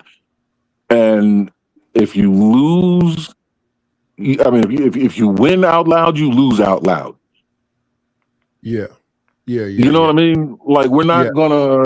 It just is what it is. Just make it mathematical, man. And she can still have freedom of expression. She can still, you know what I mean, have a sense of self-identity. Like I'm not talking about compromise her sense of sovereignty and all that. You know what I mean? If anything, you want to promote that, but you're not going to go running around verbally vomiting. You know, golden rule, pretty much. Yeah. You know, when I think about what y'all talking about right now, it kind of reminds me of what I listen to Lisa Ray and the Brat talk about how their dad treat them as princesses. They rode horses, flew in helicopters, and did all this other stuff. And when they look for a man, they look for a man to kind of match dad. And then they say stuff like, "Dad was a first boyfriend." And they looking for a man that's gonna come in, kind of like take his place, and that they have to take that man to dad or big brothers and whatever else, and vet him to make sure that he's whatever. So there's nothing wrong with helicopters and horses. I mean, I'd take my daughter flying around, right? And we do all kind of adventurous shit. But I also explain to her that this is not the world. Like what you're seeing is unique to you. The way I grew up, it was fortunate and it was unique to me. But there are other people that live different lives that are still decent, noble, outstanding, people. And that your expectations have to be well managed. And you're just pretty much explaining to her and fortifying what's really important and what isn't. And helicopter flight is not important. No, I didn't want to put the emphasis on that, but when I listen, I know what you're saying. Yeah. You're going to vet that young man and make sure that he's intellectually prepared. Yes, and actually protect your daughter. Yes, and actually be the type of man that you feel comfortable with having her. Yes, and that that she understands that you have said you have given him the pass. Yeah, and don't go on your first date expecting helicopters. Just because you flew around, well, I don't fly no fucking helicopters, but don't your first date, you're not gonna go flying around in a Cessna with, you know what I mean? Like you can't take that expectation into your dating life just because daddy's not your first boyfriend. Daddy's your daddy, and daddy has a pilot's license. That's it. That's all. Leave that right where it is. But approach the dating world, you know what I mean? Different. Exactly. But that's how they say it. I don't like that they say like that the daddy's your first boyfriend. But daddy's your reference to the type of man that you want to be with, but he's not your damn boyfriend, he's your father. Yeah, he's a reference and a fail, so he's your check system. Yes. You know what I mean? He's your pre-flight check and your manual, but by no means is he, you trying to replace him word for word. You know what I mean? No. Yeah. You got to handle what's the important part. You know what I mean? The fundamentals. I agree with all of that. And grow and do your own thing. Fuck helicopters and planes. Go get a yacht or something. You know what I mean? Or not. Plant trees. Shit. Yeah, some good points. Just be good and eat your vegetables. That's all. Be good to each other. To each other. Be good to yourself. Good to each other, and good to the world as much as you can. Yeah. Helicopters come later. That's why I'm curious. So she's basically a single mother now, right? This young lady. Am I mistaken, or she's not with the That's the understanding, I think. Is that right, Mont? Because I'm a little confused on that. I'm not sure. She's got a child with the R&B singer. Are we right? Yeah. And this is her one child.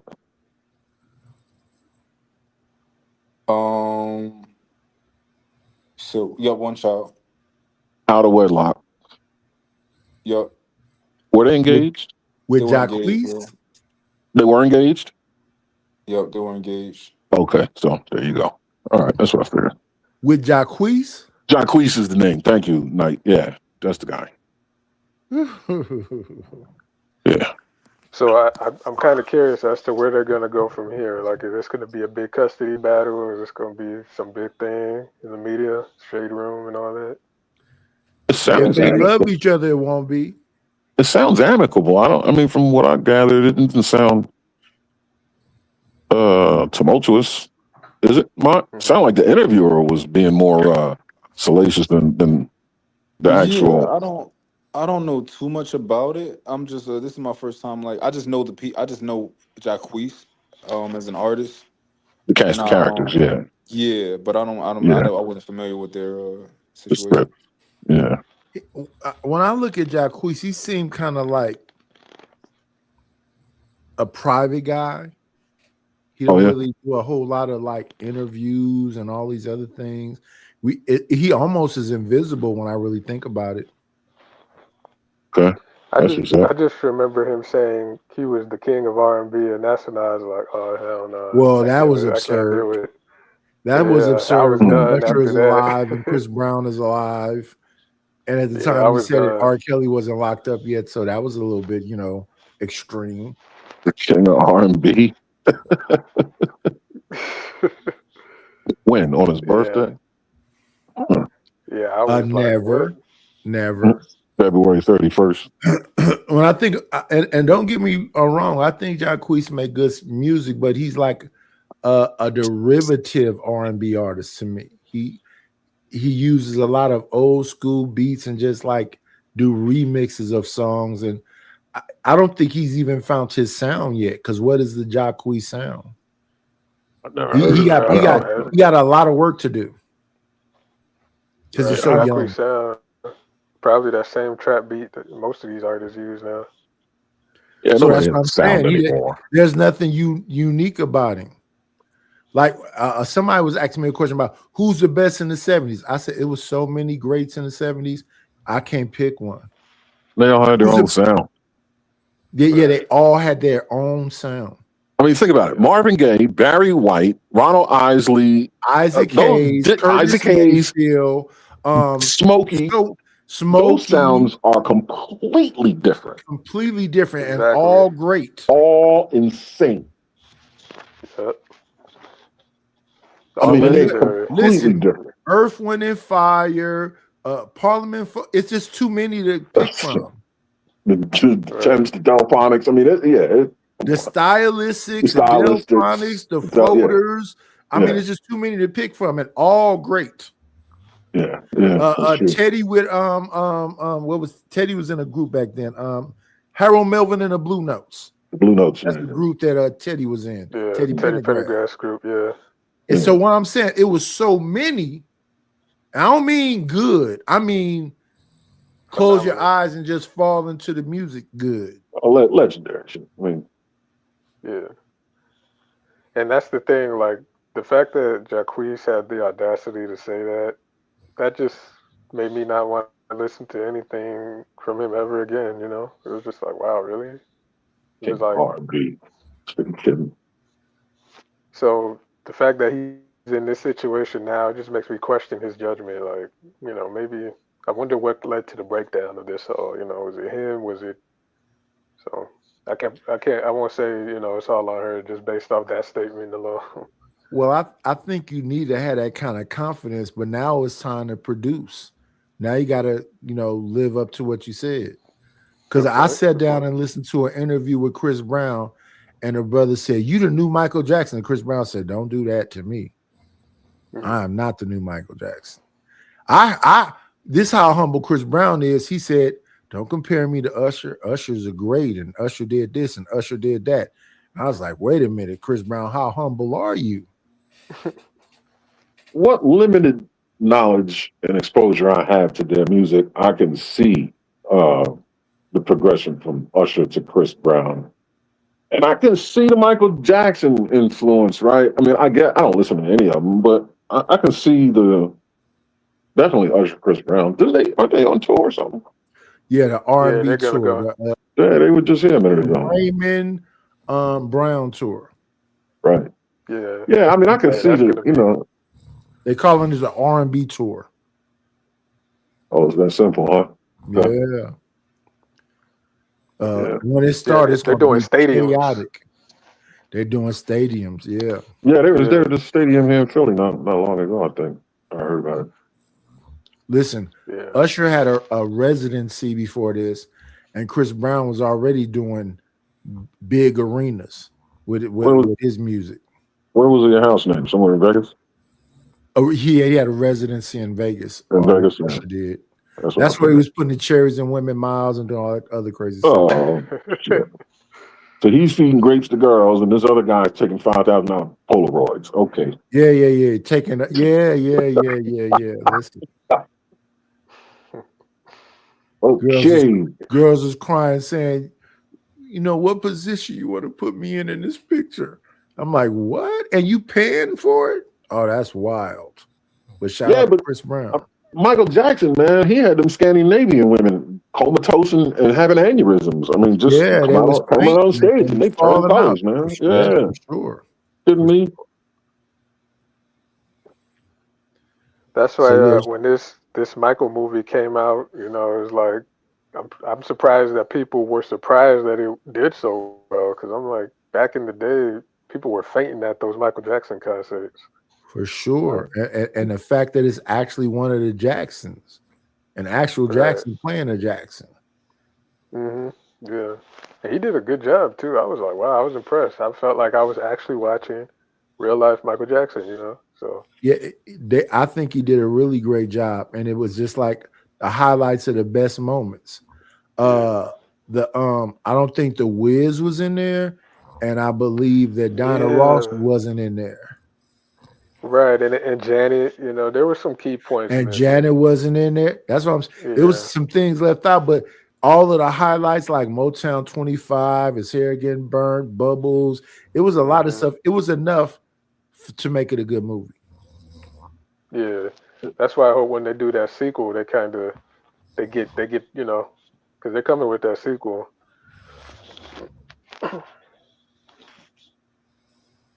Yeah, Jackson's that ain't my favorite. The one thing I like about the Jacksons the most is Janet Jackson's face 10 years back and before.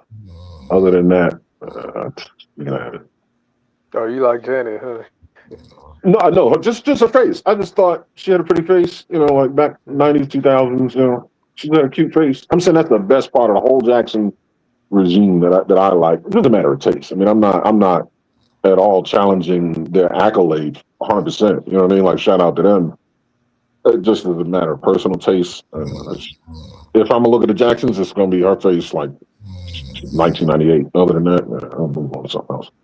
Yeah, see, the Jackson was brought to us as like R&B pop royalty because of all the people they came through. You got to understand, Michael was like, he went through Sammy Davis Jr. and Smokey Robinson and Diana Ross, the Temptations. It's all the people they went through that influenced them. James Brown. It's not just Michael and Janet as a little girl was playing Mae West and her and Michael, you know, on like these different TV shows, Merv Griffin and all this other. It's more than just the music with them. Yeah, wasn't she on Good Times? Yeah, she played Penny on Good Times. Little girl, right? Yeah. So her mother was Kim Fields' mother. Forget it, some Fields.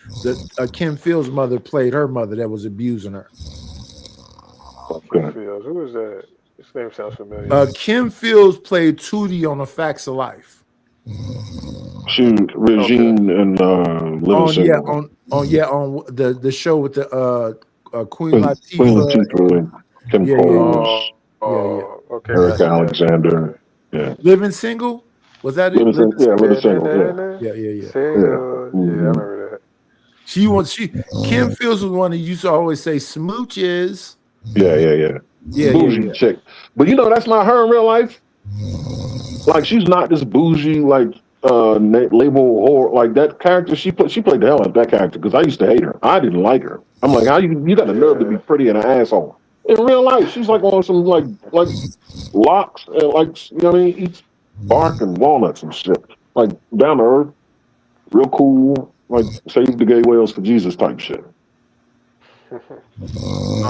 Why did you run, brother? I was up here just for you because you said, you know, what you said, brother. But I'll catch you next time. It's all good. Yeah, Kim Fields is a very sweet lady. Yeah, yeah. Every interview I see her in, she's like all, you know, sitting Indian style on the couch, no shoes on and shit, just real cool. Like, yeah, down to earth, down to earth. Yeah. But that regime, man, I'm like, somebody get this brought out of here. Yeah, that character was over the top. She played the hell out that part, man. A lot of them on that show to me were over the top. I'm like, wow. But you know what? That show kind of laid the foundation for I think a lot of the stuff we're seeing now. Like they showed the different archetypes. I think Friends stole the whole living single thing. Friends and girlfriends. Friends and girlfriends. Yeah. Mm-hmm. The white women, that was clearly a ripoff. Yeah. And Friends was like not fun. That show was so I just fall asleep. I'm like, what my is favorite this? one on Living Single was some Alexander. I forget the first name, but the Erica. one that was Erica Alexander. The dark skin with the locks. She was an attorney. Yeah, yes, Tall, dark skin. Yeah, she's from Philly. She's from around here. Yes, that was my favorite one on that show. She was a good looking chocolate woman. Yeah. Crazy. They were up, man. Look, that was cast just some pretty sisters, man. Yeah. I think that was the best. That I would say that era in the 90s was clearly black excellence. Living Single. 93 to 98 was the golden era of black. Yeah. Rock. Cosby. It was so many shows.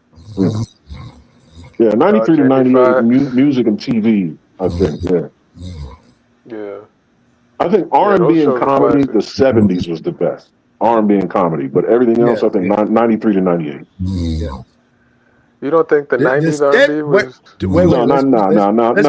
Bathwater drinking niggas, man. Nah, man. The 70s, when you talk about the 70s, you talking about Sanford and Son, you talking about Friar Fox, Good Times. You talking about Cosby and Portier. What's happening? Saturday Night? Saturday Night Fever. Yes, Portier and Rich Price. All that, all of that. Exploitation era. All of that. All that. The comedy and the R&B from the soul, 70s soul, and 70s comedy and black exploitation. Yes. Other than that, everything else was the 90s. We showed out during that time right there. Yeah. I don't know if comedy had a movie called Truck Turner. Truck Turner. Oh man, that's the movie, isn't it? Yes, that's a classic right there. Run around chasing that pimp. Funny. With the chick from Star Trek and what's her name? On Star Trek, she was Lieutenant Uhura, but in real life, her name is Niche. I can't think of it, but yeah. That was a great one. That was a good movie. Yo, Portier and Cosby, man, that's a duo. Man, they make funny movies, man. Yeah, they remind me of Ice Cube and Mike Epps. You know, just the original version. You know, one serious, one's goofy. The person, but they both funny as hell. But one of them's serious and the other one's goofy. Yeah, you're right. I ain't say that. So Portier was a serious guy. He was a so-called goofy guy. He was Mike Epps. Yep, exactly. Yeah. But they both was hilarious, though. For sure. And I would say that Portier and Cosby was better than Mike Epps and Cube. Yeah. Yeah. I mean, better than they did at first. Yeah, first. Yeah. But they followed up good, though. Cube and Mike Epps, they did their thing. Because they got Witherspoon on it, you know. Well, the ensemble that Cube put together, you got Witherspoon, you got Tiny Lister, you got AJ Johnson, you got that. The First Friday is not my favorite, but that group of people. But when we talk about grouping, I want to say the best grouping of comedians and actors is Boomerang, because you got Eddie Murphy, you got David Allen Greer, you got Chris Rock, you got Boomerang is one of the best when it comes to an ensemble of comedians. It was all in talent one show. saturated, yeah. Yeah. But all you I need is haven't a seen it in so juggernaut. All you long. need to do is put Pryor in front of the camera or Red Fox in front of the camera, and that's all you need. You don't need shit else. Yeah, Pryor has a Wait, lot of them. My wait, Matt, favorite Pryor movie you is didn't like Which the Way first Is Up. Friday? I didn't know. I like it. It's just that it's just so basic. It's not really like in depth to me. It's like Cause just see, that's a most basic. people's favorite, the first one. So I'm guessing My your favorite, favorite, the second. my favorite Friday is Friday After Next. So the No, third one. sequels are always not as good. The only sequel that was better than the first was Terminator. My favorite one is the one Oh, with Mike Epps and Terry. yeah, that's the My third favorite one one is the third one. Yes, the third one. You know, the with first the one is kind Christmas of tree. just a day in the life. The second, don't get me wrong, I like the first one. It's cool. The second one, when they're in Rancho Cucamonga, is cool. But my favorite one is the third one. Yeah, I mean, I can't be that. To me, that would be the follow up. Yeah, that was hilarious. Oh my gosh, that was hilarious. Yeah, I gotta say the third one was my one. It's some things in there I would take out, like the Santa Claus and they break in a house with the Ricky Smiley. That's unnecessary. The Pinky, Terry Crews mama, um, uh, uh, uh, uh, John Witherspoon. What was John Witherspoon brother name? I forgot it, Curry. but yeah, I know. Yeah, Yeah, that whole movie. It's so many pieces in there. It's so many good chunks in there. That's my favorite one. Friday After Next. see, my issue with the subsequent Fridays was it started to get kind of like minstrel. I mean, it was still good, it was still funny, but the first one it was like more realistic and it had a message.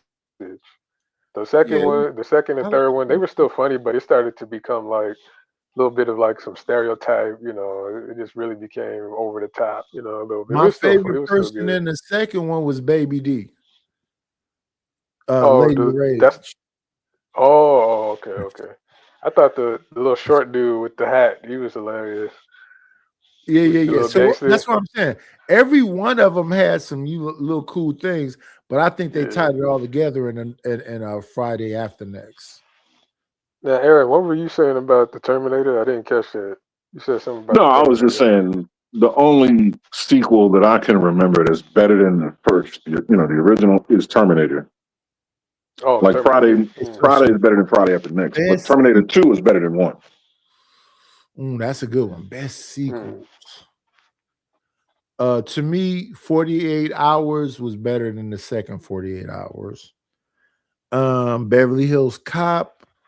Oh no, Oh, 2 that is better first than one. 1. I'd like What? 2 better than 1. I think. Oh man, first one Yeah, is a classic. First it one, I love it. I is. can watch that 24/7. I love that movie. Hey, listen, Yeah, I don't all know. Eddie Murphy movies. I love them Eddie Murphy movies. The chat was right. Harlem Nights was the best. You want to talk about star-studded comedy? That's better You than got Boomerang. Red Fox, you got Richard Pryor, you got Eddie, Della Reese, Eddie. Yeah, everybody's in it. Oh yeah. Everybody was in it. Ones for sure. Everybody. Arsenio, Tommy. I mean, everybody's in it. Yes. That's one of them ones. Yeah.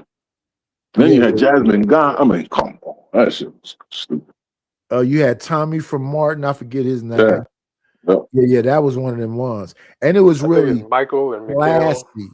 It was classy. Yeah. The style was impeccable. Style, yes, the style of The style was impeccable. Yes. Yeah, that's a classic. But that was another golden era, I think, of black culture. Like we talk about the 90s and the 70s, the 30s. Yeah. Especially the jazz that brought Miles Davis, and you know what I mean, like the Hebrew, you know what I mean, when he was young. Charlie Parker, Miles Davis, all those guys. I mean, the jazz artists from the 50s and 60s, where they started. Yeah, Ellington, exactly. Cab Calloway. Ella Fitzgerald.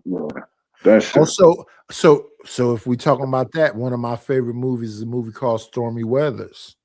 Never with saw it. Dorothy Dandridge and Harry Belafonte. Yeah, Belafonte's my man.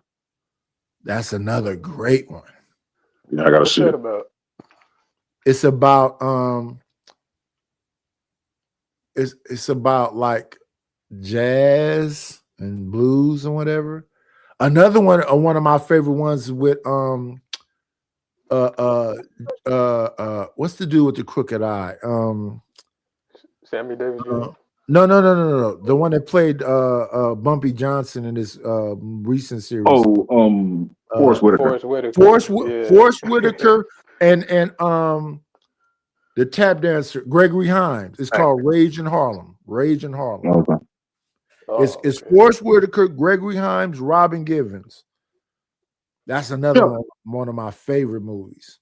Yo, you said Harry Belafonte. Do you know how funny that man is? Harry Belafonte was in the movies with Sidney Poitier and Bill Cosby. He played Peachy Dan. Peachy Dan Buford was the funniest character in the world. Yes. Oh, Peachy, man, I'm in tears now just thinking about it. Another movie that Harry Belafonte played in was called Kansas City.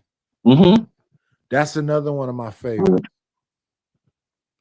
I just recently watched it again. Harry Belafonte is a hell of an actor. Yeah. And he's a calypso singer. Yeah. Yeah. Yeah. He just I passed don't away. think people understand the magnitude of Harry Belafonte, Sammy Davis Jr. Sammy Davis, yeah, those two. The fabulous Nicholas brothers. It was two twins that used to tap dance and do all this other stuff. Sammy Davis, all that old school stuff. Yeah. Matter of fact, one of the fabulous Nicholas brothers is in one of my favorite movies called A Five Heartbeat. He was the one teaching them how to do their dance moves. Oh, really? Yeah. I remember. Yeah. Oh. That's a Robert Townsend movie. Yeah, right. That movie is great. Yeah, that's the thing. That's where we saw Leon be a scumbag, but it was great. Leon is in the Five Heartbeats.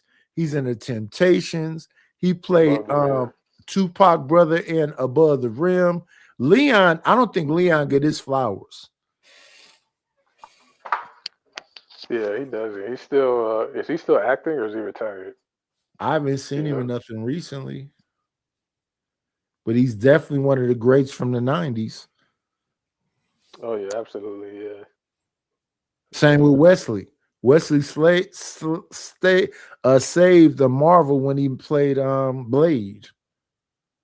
Oh, he started Marvel pretty much, like the movie side of it. All these superhero movies now, that was him first. None of those movies were successful. And the other cat that saved him was Michael Jai White, I believe, played Spawn.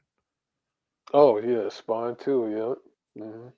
So two brothers saved Hollywood when it came to them kind of superhero movies. Wesley Snipes is Blade, and Michael Jai White is Spawn.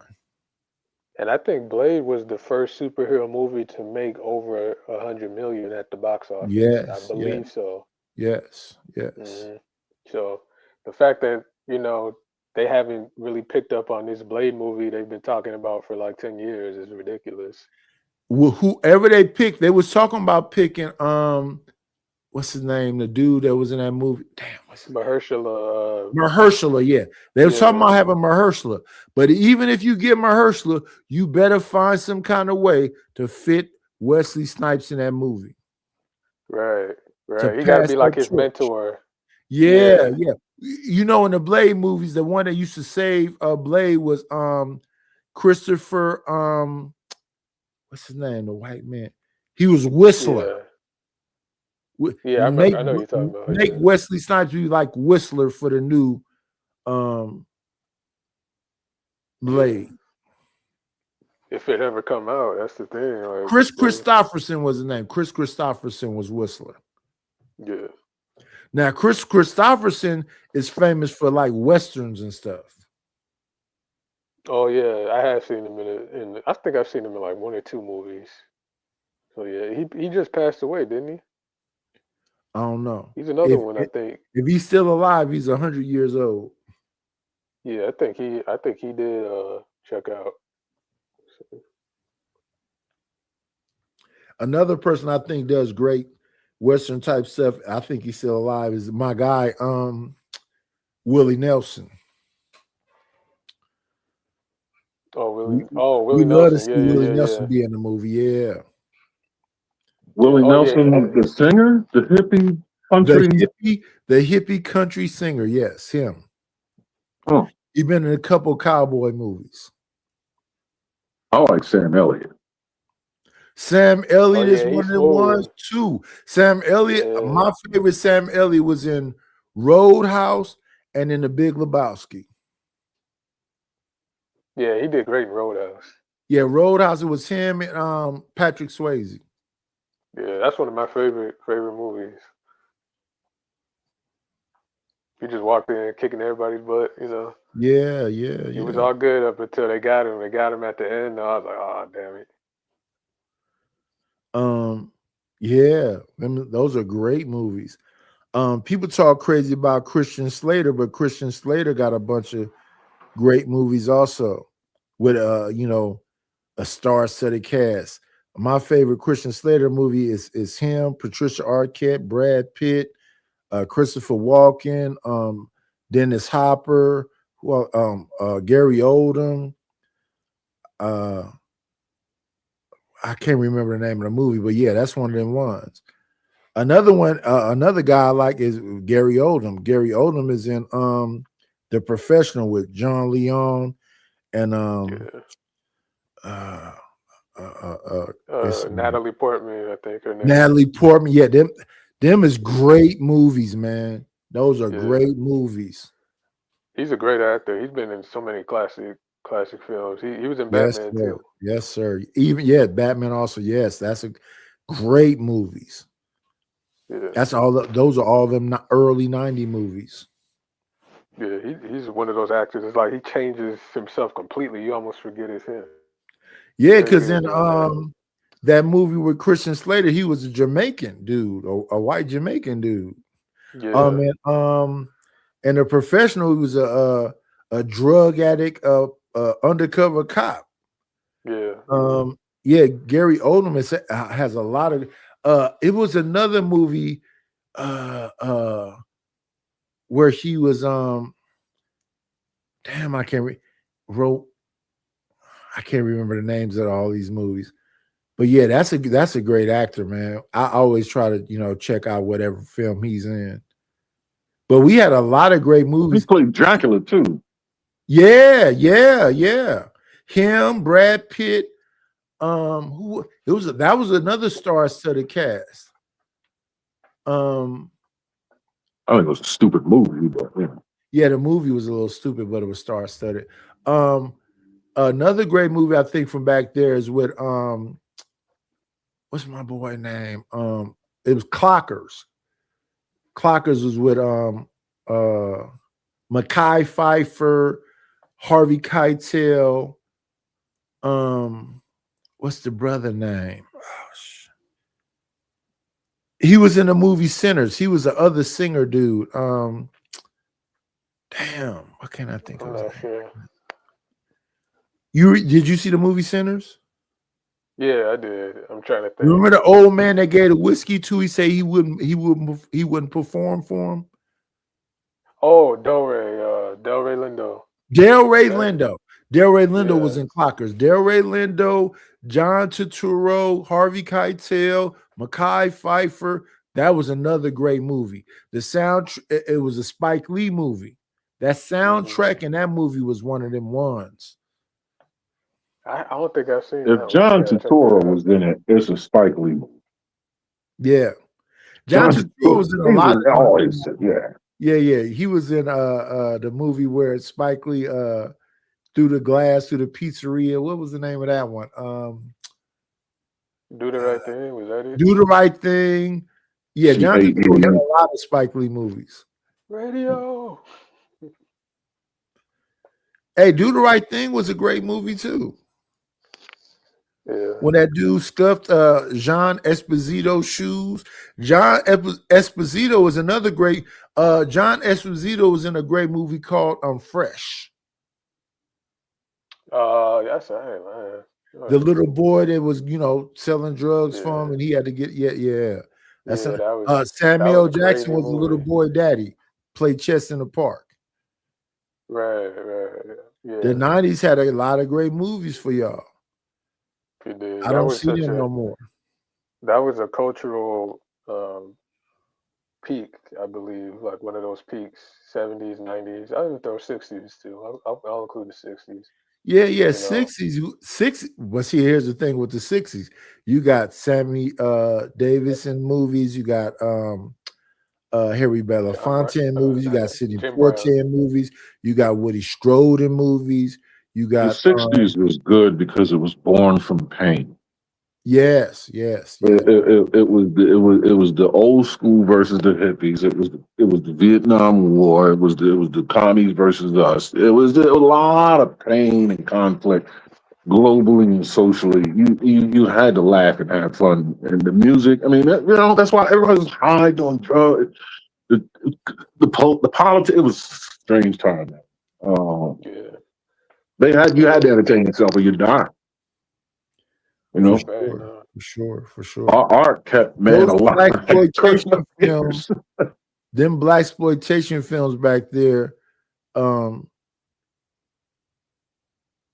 they remake them, but they don't have the same energy. But them blaxploitation films from the 70s, man.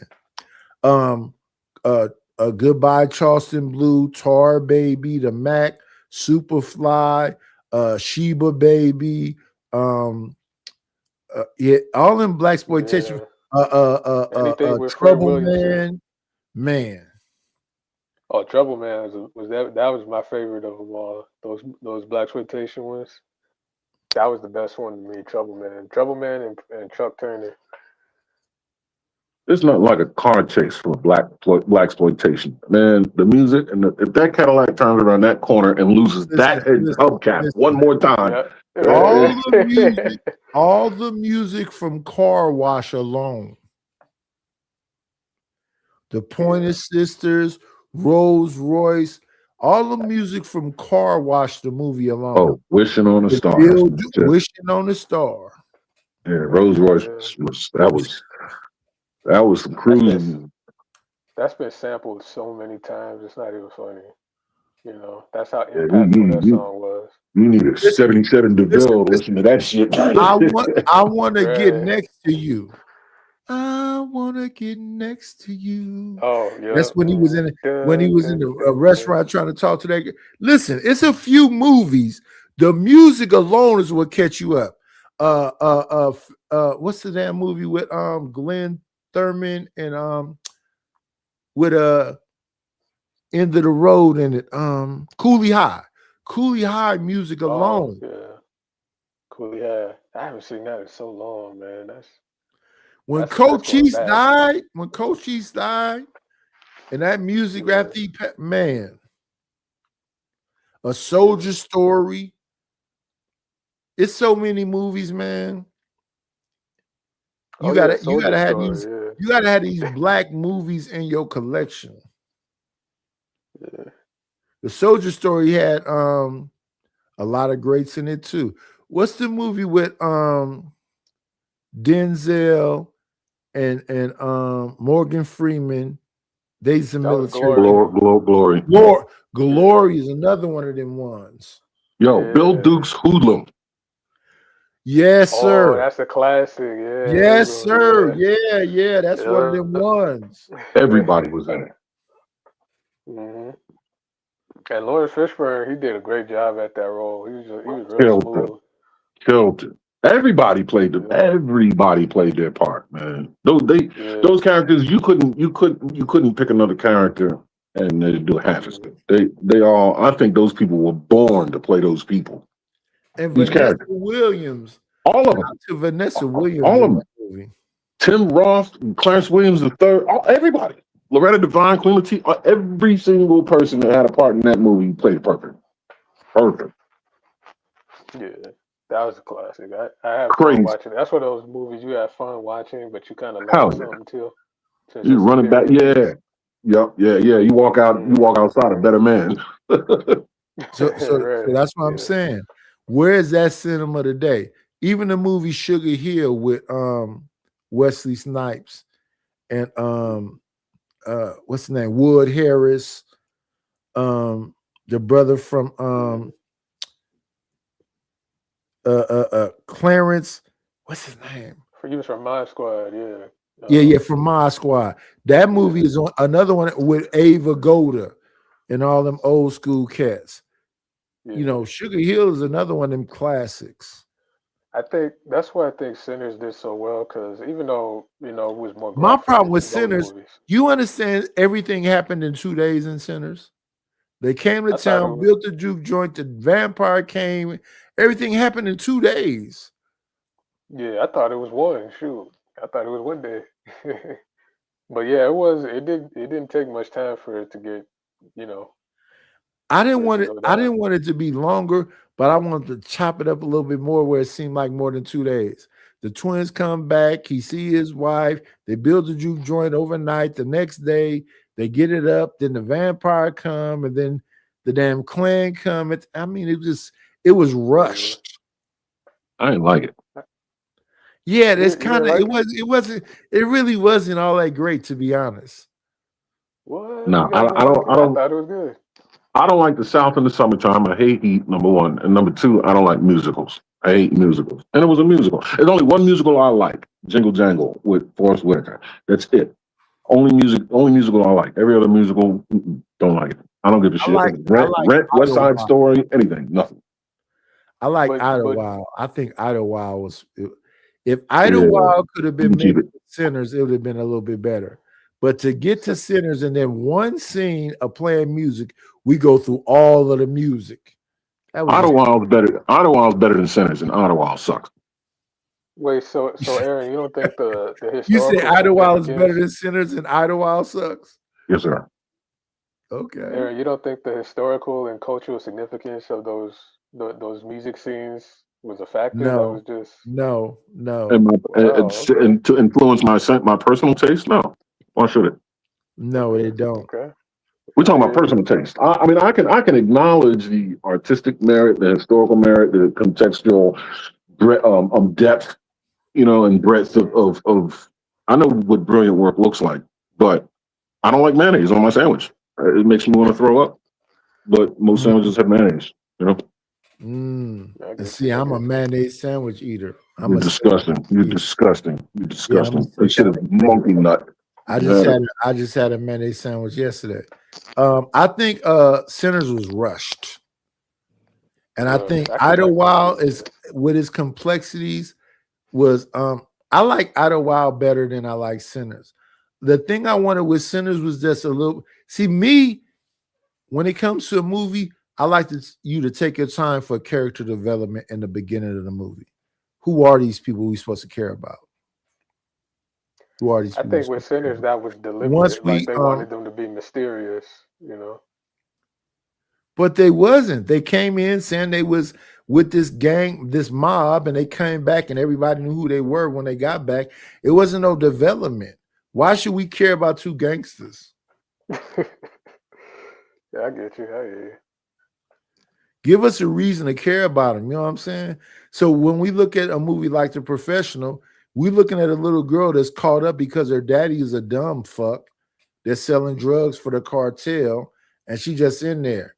He don't have no respect for her mom and nothing else. She's just a kid that's being abused.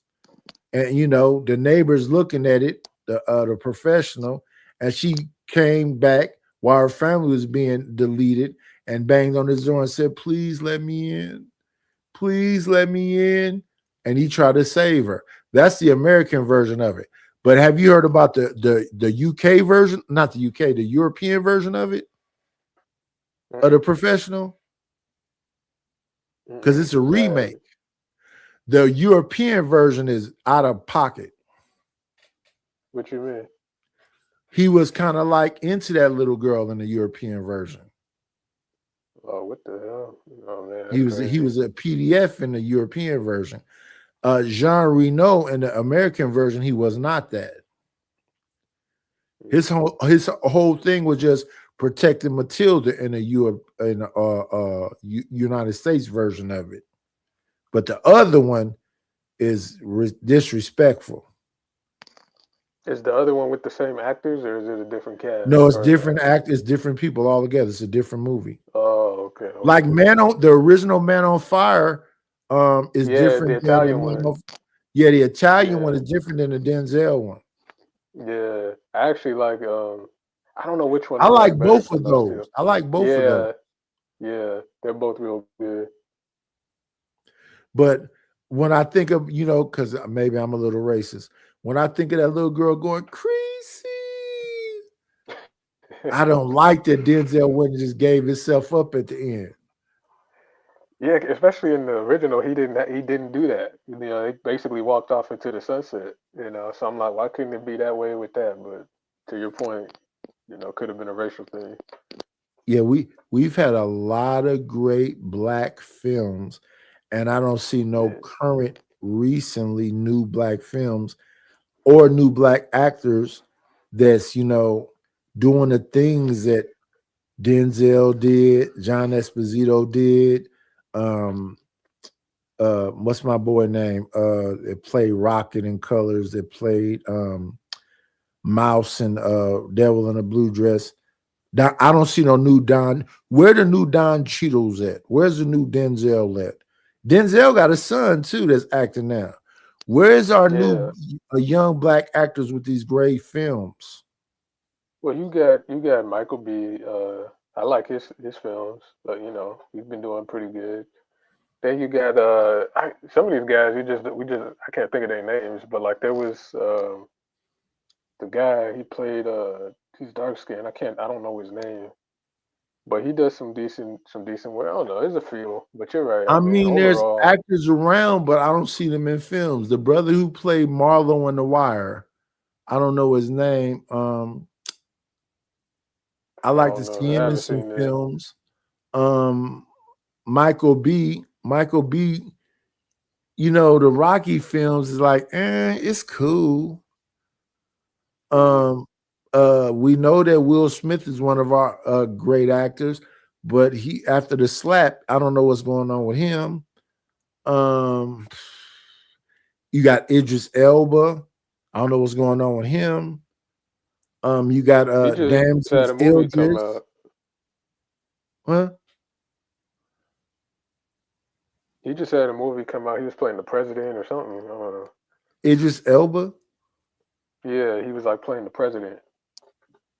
I haven't heard about it.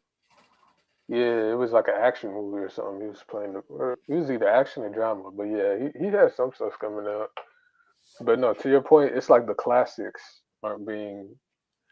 My not thing as about the prevalent. classics, so like Big Aaron was saying, there was a time where it was like in the 70s, it wasn't one classic, it was a bunch of them. The 80s, it wasn't one classic, it was a bunch of them. In the 90s, it wasn't one classic. In the 90s, it's Boys in the Hood, Menace to Society. It was just a lot of them. We in 2026, I can't name you one. They remade the Mac. Oh yeah. So let's see what that do. They did a movie about Jerome from Martin. They Let's remade see what that Superfly do. too. The Superfly movie with Rick Ross in it, that was trash. Yeah, I can't lie on that one. I cannot lie on that one. But is it possible, do you think that, maybe the movies that have come out now, they'll be classics, let's say 15, 20 years from now, and the movies from that era, the older generations are like, man, what's this? If they put emphasis on character development and take their time to have an experience, yes, they'll be perfectly fine. But these movies are just rushed, it look like to me. They're not even trying to figure out how to make you care about the character. Let me see. Let me think of the most recent movie I saw that I was like, yeah, that was a good one. Let me see. Because right now I'm watching that that TV series of Cape Fear with Javier Bardem. Oh, okay. And it's kind of dark. Um Mhm. Movies in recent time that I was like, that's a good one. Um with black actors. I really can't think of none off the top of my head. I really can't Dang. think of none. Well, you say you don't like Sinners. That's the first one that come to mind for me at least. I, I But I didn't say I don't like Sinners. I think Sinners is oh, okay.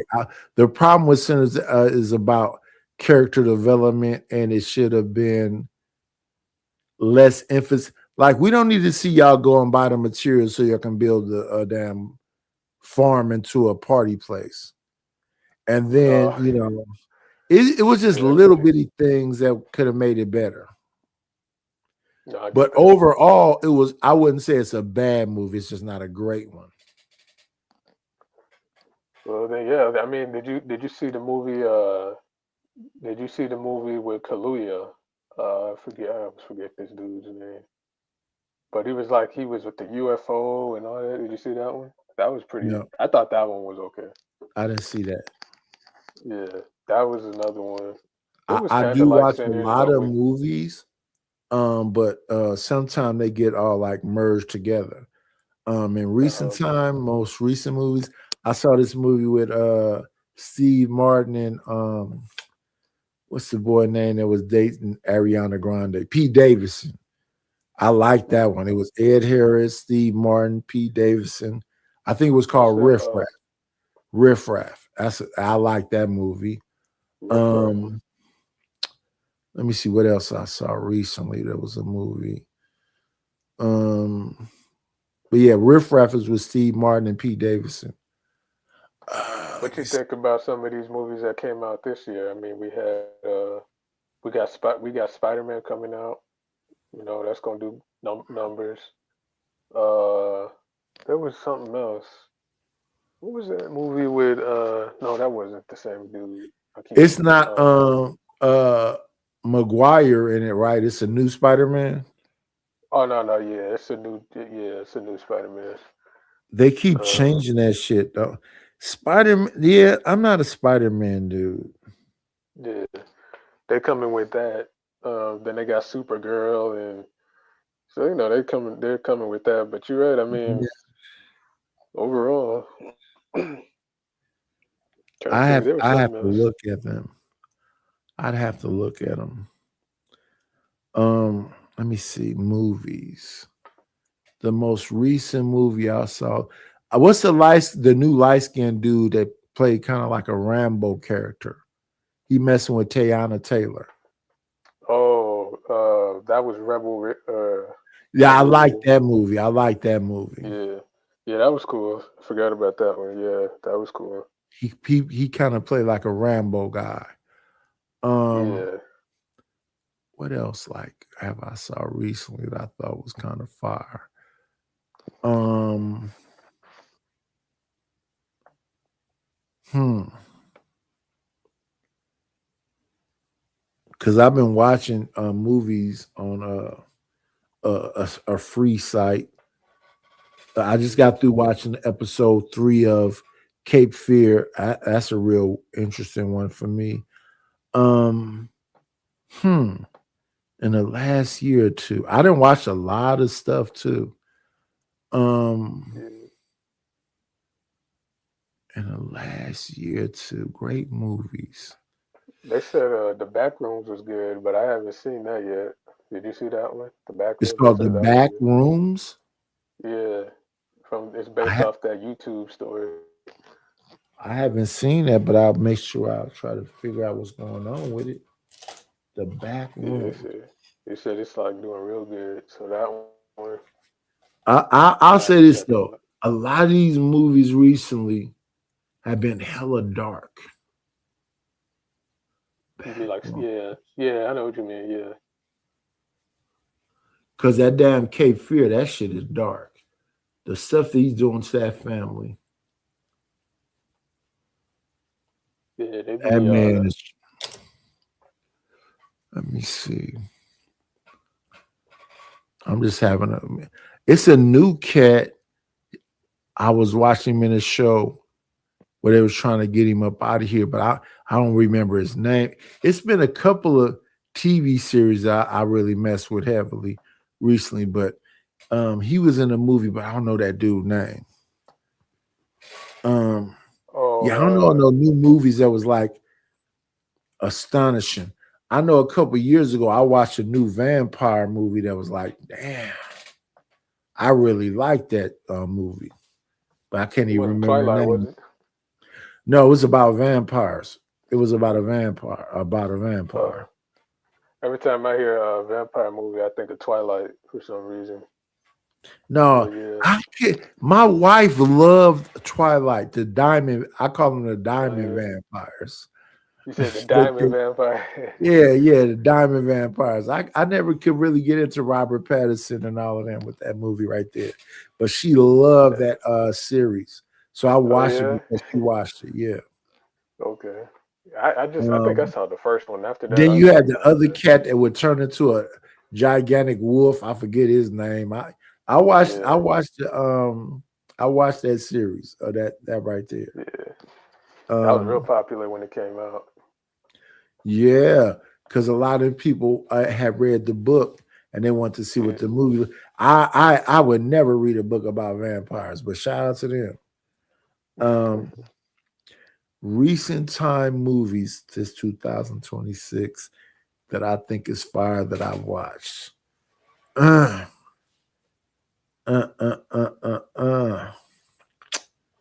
can't think of no movies. I've been watching I watched The King of Tulsa with Sylvester Stallone.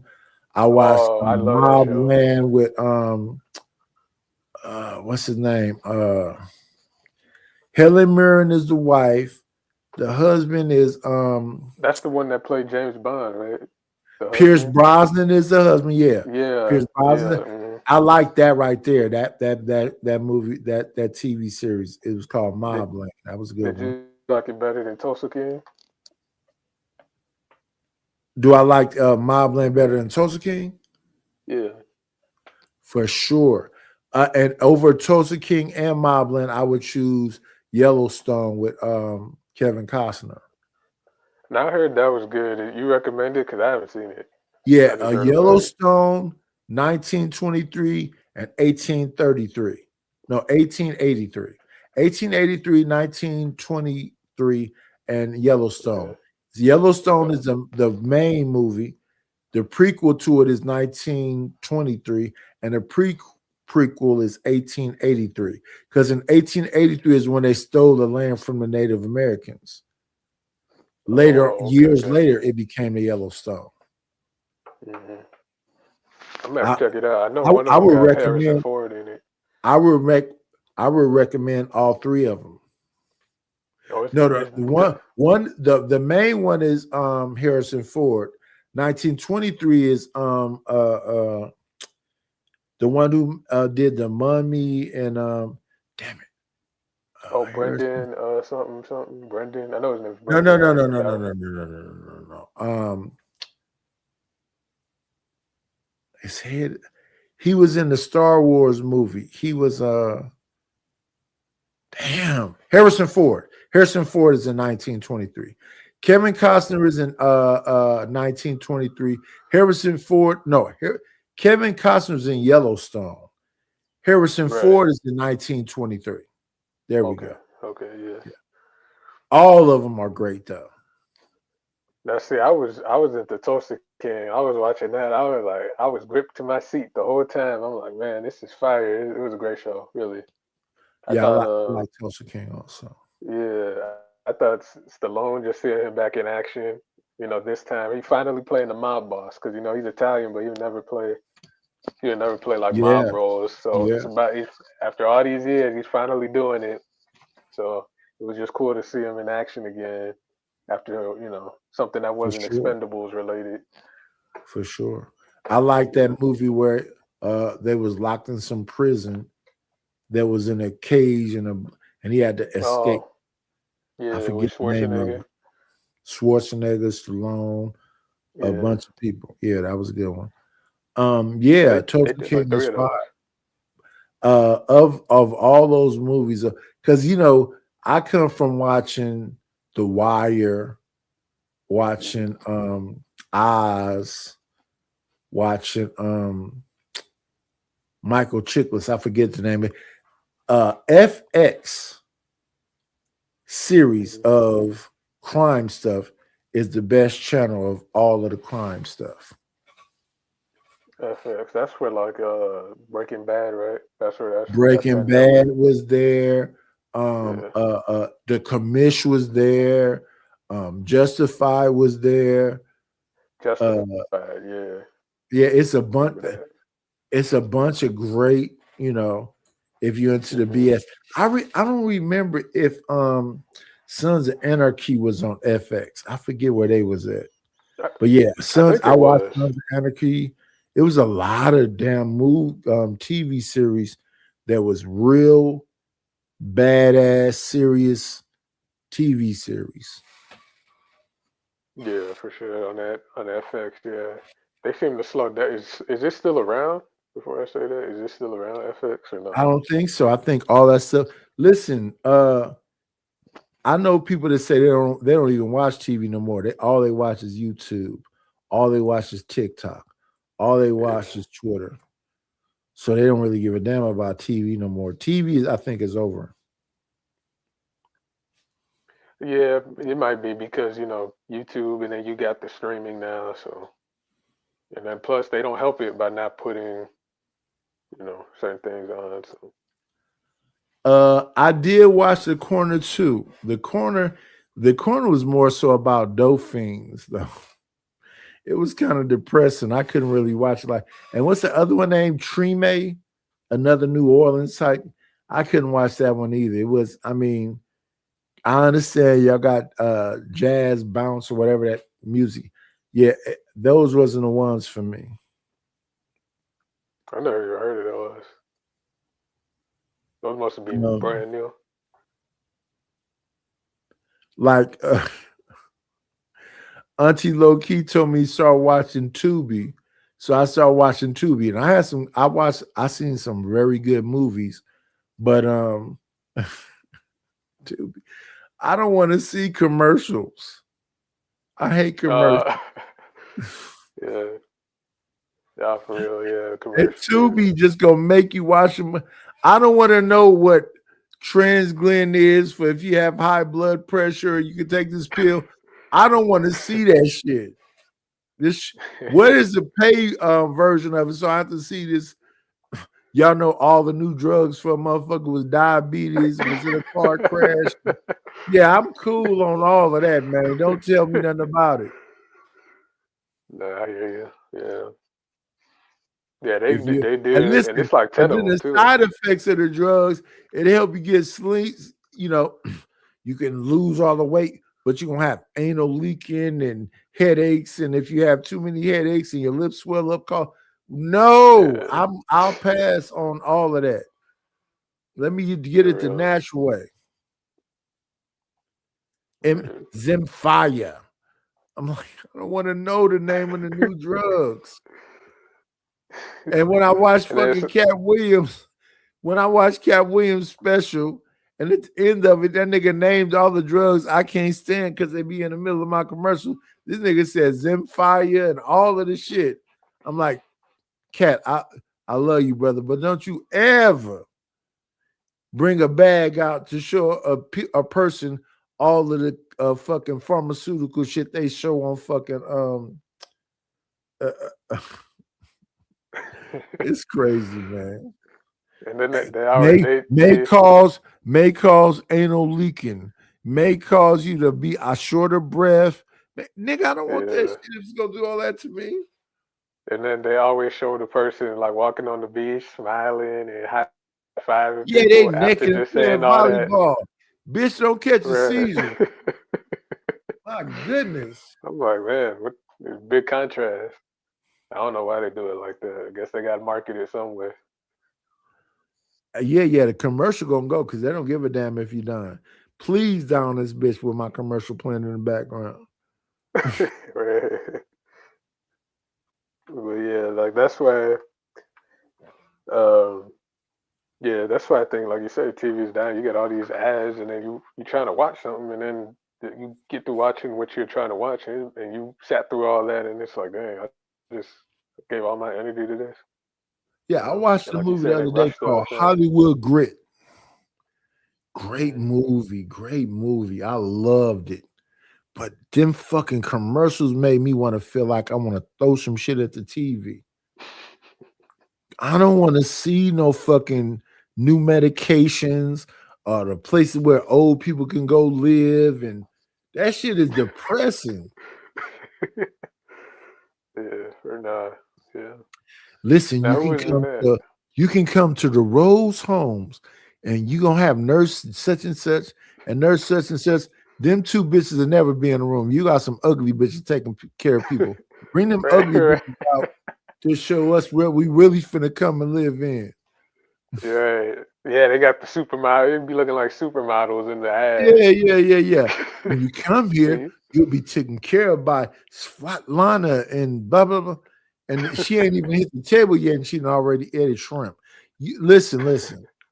I don't ever want to see them damn commercials about what you're gonna do for an old person. Then you put it's crazy, man. It's crazy, Yeah. man. Hover rounds. The motherfucker don't want to see no fucking hover round commercials. Yeah. OG. We got some reclining chairs with a motor in it. It'll help you lift up and walk around. Motherfucker, if I want to walk around, I would just walk around. Why I need a chair with a hydraulic lift in it to lift me? It's some crazy stuff going on.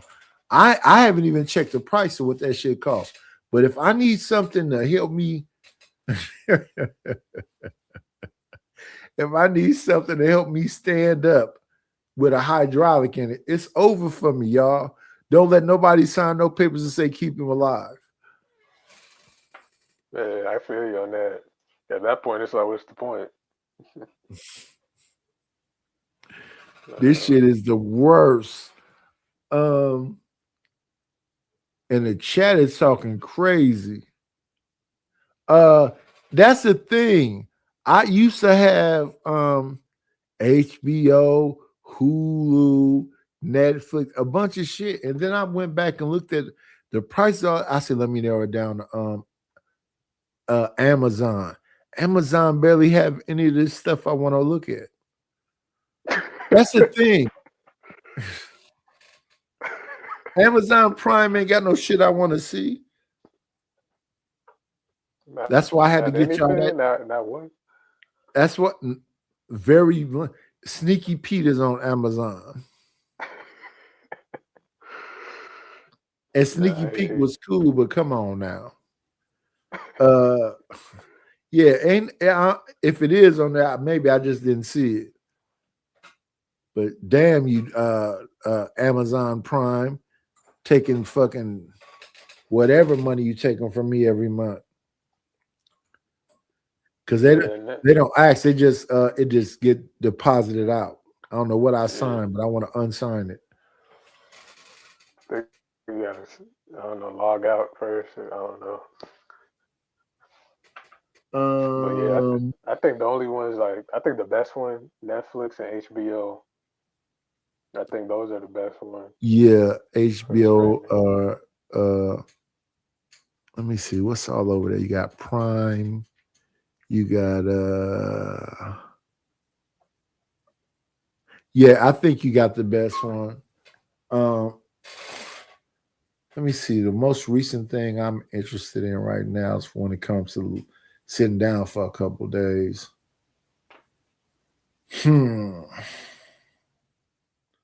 I want to see that new Return. I think it's called Return of the Mac movie. Some dude is playing Max Julian. Supposed to be hopefully that stuff ain't corny. It already started off corny. You said what? What's it called? Have you ever seen a movie called The Mac? The original one, right? It's the 70s, right? So they did a remake. It's called Return of the Mac. Oh, okay. Yeah, I've seen the original, So but that. that's supposed to be out right now. Oh, okay. Kind of the black sports. Did it. I mean, I just want to see how they finna completely F this movie up because I'm positive they are gonna do that. Let me see. Action type films. And that's it. Back in the days, they had billboards. They were trying to sell you stuff there, let you have a choice of do you want X, Y, and Z. They don't do that. They don't even do that no more when it comes to films. The like Oh, up and yeah. coming out films. They don't even do that no more. Oh, yeah. This is 2026 Return of the Mac. Yeah. I see. Yeah. So send some of them up over here so we can get them to sign that NDA and put some baby oil on them. We on our Diddy stuff. Yeah, films. I can't think of none like recently. I was like, oh wow. My last movie that I was really in love with is called Sicario with fucking Oh, Benicio Sicario. del Yeah, Toro. Yeah. Oh man, that's one of my I seen that. favorites. He was a Did you cold-blooded soldier. Did you see the second one? I like all of them. How many was I it? I like thought it was just all of two. them. Was The third is one it is two where or he gets three? shot and he trying to, he's on the run, right? The third one, right? Oh, okay. Is it the second or third? I forget when it comes to the Sicarios. But yeah, I watched all of them. I like all of them. I love her. I love all of them. Shout out to Benicio del Toro. Yeah, I like all of them movies. Yeah, I've heard nothing but good thing about those, but I still haven't seen them yet. That dude, he's weird to me, so I don't know. Maybe it's just he be Who's weird to you? the dude Beni how you say his name? Benicio del Toro. Yeah, he just he's a little strange to me. I'm like, He is strange. That's why I like his shit he do. yeah, Benicio that's del kind of Toro. strange. I love Benicio del Toro. He out of pocket a lot of time, but yeah, I like him. My favorite Benicio del Toro role was when he was in The Usual Suspects. Oh, I haven't seen that one. I've heard about it, but I haven't seen it. That's Usual another Suspect. great one. It's Yeah, I heard. yeah, that's another great one. Let me Yeah, see. The Usual he did Suspects. a What else is like that? he did a Mm, movie with Tommy what's his name, Tommy something, and he was like playing a former vet, and he was on the run. That was a good movie. That was the best movie I think he did from what I've seen at least. You seen that one or no? You haven't seen it. I don't know. Yeah, I don't. It Okay. don't pop up in my head. Who was in it? It was Benicio him del and Toro was in it. yeah, he was the main character. It was him and Tommy Lee, the one from Men in Black. He was in Men in Black, Oh, and you talking Tommy about Lee was like, Tommy Lee? You talking about Tommy Lee? What's? Oh, you talking about The Hunted? yeah. I think that's Oh he yeah, started that's doing it. another one of Yeah, my favorites. Cause Tommy yeah, Lee trained him how to be a fighter, and then they had to send yeah. Tommy Lee. Hmm. Yeah. That's That another was great good. one. Yeah, that's Yeah, a I like great that one. movie. Yeah, Yeah, yeah, The Hunted. Yeah, that's another great one. That boy was that was good. invisible to them. They couldn't even Yeah, find him. The only he was on reason, another level. the only reason Tommy Lee Jones found him because Tommy Lee Jones trained him. Hmm. It was kind of like a combination of Rambo and The Fugitive. It was like you put the two together. Yes, It yes, was yes, like you yes, get yes, that movie. I think that's what made it so good because both of those are classics too. for sure. Um, Hmm. my favorite fugitive was the one with Wesley Snipes. You thought that was better than the first one? No, the first one is the best one, but I still like Wesley Snipes Oh, though. I guess you. The first Yeah, one that is was the good best one, too. but I love Wesley Snipes also is what I'm saying. No, the first one Yeah, is the best one. What else is like that I mess with that people will go and that was I think it was called U.S. Marshals, the one with yeah, Wesley Snipes. yeah. It was Um, right, and Robert Downey. Yeah, yeah. I'm trying to think of another. Have you ever seen this movie called L.A. Confidential? I haven't seen it yet. I've heard about it. I heard it was good too. Man, that's I have. another That's great one I one. haven't seen. Yeah, I heard about it. L.A. It's like a noir Confidential film. is a great one. Um, so let me see. Let me think. That's like a noir Um, film. uh, Another movie I thought was crazy is called The Devil Rejects. Okay, I don't know that one. What's that about? Yeah, you gotta look that one up. You gotta look that one up. That's Okay. another crazy ass film. Yeah. It's films like that that make me think you got to keep a pistol on your side even when you at the house. It ain't no Man. rest in it. The Wow. Devil Rejects. The Devil Rejects. Yeah, The Devil Rejects. I'm positive if Quentin Tarantino was listening to this conversation we having, he'd be like, "What the fuck are y'all guys talking about?" We should probably I calling out some love words. mostly all the Quentin Tarantino films, though. I think he's okay. I just he's all right. To me, I love True Romance with uh uh uh uh not Sean Connery, that's the dad. It's crazy, man. It is crazy. Uh, you know, and when I was involved in relationships, it's something about the movies and music I listen to. They be like, "Oh my goodness, what is this?" But because the women I've been involved with always like soft, gentle, you know, R&B type music, and I got motherfucking music with Gregorian chants. I got a song I made on Suno where the fucking songs go ha ha ha ha ha ha ha. It sounds like a horror movie. yeah, I was just thinking that horror movie. Yeah. Yeah.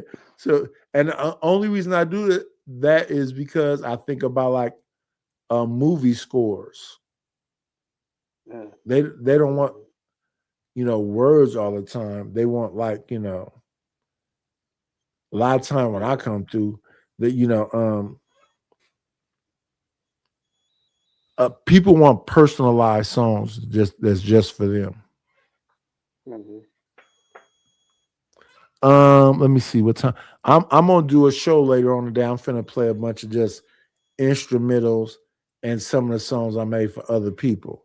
People want the songs to say their name and all of the shit. But when it comes to making music, I'm very experimental. I don't just make rap music or I'm from the West Coast. I don't just make West Coast music. I make New Orleans bounce type music, all kind of shit. I West think that Coast.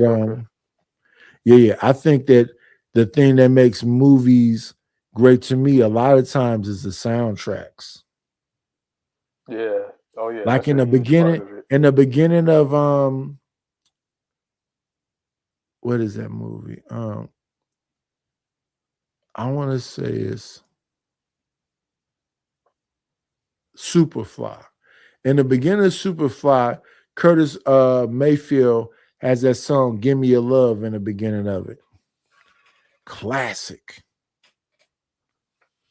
That whole film is driven by music more than what they're saying to each other. I think that Superfly is driven by the fashion and the music. Yeah. Oh yeah, definitely the fashion. Yeah. I'm trying to remember the song though that played at the beginning. It's called "Give Me Your Love." Give me your Give me love. your love. Give me Curtis Mayfield. Give me your love. Dun, dun, dun, dun, dun, dun, dun, Dun-dun-dun. I probably know it when I hear it. Hey, listen, if you go back and listen to Give Me a Love or Superfly or all the Curtis Mayfield Superfly soundtrack songs, listen to every one of them bitches.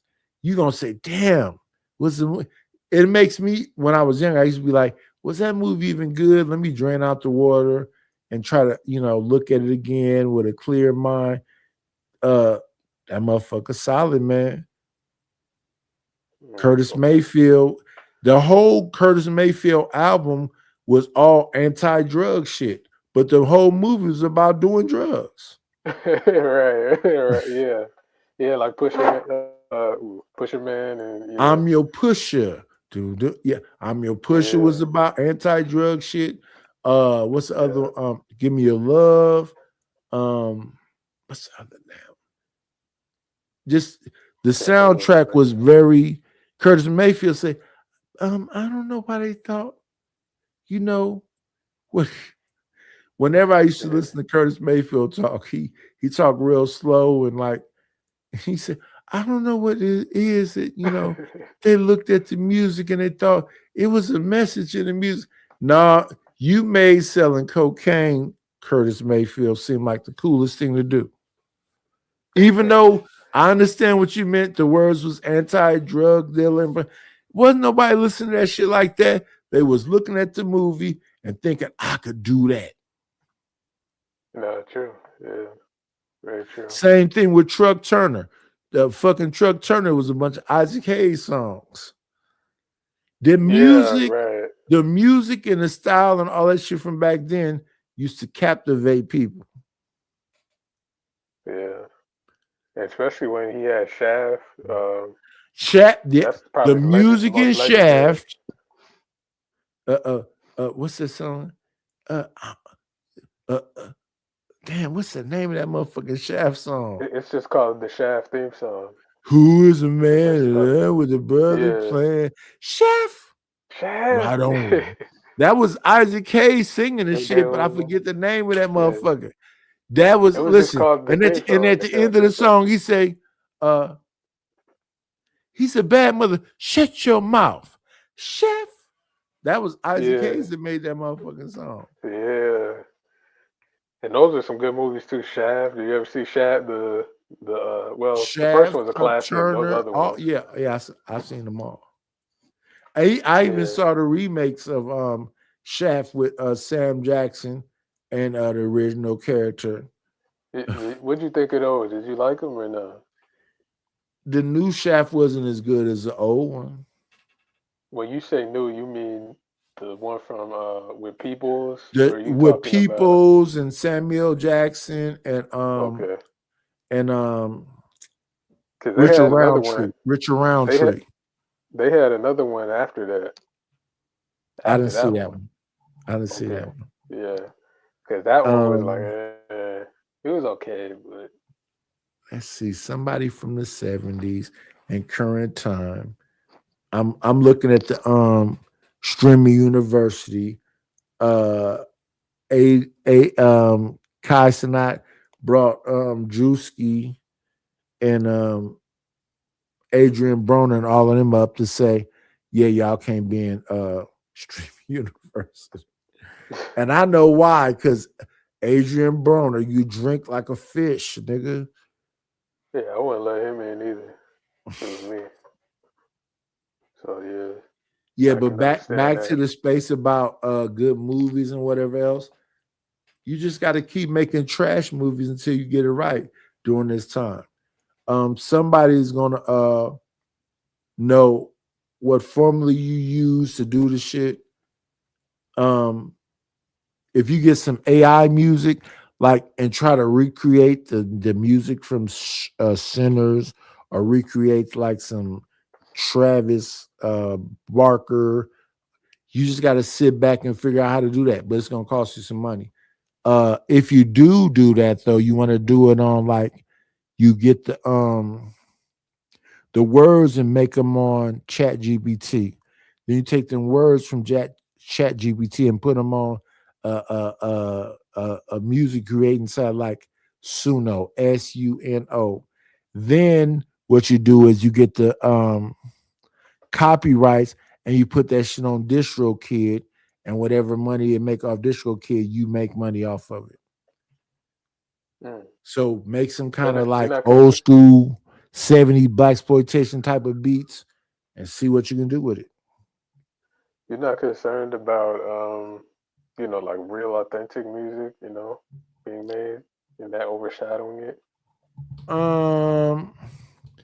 I think at the end of the day, real authentic music will matter if people spend money on these day concerts and all this different stuff. You be like, I was in love with such and such, and she come out big and all swole up and big thick fingers and no, I don't really care about if we can find some splits with an artist so they won't sue us or give you a copyright strike, I do the splits with an artist. Okay. That's what it really breaks down to. Everybody gonna eventually go. They're gonna be on TikTok, Kick, Twitch, YouTube, and all this other stuff, trying to figure out how to get different deals. And if you have a real ear for what it is you listening to, I don't think AI really matters. But if you as a human being got better shit, where is it at? Post it somewhere so we can hear it. That's a fair point. That's a fair point. Yeah, that's a very fair point. Because all that, you can make a song on fucking Sunu in a 2-minute period if you got the right prompt. What your prompt game look like? Other than that, we can't be in the victim Olympics, even though we came over here on the transatlantic slave trade and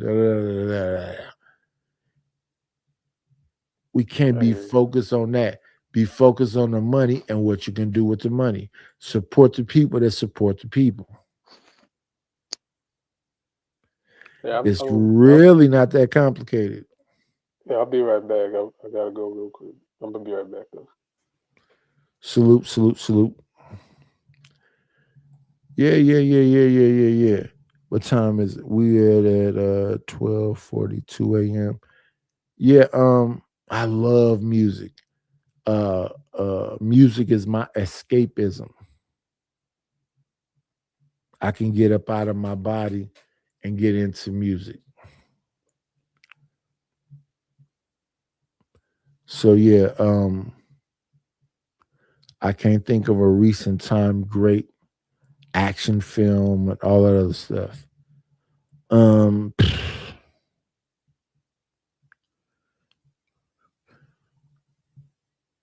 I would say modern film, because I'm not into the whole engulf you with the alien stuff. I talked about the alien stuff. Right now. Oh yeah, I can't even pull nothing up.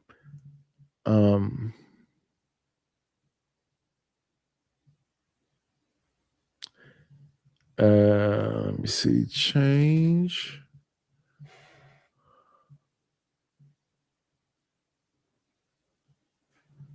I don't know what that conversation is about.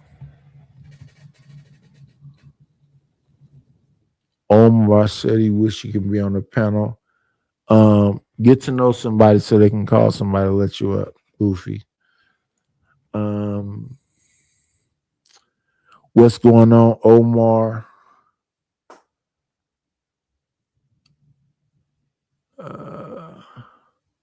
What's up, No Chaser? And a whole lot of people in here on the chat. We got time is limited. Time is on your side. Yes, it is. I gotta rewind and see what it is I said that was offensive to people. And these are the type of things I don't think about it because it ain't a whole lot I can do about it.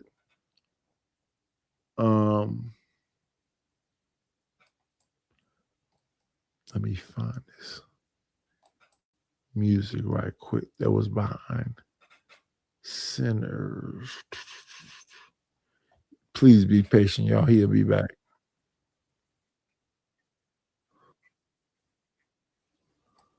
Okay, that's not it. That's Taz.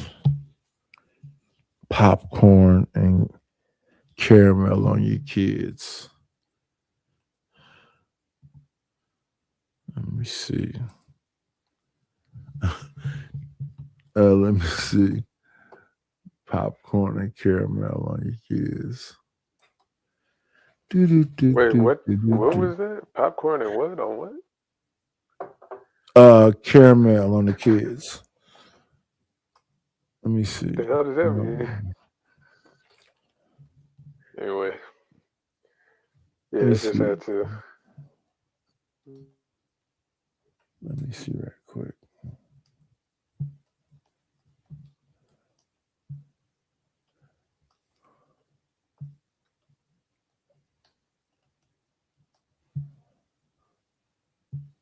Let me see.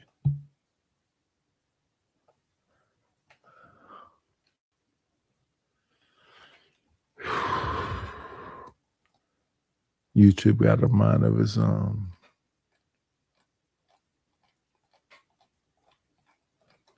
Let me rewind the clip back so at least people understand what it is I'm asking. Lost the whole clip. Share.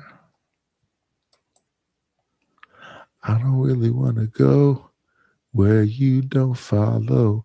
I don't want to have to go where you don't follow. I don't want to have to be this passion inside. Can't run from myself. Let me see.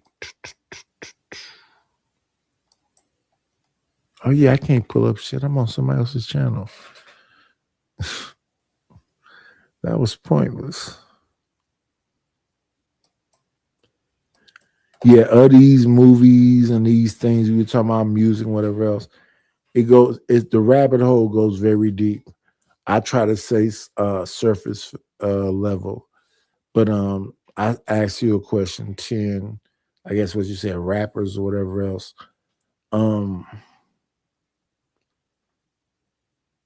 Eminem, Montana 300, I believe that's the name.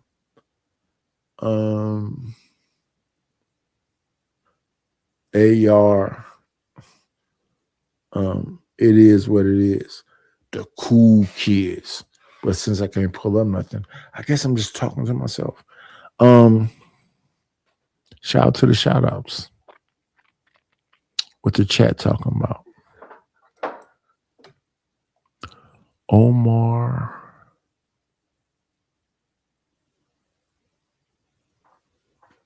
All right, I'm back. I don't even know what you saying that woman name means. What you want us to talk about her?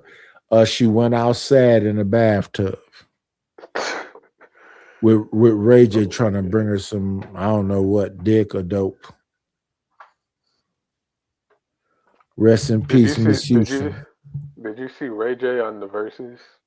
Man, he looked crazy. On the verses that you talking about, Omarion was up there. And yeah, that sucked.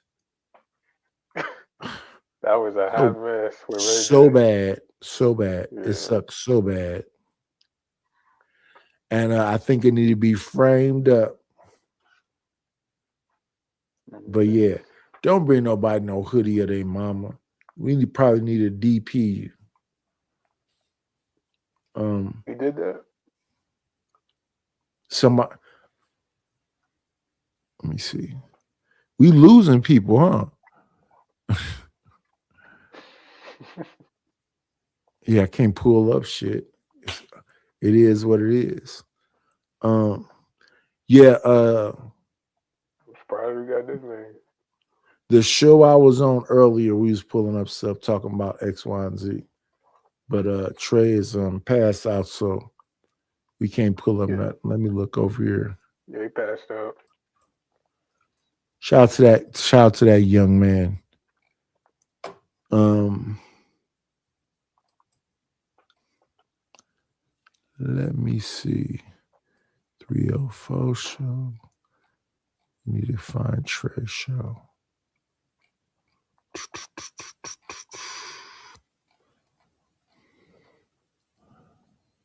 I told him a long time ago, this is not easy. Real work. I'm never gonna do no 12-hour streams and shit like I used to do. I did 3 days in a row one time. Just nonstop streaming. Non-stop. Me and Granville. Let me see Trey. Was there like, is it like a goal or a donation type thing, or what was it? Yeah, it was a donation thing. Oh,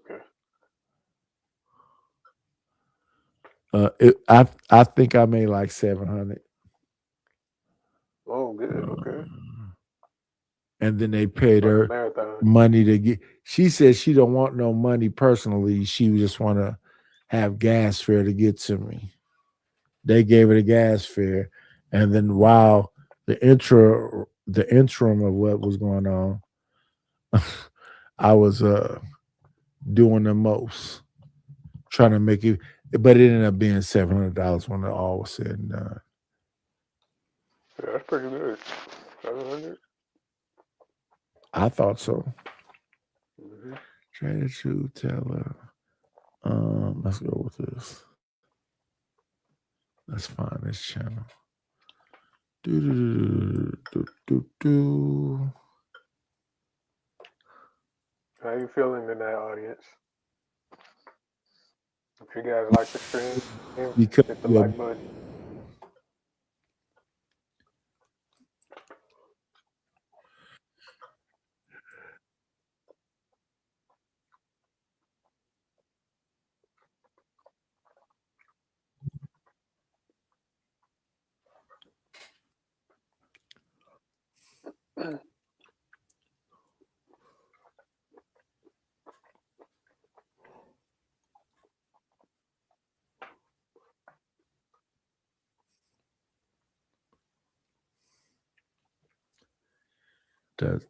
the socially awkward stuff is the best. The little silent moments. Let me see. Let me fuck around and find out.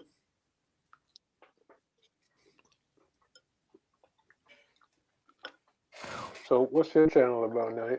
What do you normally do over there? Let me see. Give me 1 second. I got. What my channel is about? Mm-hmm.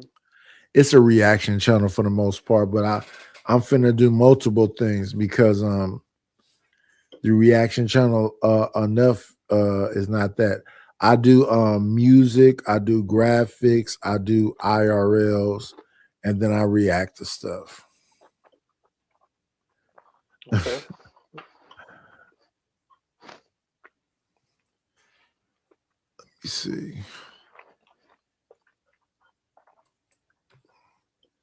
And I'm over here acting like I have some controls or some shit when I know I don't. So it is what it is. You said But yeah. I do reactions, I do music, I do intros, I do cards and all of the hoopla. So how I long have you been exchange on it? emails with people and do what you say? How long have you been like a content creator? 4 years now. Oh, okay, 4 years. Okay. Yeah. So where we're at in this front house, yeah, it was me first, then it was Izzy Bands because I bought whatever, and then everybody else came after that. So yeah. The channel used to be me and a brother named Granville. Granville moved on. Then the channel became me and a brother named Dean the Great. It seems like he's about to move on. Dean the Great. That sounds familiar. That's the new streamer, guys. Oh, he's new. Okay. Yeah. Damn, what's his name in the box? Adrian Broner was on his way out of this bitch, and then Steve Dean came along and gave him some water and watered him. And now, you know, hopefully, You said Steve the Dean? Dean the Great. Oh, I thought you said Steve the Dean, because I'm like, I know him. No, that's another dude. That's an old nigga that's married. They be telling people about relationship, whatever. No, Dean the Great. Oh, okay, I got you. Yeah, he's like an amateur boxer who looked up to Adrian Broner when Adrian Broner was a success. But when he came back to find Adrian Broner was not a success. He was just a drinker that know how to talk shit. Yeah. A bit of an alcoholic that knows how to talk shit. And they're monetizing off of that right now. A man who drinks alcohol till it's running all down his chest is a new boss. I would never. This is fun, and they blowing horns and lighting candles. No, throw some money on the stage like I'm a stripper. Yeah. Forget your phones for niggas. Broner had potential, but it was like all that dancing. No, man. Well, his issue is the alcohol. You know, Yeah. Broner and Errol Spence and Javante used to all be like hanging out and shit. So if one got a habit, they all got a habit. Mm-hmm. Now Javante, he's still going strong. So, but he can't stay out of jail. He just got out of jail Yeah. for a DV case again. Yeah. Mm-hmm. He cannot keep his hands and feet and paws off of a woman. Yeah, I noticed that. And he do it publicly.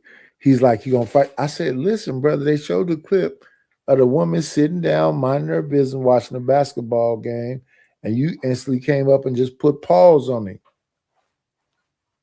Oh, he did it again? Because I knew one time he did it. He got a in, like, bunch of this different press DV conference. cases Oh, damn. that they just ignore because the show must go on. Yeah, he generates a lot of money. For sure. For sure.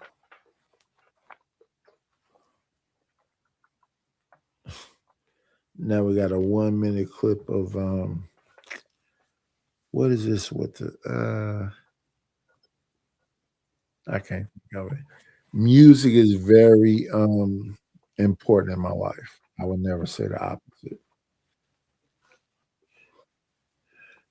You got I agree. a song when you win, and you got a song when you lose.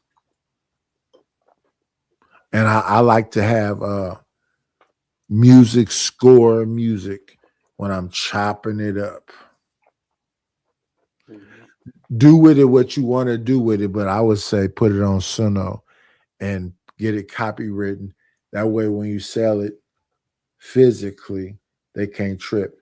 And when you sell it digitally, they can't trip. Mm-hmm. And silence. Let me do this right here. Shout out to Trey. Hopefully he gets better through these troubling times. Yeah, be great, y'all. Appreciate having a conversation with you, brother Ricardo. I'm saying, likewise. Good to see you. Shout out, yes, sir. Mm-hmm.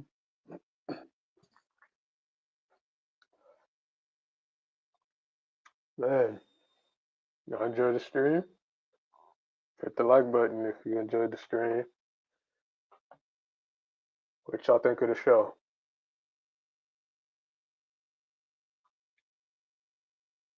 Y'all like the show?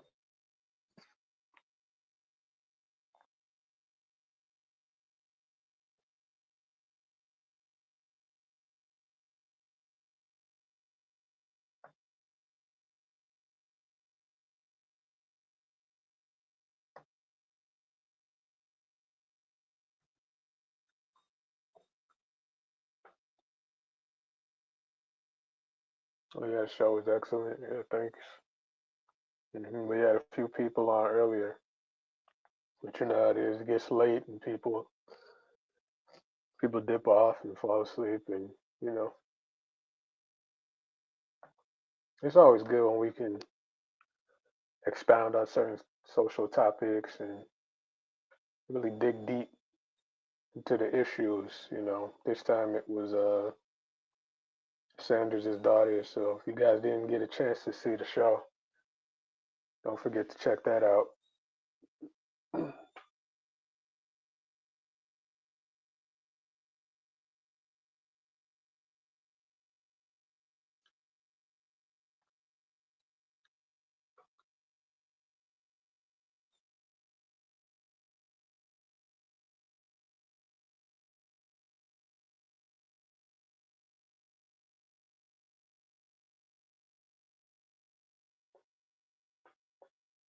Yeah, don't forget to check that out, guys.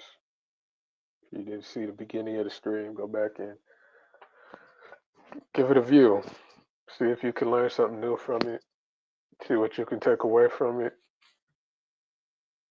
It may open up a new perspective for you, or it may lead to a new perspective.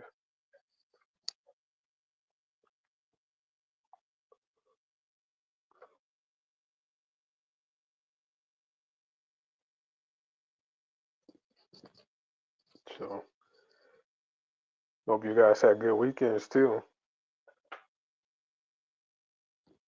Summer's coming up, so I know you guys got plans. Viewers, you guys watching, so make sure you guys take advantage of this weather. It's getting warm outside. Summer's coming, so make sure you guys get out there and enjoy the outdoors. You never know, you know. Life is short, everybody. You want to make sure you really get out there and experience what you can while you can. You never know when you won't be able to anymore. So make sure you guys do that. And again, if you're enjoying the show, hit the like button. Watch the beginning of the stream. If you didn't get a chance to see it, so on and so forth. Somebody says it's their birthday. Happy birthday, FTJ and 994. Happy birthday. I hope you have a good day today. Hope you have a blessed day, fun day. Hope you enjoy the future and what's to come, family, friends, etc., etc.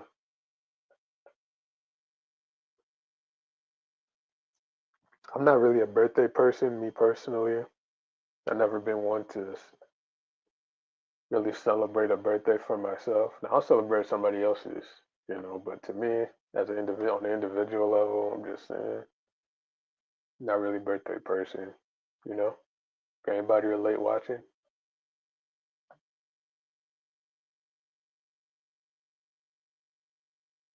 Anybody relate? It's always good when you have friends and family though that can really be out there. So, you know, you walk in the house, you turn the light on, and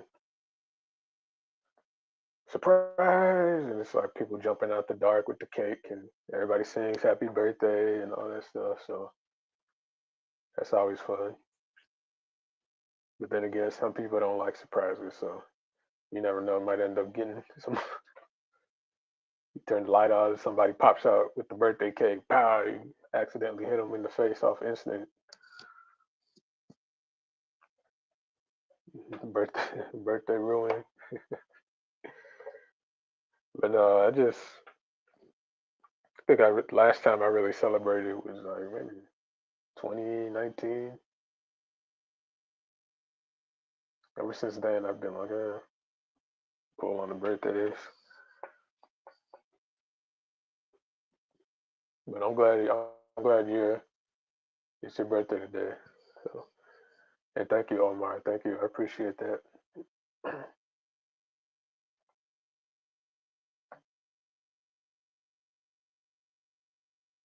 Appreciate that.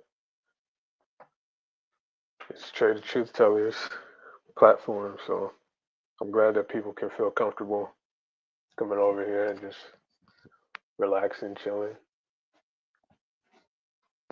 You guys gonna catch any new movies? We were just talking about movies, me and Nightish. You guys gonna catch any new movies out there?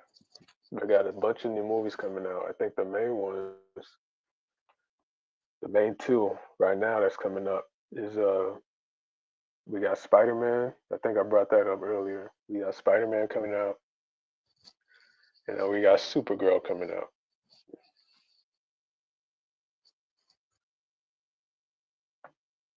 Who do you think's gonna win at the box office? Which one do you think's gonna win at the box office, guys?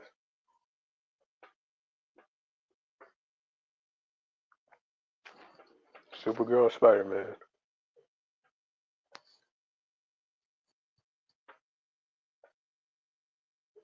I think we know the answer to that. But I'm still, I think I'm gonna go see both of them. I was kind of on the fence about Supergirl, but I think I'm gonna give it a shot. I'm gonna give it a chance, see what it does. Give it a shot. I don't want to just go in and just wait for it come out later on the different platforms. I think I'm gonna go. I think I'm gonna go see it, especially since Superman. I thought Superman was good, so we'll see how they do. But you never know. You might get in the movie and there's something totally different. Somebody said watch. Omar said watch the movie called The Backrooms. Yeah, I had brought up Backrooms. I still gotta see it. I haven't seen it yet, so I'm thinking about going to see it probably this week because I did hear it was really good, and I have seen the original short story or whatever it's called online. Uh, Kind of reminded me of there was like back in the a little while ago they always had like a new short horror story coming out. So I think this is like one of the last ones they're doing. Not the last, but like this is one of the latest ones they're doing. So the movie did really well. I mean, from what I heard, it did what it was supposed to do economically. So I think it makes sense to go see it. I just fell behind. I'm gonna go check it out though. I think I am gonna check it out this week. See what all the hoopla is about. See what it's all about. I wonder if they got the little skinny monster in the movie. They turn the light on and the monster pop out of nowhere in the back room. So we'll see if that's done correctly. I can't believe some of those guys are saying they didn't like Sinners. I thought Sinners was a pretty good movie. I thought most people rocked with Sinners, but I guess not. Seemed like everybody tonight. I saw even some people in the chat saying they didn't like it too. So I was like, oh, I was a little thrown off by that. I thought that was one of those cult classics, one of those movies that's gonna really appreciate over the years. Maybe that's what it is. Maybe some of these newer movies gotta appreciate in value with time. Maybe they need more time. I don't know. The older movies, it seemed like they were just instant classics, you know. And like I was bringing up tonight, I'm thinking like maybe some of these new movies need time to, like I just said, appreciate. They might need time to simmer on people, and then they go back. Because some of those movies from back in the days that are considered classics now, at the time they came out, a lot of those movies were like a product of their time. Nobody really thought they were going to be talked about, you know, 30, 40, 50 years later, sometimes 60 years later. So then over time, they develop a cult following. So maybe that's what's going to be the case with these upcoming movies.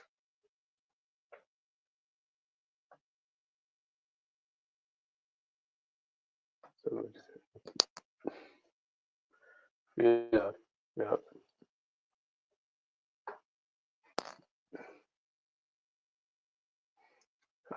That movie, Omar, that movie was a hot mess. I mean, that was bad.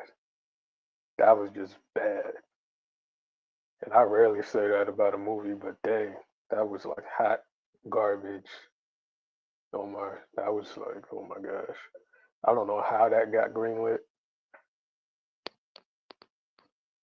I don't know what type of substance some of those people were on when they made that movie, but oh my gosh, that was not a movie that should have been released. That was horrendous. What the heck is this? Movie made no sense. It was just, man. I know he's Marvel, but damn, I'm like still like I was like taken aback. Like, whoa, what the hell? That movie was nuts. That was crazy. That was one crazy movie.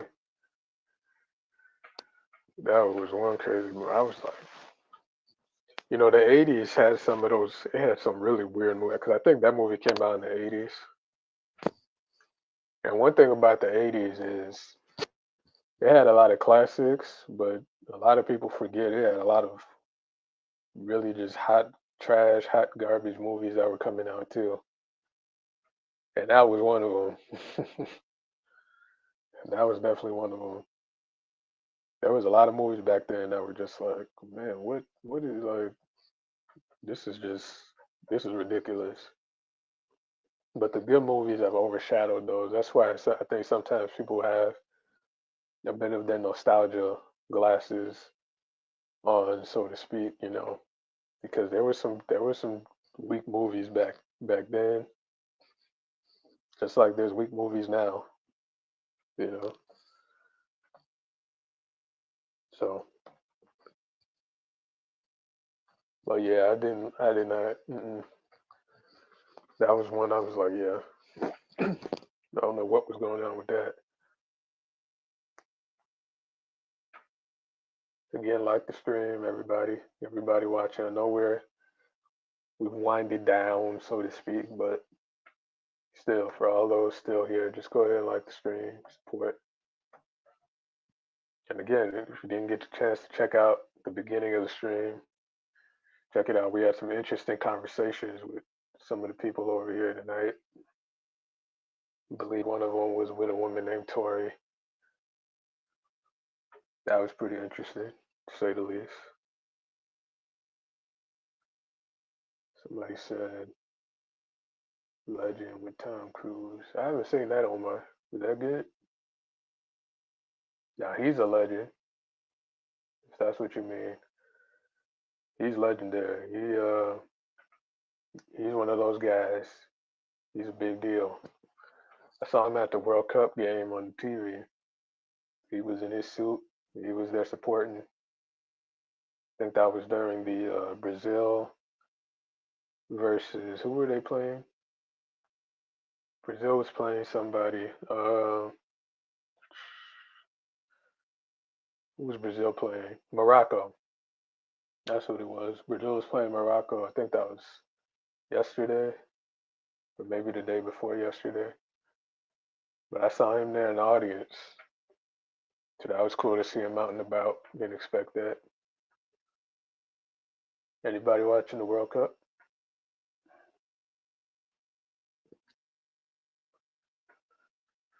This is the first World Cup that's been in America since 1994. So it's been over 30 years since America has held a World Cup here. So this is some history going on. That's why it's important to catch it. If you haven't seen the World Cup, this is the time. This will be the one to watch because this is the first one in 30 years. First one in America in 30 years, I should say. We haven't had one in America since '94. So if there was ever a time to support the U.S. soccer team or watch the World Cup for all the Americans, this is the time.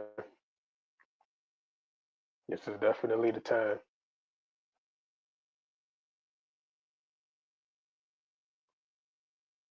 Did Mexico win? I'm not sure. Did they? Let me see. Yeah, Mexico won. Yeah, Mexico won. Said they won. I didn't get a chance to see Mexico, but I did see Brazil versus Morocco. The Brazil team's always been my favorite.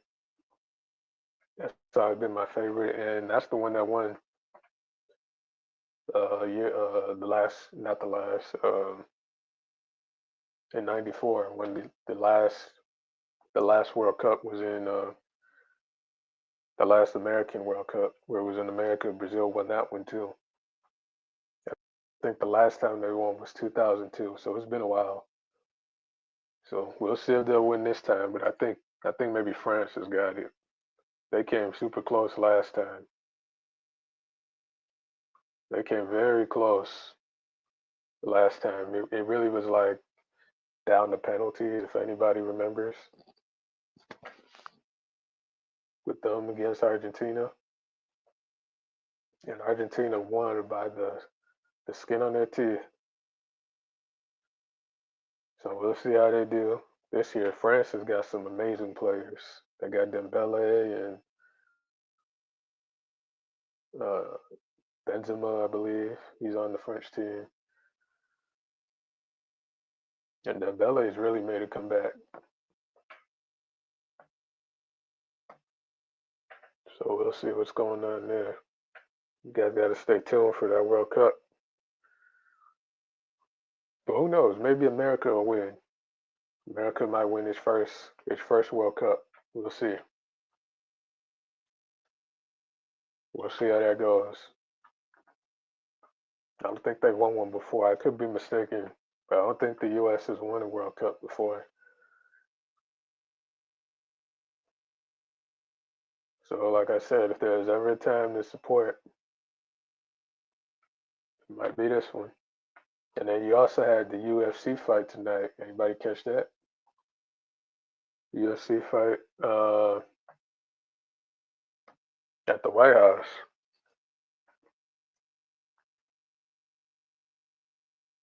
You know, this is the first like sporting event in the White House in a long time. I think, very long time, if I'm not mistaken. So this was like kind of historical in a way, but I know how, you know, people's, there's a lot of tension with this current administration, so I know how people feel about it and whatnot, but it was still interesting to see some of that. They made a really big spectacle out of it. I mean, there was a ton of people there in the crowd, and they had the octagon ring all the way in the middle. They had the band and the orchestra and whatnot. So that was pretty entertaining. Very colorful, very bright. They had the Air Force planes doing their tricks and all that. Very interesting. One of those things that I don't think we've seen that in a while.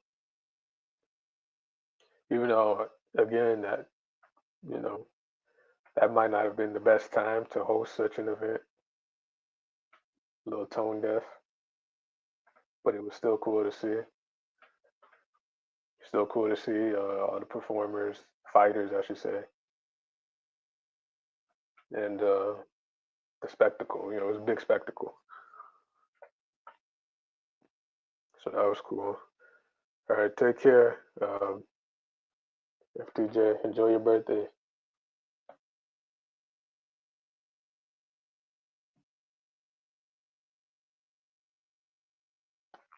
But yeah,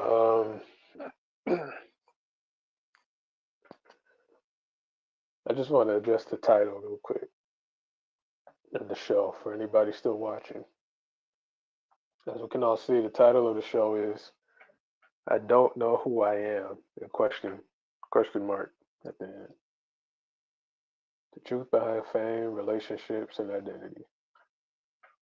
You know, a lot of people don't know who they are. I actually got somebody said that about me, or implied it about me, I should say. Earlier today, I was on a panel with some other people earlier in a separate stream, and I guess they felt like I wasn't elaborating enough. They didn't want to hear what they didn't. I didn't give them what they wanted to hear, so that's how I took it. But you do have people out there that is true for. You know, there are people out there that don't know who they are, and they lack the self awareness to figure that out or care to figure it out. And we have to live with these people, you know, because we all share society with each other. So oftentimes we come across people who don't know who they are, don't know where they're from, don't know where they're going. And part of that is natural. You know, there is a nobody is perfect, nobody has all the answers. So there is a natural component to that of just living life, trying to figure out what your goals are, who you are, what you want to do, what you don't want to do, who you aren't, stuff like that. But oftentimes, you know, there's just a lack of there's a lack of people who have that answer, and I think that number is increasing. You know, so my suggestion for anybody who doesn't know themselves or who's questioning their identity or relationships or fame, as it says in the title, my suggestion would be to write it out. You know, sometimes when you write it out, you write out what you want, what you don't want, goals, objectives, things of that nature. Sometimes that will have the answer a person is looking for. Just doing that, you know. And I'm not no expert either. I mean, we all have flaws, including myself. But I just find that sometimes doing that can help lead to a life answer. Just writing it out, you know, taking a moment to just sit down and say, hey, what is it that I'm truly thinking? What is it that I'm really going through? How do I navigate this situation? And sometimes, you know, you might not find it in that moment, you know, writing it out then. Sometimes you might find it a different way, just living life. Maybe somebody will say something, maybe somebody will do something that will resonate and it'll give you an answer. But the point is to figure out a way to get that answer, if that makes sense. And to have the self awareness to get the answer, you know. I think it was Angry Man earlier today in the stream, or tonight in the stream, who was saying that a lot of people have an arrested development phase. And he's right, you know. And I think this title goes along with that perspective. A lot of people don't know who they are, you know. And that's unfortunate. That arrested development is no joke. A lot of people um, do not mature past a certain point. That's just what it is. They just stop. They just stop. They just stop growing for whatever reason. Excuse me. For whatever reason. And all I'm saying is we shouldn't let that be us. We shouldn't let. I shouldn't let that be me. You shouldn't let that be you. You know. Always stay learning. Always stay growing. And I truly believe that's a part of knowing who you are. If you're always learning, you're always growing, you're always learning more, not just about specific topics or about life, but about yourself. There's a good chance you won't end up asking yourself this question. I don't know who I am. There's a good chance you'll become a better person. You'll become a better friend, a better family member, a better parent. And I think that's something that we all want. I think most of us want to be that. We want to be better people in some way. Now, some people don't want that. You know, some people don't want that. Okay, Omar, see you. Thank you. Some people don't want that, and that's fine. But we don't have to be those people. We don't. We can be better, including me. There's some things I got to work on. I know I'm not no perfect anything. There's always something we can be doing better. So I just urge everybody listening to keep that in mind. You know, don't stop growing. Don't stop asking yourself uh, who you are in a sense, not from a way of questioning or doubting yourself, but from a way of making sure you fully grasp who you are, as a person. And sometimes it is good to question yourself because sometimes we need to have our perspectives challenged. I was just like I said on the stream earlier, and I was in the hot seat. They were challenging my perspective, which is good. That's what we're here to do to an extent, and sometimes that's necessary. That's how we grow. That's how we learn. So I think that's part of a big takeaway from tonight's stream, at least. We might learn how to not end up like the next Jacquees or whatever. I forgot the woman's name that just had the baby with him, the football player's daughter. I think what's kind of weird with that situation is I don't understand. I don't fully understand it. I guess because I'm new to it. I don't really know who either one of them are. I've heard of both of them. I don't really know much about either one. I don't understand why they're not together fully. I'm not sure if she made that clear in the video. But that host man, he was just the shade was real with him. He just kept saying little slick stuff underneath his tongue and laughing it off. She's laughing with him. I'm like, okay, I guess that's how they do it now. But for some reason, they're not together anymore. I don't fully understand it. Her and Jacquees. But it looks like a child's been born in the situation. So I can only hope that they come to some type of resolution and they keep it classy for the child because we don't want another PJ, what's his name, the basketball dude, and Renner, the chick, where they're cursing each other out while he's picking up his son from whatever, and they're cursing, a whole spectacle, a whole scene. We don't want another one of those stereotypical drama situations. So hopefully, even though they're not together, they can keep it classy for their child, so he doesn't have to see all that. I hope they at least do that because again, I'm not familiar with the whole story.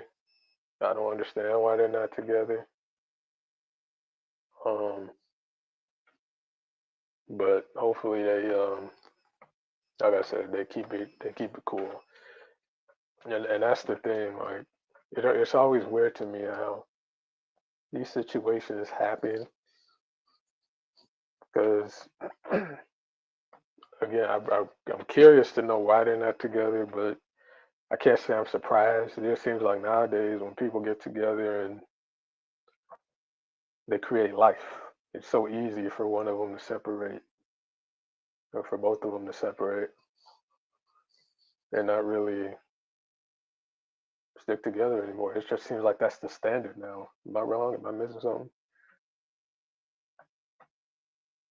That's just what it seems like. It's just like the two parent structure. It's like, damn, what happened to that? Is that not cool? Is that not what's hip anymore? Is that not what's in? Is that not what's trendy? I guess it's not trending. It's not trending on it's not trending on whatever. It's not trending on social media anymore, I guess, to be a two parent home. I don't know. Now I'm not saying for them, you know, but I mean just in general, it seems like it's getting rarer and rarer. So I don't know what that's about.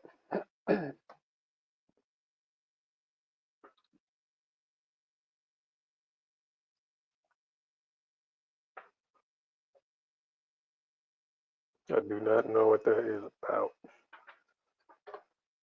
Part of me feels like it's a societal thing now. Part of me feels like it's just willy nilly. You know, might be a willy nilly off the cuff type thing. Like,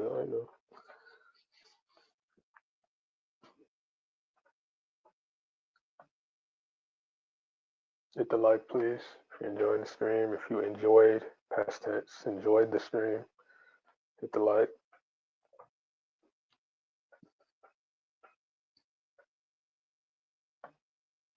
I've been on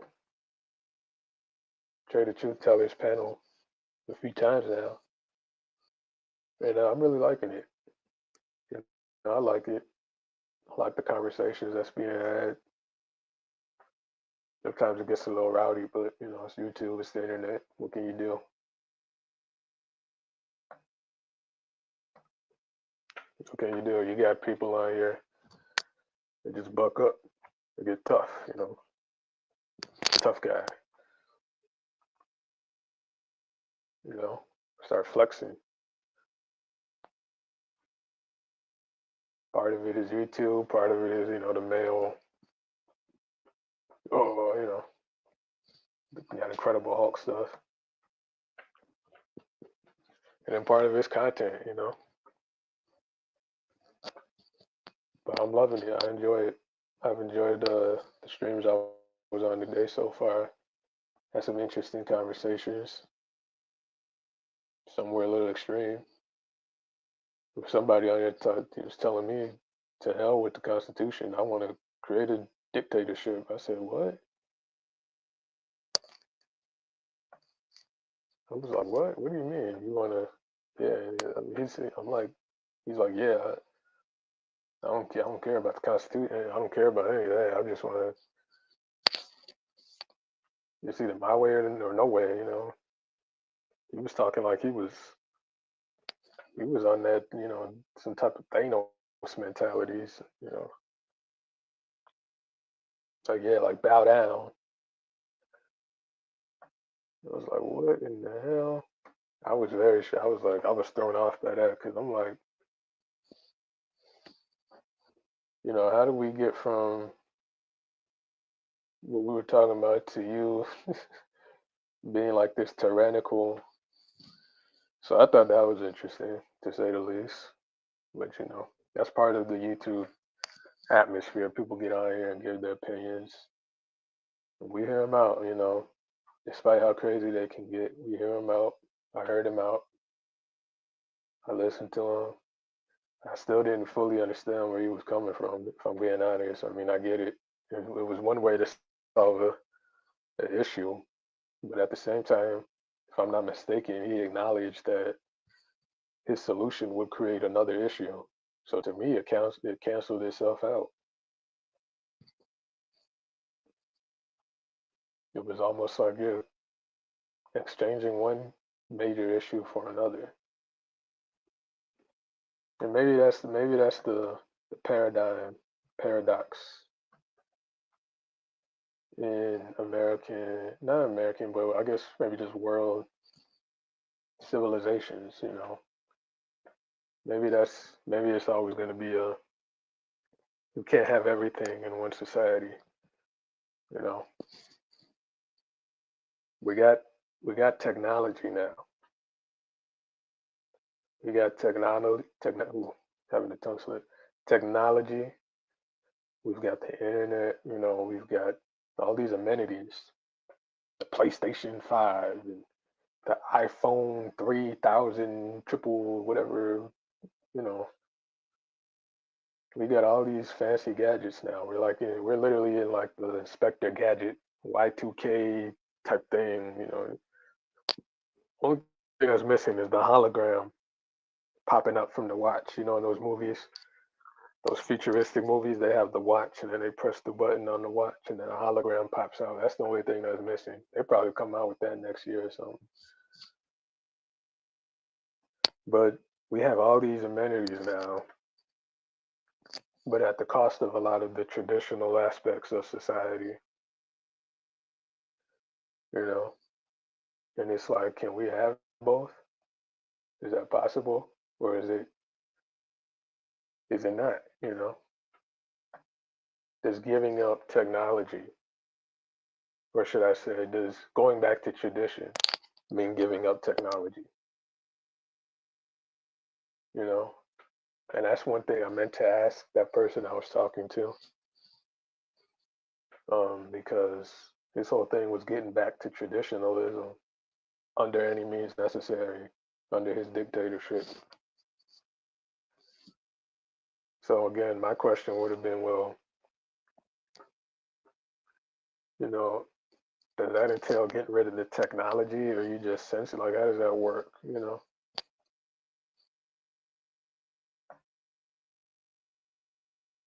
But even outside of that conversation, the bigger question is again, is that possible? Is it possible to have the iPhone triple 3000 XL, whatever, and the holograms and this and the touchscreen and that, as well as having traditional values that help get us this far as a country? Is it possible that the two can coexist without much strain, or unnecessary strain like we're saying now? Is that possible? You guys think that's possible? All the viewers, you guys think it's possible?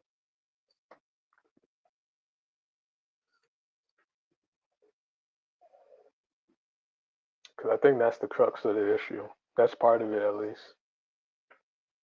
It's kind of like what they call a double-edged sword.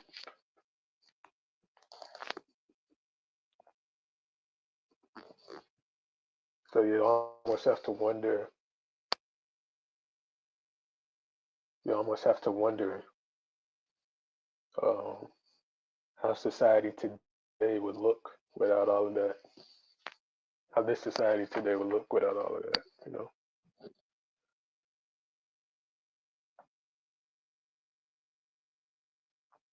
Like the stream,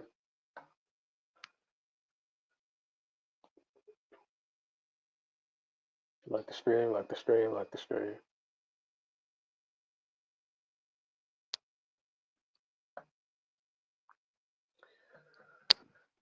So yeah, it's just what they call, some food for thought. Just a little food for thought, because he brought up that guy. He brought up some some concerns, you know. But he brought up a solution, but again, it wasn't something that I was sure would, you know, move the needle in the way he thinks it would. Because the stuff he was saying, I'm like, man, that's gonna create a whole other thing. That's gonna do a whole big thing. It's gonna turn into something else completely. And it sounds good to say over when you sitting when you're sitting. I think he said he was in a whole nother country anyway. So I'm like, okay. So that sounds good when you're across the world and you don't have to deal with it. But I don't know about when you actually have to the citizens that have to live under that type of system, some type of dictatorship. I'm like, nah, bro, I can't get with that one. I cannot get with that one. That is something that, like I said, it might sound good in the moment, but when you put it into practice, that can go really left, really fast.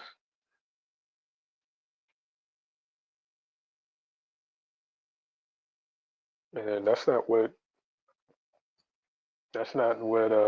this particular land was based on. It's not what it's about, supposedly at least. There's rules. So, there's still rules and stuff, but this country supposedly built on a foundation. The foundation of freedom. You know, and I think sometimes people forget that.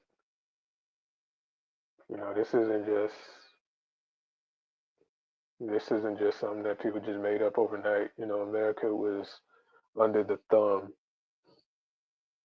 of a dictatorship already, technically. So, you know, I don't think going back to that is beneficial for anybody, especially when we start getting the money aspects of things when that starts coming into play.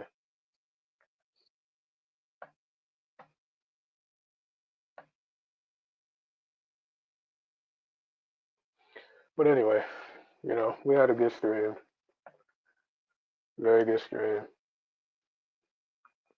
Again, if you didn't get a chance, check out the beginning of it. The stream was about what's his name? The football player. Sanders, his daughter, and Jaquise. I don't know much about Jaquise. I'm like, he said he was the king of R&B, but I was like, what did you do? I'm like, did I miss it? Does he even have an album out or something? Did he have anything out? I didn't get that. I was confused because he came out saying he was. I'm like, I've never even heard of you. When he said it, I didn't even know who he was. It was some good marketing though. I was just kind of shocked because I'm like, that was a lot to say. I'm like, he hadn't really done anything. He had a few songs out. I had looked him up after he said that. He had a few songs out, but it damn sure wasn't enough to claim that title.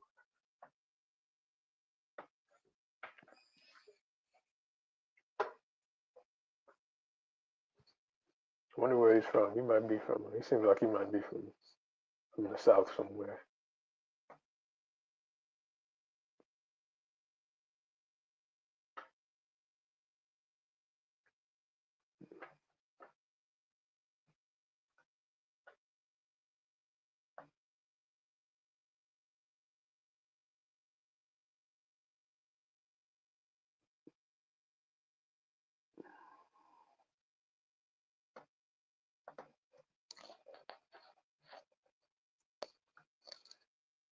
Yeah, he is. He's from Georgia. Hmm. Yeah, I was right. He's from Georgia. So yeah, I don't know much about him, but Maybe his streams went up or something with this whole situation with Sanders' daughter. Maybe he's getting to the bag now, as they say. Maybe he's getting the bag.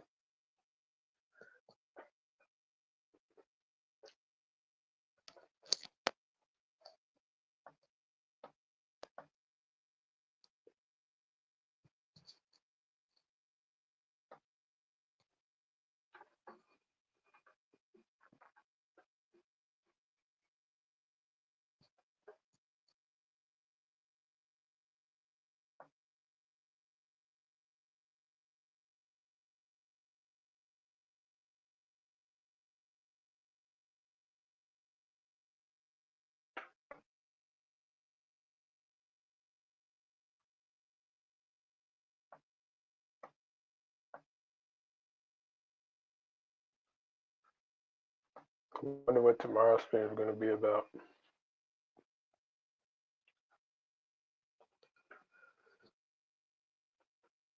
You know, a lot of the topics are like trending news stories, so we'll see what Trey has cooking up, what he's going to bring as the topic.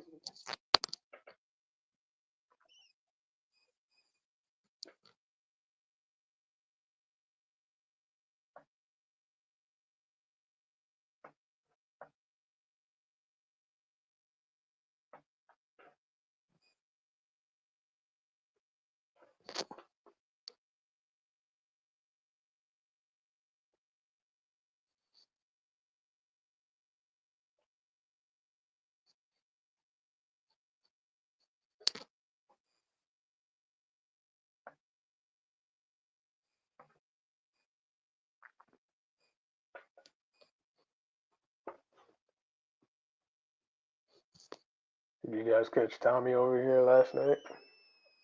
Or should I say 2 nights ago?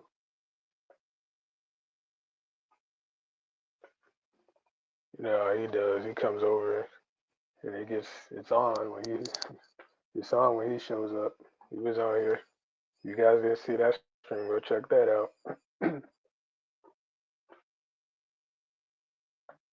He brought a whole new, well, I won't say a whole new perspective, but he brought an interesting perspective to the topic. You know, he's a polarizing figure. He's one of those guys that, you know, it's like a love-hate type thing.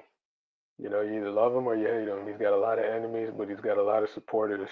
So he brought the classic Tommy energy. I think it was last or 2 streams ago. I don't know. 2 streams ago. Last stream. He brought up some good points. I think I was on there with him. He said some things that were made a lot of sense, you know. Things that were hard to deny.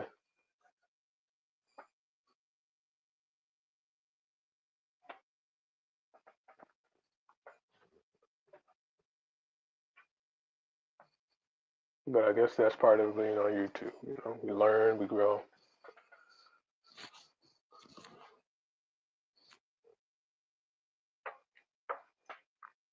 It's like my dog teaching my dog how to learn and grow. He's a little bad dog too. He's bad, but I love him. He's my dog. He does not. I mean, he listens sometimes. You know, every once in a while. But he's a hard-headed dog. Very hard-headed. Very hard-headed. You know, like he'll do something knowing he shouldn't do it. But he's gotten, you know, if I'm being honest, he's gotten a little better. My dog has gotten a little better. He's just tough to. He's like a little kid, just always into something. And I gotta call him. He's like, and then he looks at me like I'm crazy.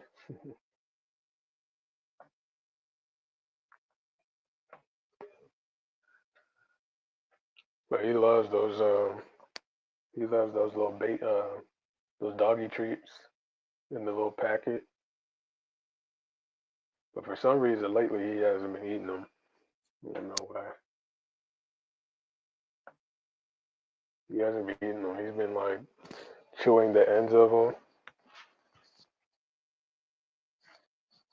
He's been chewing the ends of it and then like leaving the rest. And it's like, okay, when do we? What happened? You know?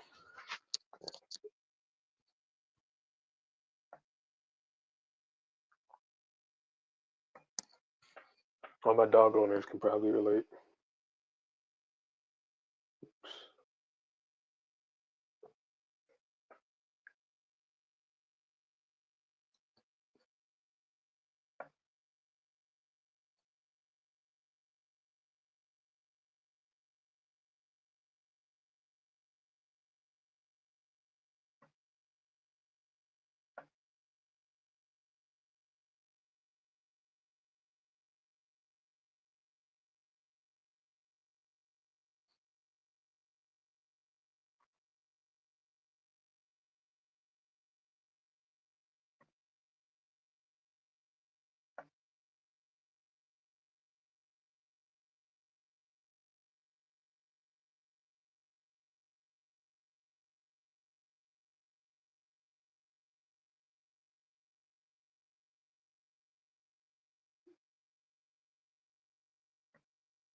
Uh, 30K, didn't miss much. Just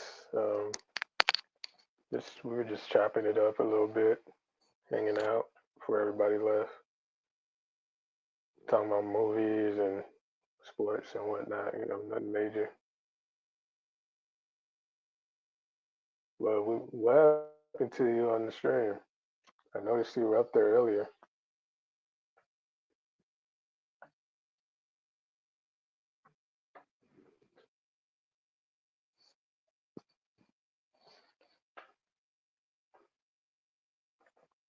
I noticed you were up there earlier. I saw you. I saw your. I finally figured out what your profile pic was too. This dude with all the swords at his neck. I finally.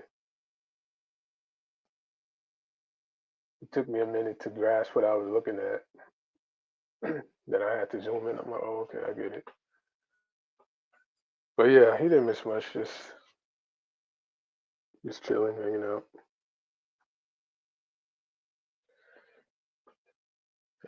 For those still watching, go ahead and like the stream.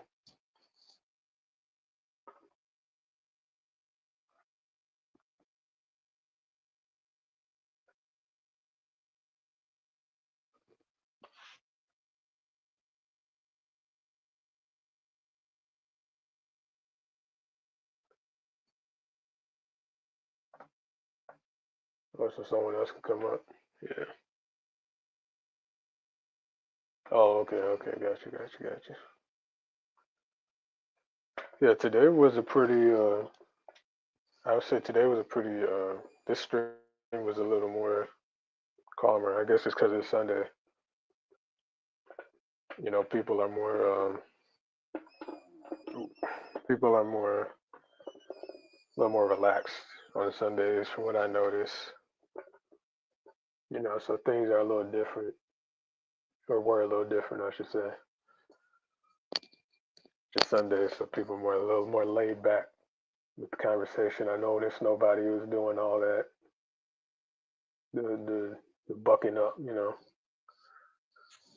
tonight. And like I said, I think because it's Sunday.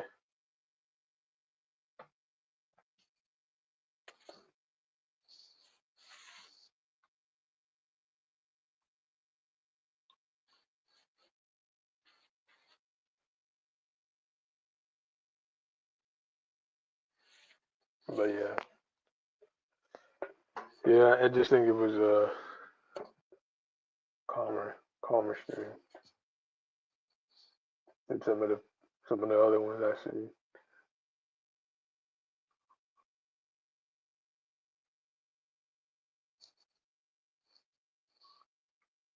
Man, we had a birthday. Somebody talked about or mentioned their birthday.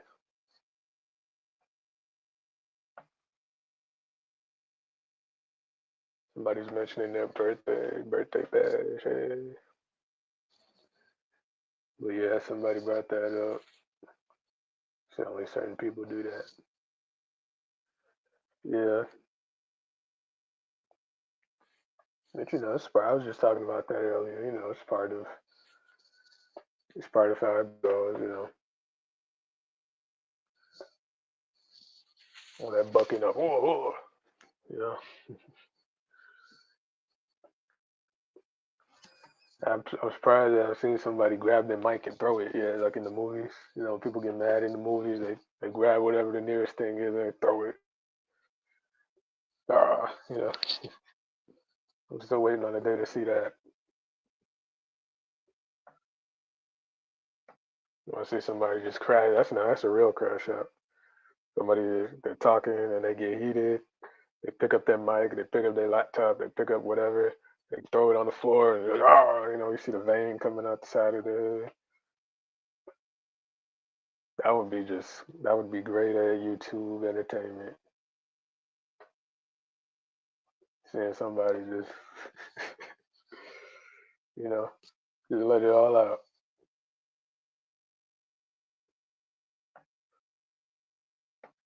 Tearing up their equipment. Gotta take them off camera, put them on mute, and they screaming and hollering.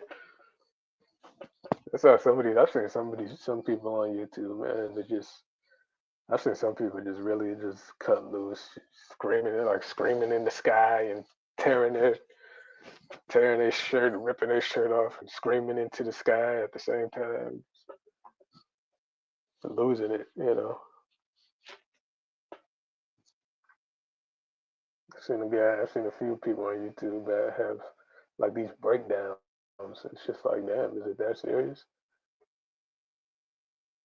Now, granted, they're few and far between, but still, I've seen them. But I haven't seen anybody over here take it that far. I haven't seen anybody over here really crash out. I've seen them just get heated and go back and forth, but I haven't seen anybody really flip out like that. It'd be entertaining though. They're talking about the topic. You flip the table over. You hear the table. You hear shit falling in the background. You know.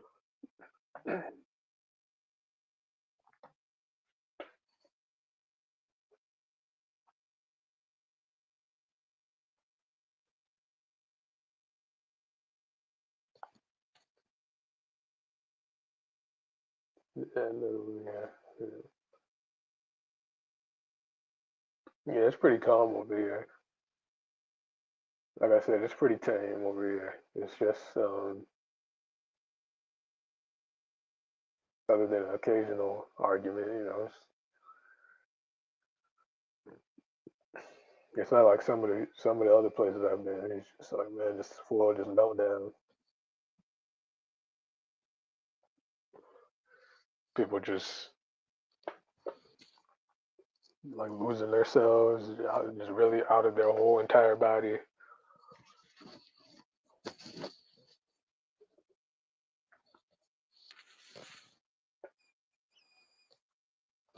People have been relatively calm over here. It's pretty cool. Um,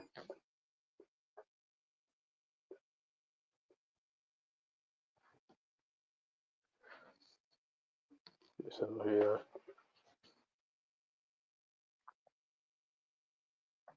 got a good little cast over here. A good little cast of people. Get them out of regulars. I say the regulars over here, from what I've seen, it seems like, let's see who we got. We got let me see. We got Mutt, he's a regular. Summer, although, oh yeah, she's a regular. Let's see. There's a few people that are like regulars over here. Angry Man, he's a regular. Um, so yeah, I got a cool little cast. So I think Knight, I'd say, because I've seen some previous streams. Seems like he's a regular. So yeah, we got some regulars. The regulars are pretty cool. We got Aaron. I'd say he's another regular.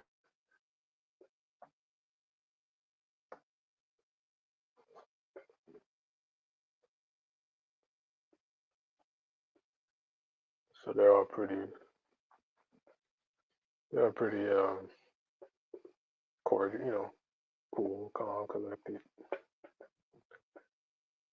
You haven't seen any WWE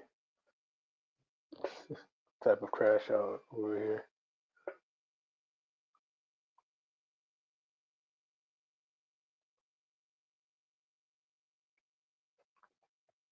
But I guess that's like I was saying earlier, kind of. I guess that's the beauty of YouTube.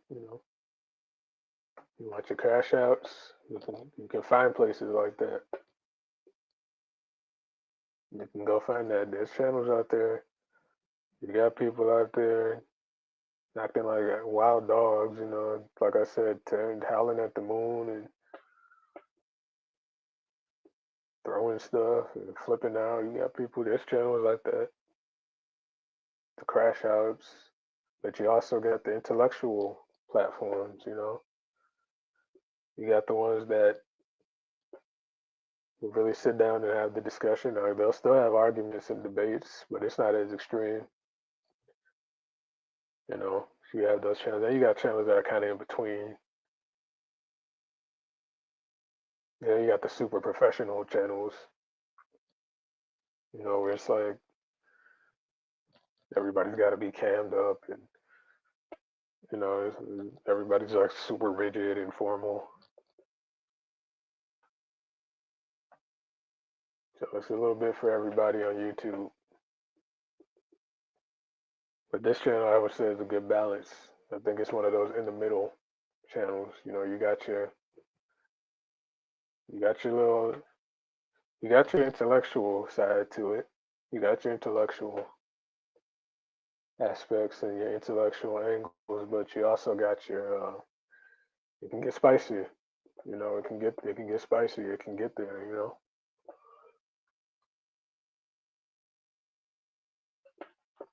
It can get spicy. So there's one dude out here, he was getting cursed. I think that was like the first time I got on here. There was one dude, he was getting cursed out. Somebody's daughter was cursing him out. I said, damn. Just like that. I mean, she was just going in.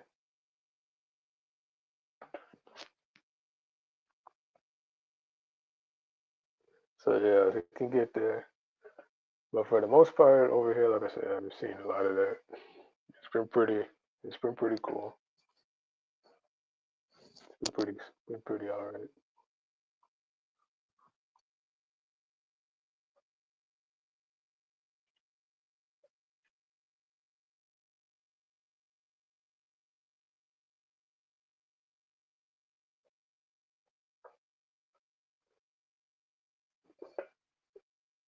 Oh, content. Yep, content.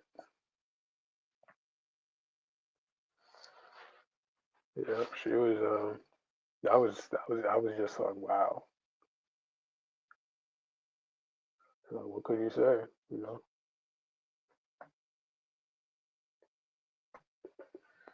I was astonished, to say the least. Astonished. I used the word appalled earlier in the stream. They were calling me. They said I was dramatic in the chat. Yeah, I think when Tori was talking, she said something real, just off the cuff, like real out of this world, and I was like, man, I'm appalled. And somebody in the chat, I think it was Dina or Diana, one of them. She was like, yeah, that's so dramatic, and she had the rolling eye emoji and stuff. I was like, yeah, I was being extra. I was like, yeah, I'm appalled by it, you know. I couldn't help but laugh. I had to go on mute. I was laughing.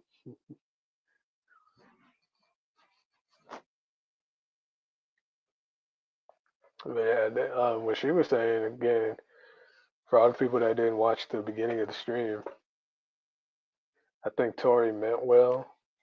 You know, I really do. I don't think she was trying to be malicious. I just think she just had a very non-conducive approach to relationships. You know, and I don't know. I don't know what her story is or what have you, but it just it was just like a little out of left field. Like I didn't understand why she thought that, saying, I mean, she's saying things like I think she said I have to be the number one thing in his life, and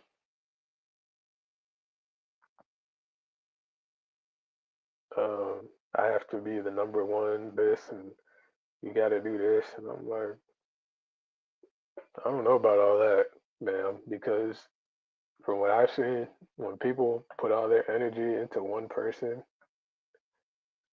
that tends to push them away. I didn't get a chance to tell her this. There were so many people who had, wanted to speak, so I didn't get the chance. But yeah, like from what my observation, the more somebody tries to love or gravitate towards somebody or even something, the further it gets away from them. It's like a weird equation, and it's one of those things that sounds good on paper. You want somebody to make you the focal point of any of their life and all that. Yeah, that sounds great. It sounds great, but it's to me that can really go left because what happens when that woman no longer, I won't say when, or I'll say what happens if that woman no longer wants to be in a relationship with that man, and he still has that she's the she's my whole world mindset, you know, that can get dangerous. So that's something like, yeah, you think you want that until that man can't turn it off and you're trying to move on. And the next thing you know, we got a situation on our hands, you know? And I think a lot of people don't take that into account. Sounds really good, but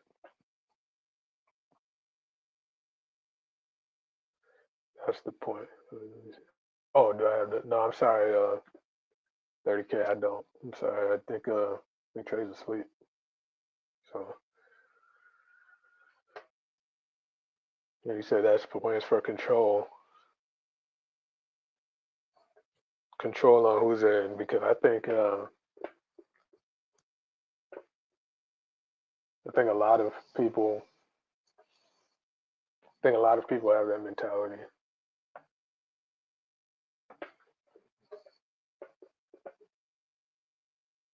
So it sounded very. She seems like she seems very nice, you know. But I was like a little like, whoa, like my antennas went up at that part, especially because I'm like, again, what happens when you're ready to be done and he's not? You know, we've seen many times some of these guys out here, man. They just go for broke when they can't get a chick that they like anymore to mess with them anymore. You know, they just say to hell with it. I'm gonna go for broke, and next thing you know, they end up on the news. If you know what I mean, you know they're really setting it off, and it's a whole big thing. They crash out, just how I was saying earlier, how you got people on YouTube and some of these other platforms that crash out. You know, like Myron throwing this. You know, when Myron took his earphones off and threw them all, all on the table and was bucking up and all that. You got guys out there that do that for real in real life, not even on the internet. They'll do it for real, and it'll be more extreme, you know. And some of those guys, a lot of times, it has to do with them not wanting to let a woman go. They want to handcuff her and make her the focal point and make her his whole world and all that. And again, a lot of people like Tori, they say that, yeah, it sounds cute until it's not, you know. Let's see. Emotionally unstable people have to feel that they're in control. Absolutely. I won't say sometimes. Yeah, I agree with that. Sometimes, because emotional instability can look, it takes on various different forms. You know, it's a pretty broad subject. But overall, yeah, I'd say that's true. A lot of cases, they do feel like or do want to feel like they're in control. So I don't know if it's a control thing with what she was saying. You know, maybe it was like, you know, if she knows he's making her the focal point of his entire existence and all that stuff. And, you know, maybe she feels like she'll have control in that situation. But again, that's like playing with fire. Because generally, when people are that extreme with how much they love something or someone, they don't want to let it go. They do not want to let it go, and they will go for broke over it. And they'll just create. It'll be a whole thing. They'll go DEFCON 5 or whatever. You know, and next thing you know, there's a news story, pictures up, and all that stuff. Somebody, I think it was, I forgot his name. One of these dudes. I brought up the term mugshot, and like somebody got offended earlier in one of these streams. I'm like, what's the problem?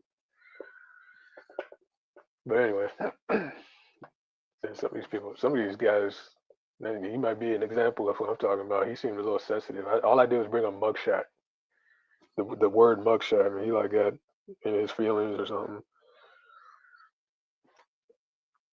But no, it's just like that's something you got to be careful with for all the people watching, you think you want somebody to be all in your face that much, and okay, okay, but be aware of what could potentially come with that. When you're ready to be done and that person isn't, okay, that can go really bad, really fast.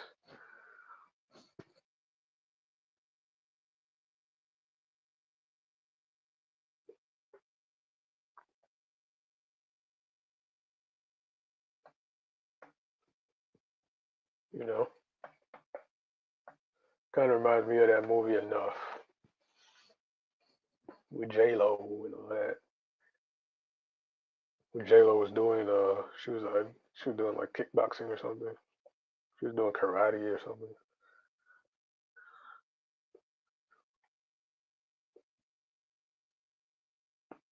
That's one movie. Imagine if they made that movie today. They made that movie today. It'd be like they probably have the. it'd be like it'd be like the same thing but times two. You know,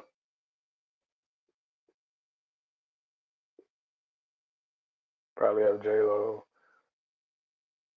uh, you know, backflipping off of stuff, and they probably look more like the Fast and the Furious. I think she's got a new movie coming out too.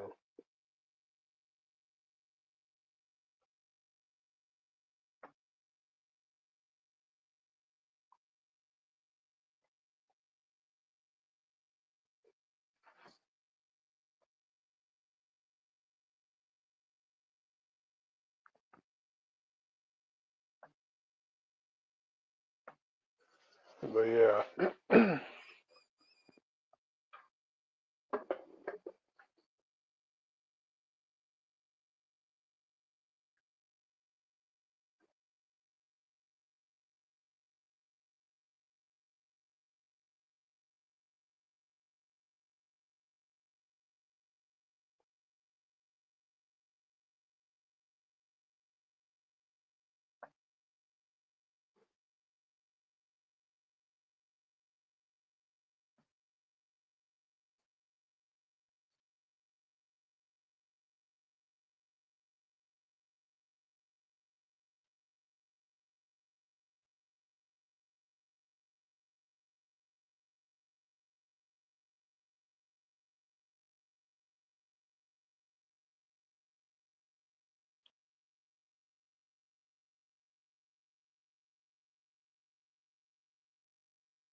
no, I'm gonna be honest.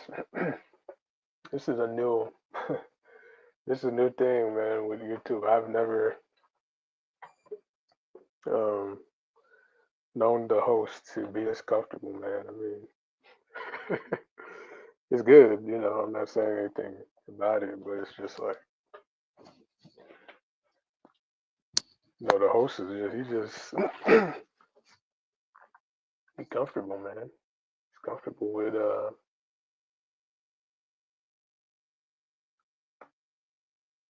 he's comfortable with, on the sleeping side of it. I can't say I've ever seen a YouTube host do that, be that comfortable on their panels.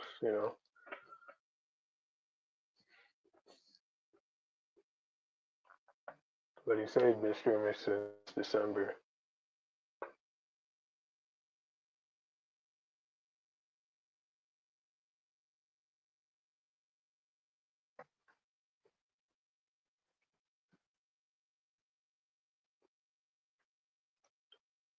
I was eating some pasta earlier. I think it was like what, rotini, or it was like broccoli rotini or something. It was pretty good too. That's what I ate for dinner. I was eating that while I was on the panel too. I was going in, man. That was some good pasta. That's one thing I don't see a lot of people talk about when we start talking about food and stuff. I don't see a lot of people mentioning pasta. And me personally, I don't know. I'm not that good of a cook. I mean, the extent of my cooking is heating something up somewhere. I don't really do the cooking thing. I mean, I just get it. I'll get some. I'll get something. If it's not, I'll just go out and get something, or like I said, I'll heat something up. So for me, that pasta was like, man, you know, it was like I said, it was like a broccoli rotini type of thing. I think I'm saying it right. It had some good flavor to it, nice little kick to it. And then before it was just weird because growing up I was never really a pasta person, but lately, because this isn't the first time I've had that pasta, but lately I'm like, man, this is some good. It's doing its job, you know. I didn't know pasta could be that good. I always thought it was like, I mean, I knew there was different types and you could do different things with it, but I never knew I like it as much as I do now. So I'm thinking about maybe getting my pasta game up and ready, really learning how to get my Chef Boyardee thing going on so I can make some more pasta. Even though I heard pasta's easy to make, but I'm not gonna lie, I haven't tried it. And I know you just get the box or whatever, but I'm talking about from scratch, because I heard you can do that, get it from scratch. But then again, I don't know anything about cooking. I'm not a chef. I'm not a cook. I'm not the cooking type. I don't do that. But maybe one day I'm gonna get this pasta thing rolling. And one thing I really wanted to be having lately, speaking of Chef Boyardee, was having some uh, ravioli. Now that I haven't had in a long time. I think the last time I had some ravioli was at an Italian restaurant some years ago, um, and it was pretty good. It was very good actually. So I'm just thinking, maybe if I can get that back going. But like I said, I'm a bad chef. Like I've tried to cook stuff in the past, and for some reason, when I cook something, I can follow everything to the damn letter. And it just seems like for some reason, when I make something, it just comes out all crazy. It's like a science experiment gone wrong every time. Stuff starts uh, poofing, smoke, and it just gets really crazy looking. Looks like a hot mess when I'm done, and then the food comes out stale and stuff. So I'm like, man, this isn't for me. I just keep it very simple, and I actually keep it. I try to keep it healthy. I get the frozen vegetables, stuff like that. Some oatmeal, all stuff you can, you know, just boom boom on the go. But trying to sit in the kitchen and be Gordon Ramsay and all that, that is not me. I've tried it too. Like I said, when I tried to make rice, and I struggled with, I was struggling how to make some doggone rice. Can you believe it? And that's supposed to be the easiest thing to make too, they say. And I was struggling with the rice. I said, man, what am I doing wrong with some rice? Like this is supposed to be easy. So, but you know what it is? I've never had an interest in cooking like that. So getting in the kitchen and just doing all types of stuff and recipes, and that's not me. So that's probably what it is. But like I said, when it comes to that pasta, that ravioli, yeah, that might have to be something I really get into because this pasta I had, man, It was really hitting the spot. And it's funny because, like I said, I did not really like pasta. Like I was indifferent growing up to it. So now it's funny, like I said, me how much I like it now. I was like most people growing up. They like the stuff that's not. They like the food that's not good for them. But as you get older, you learn better and you start doing better.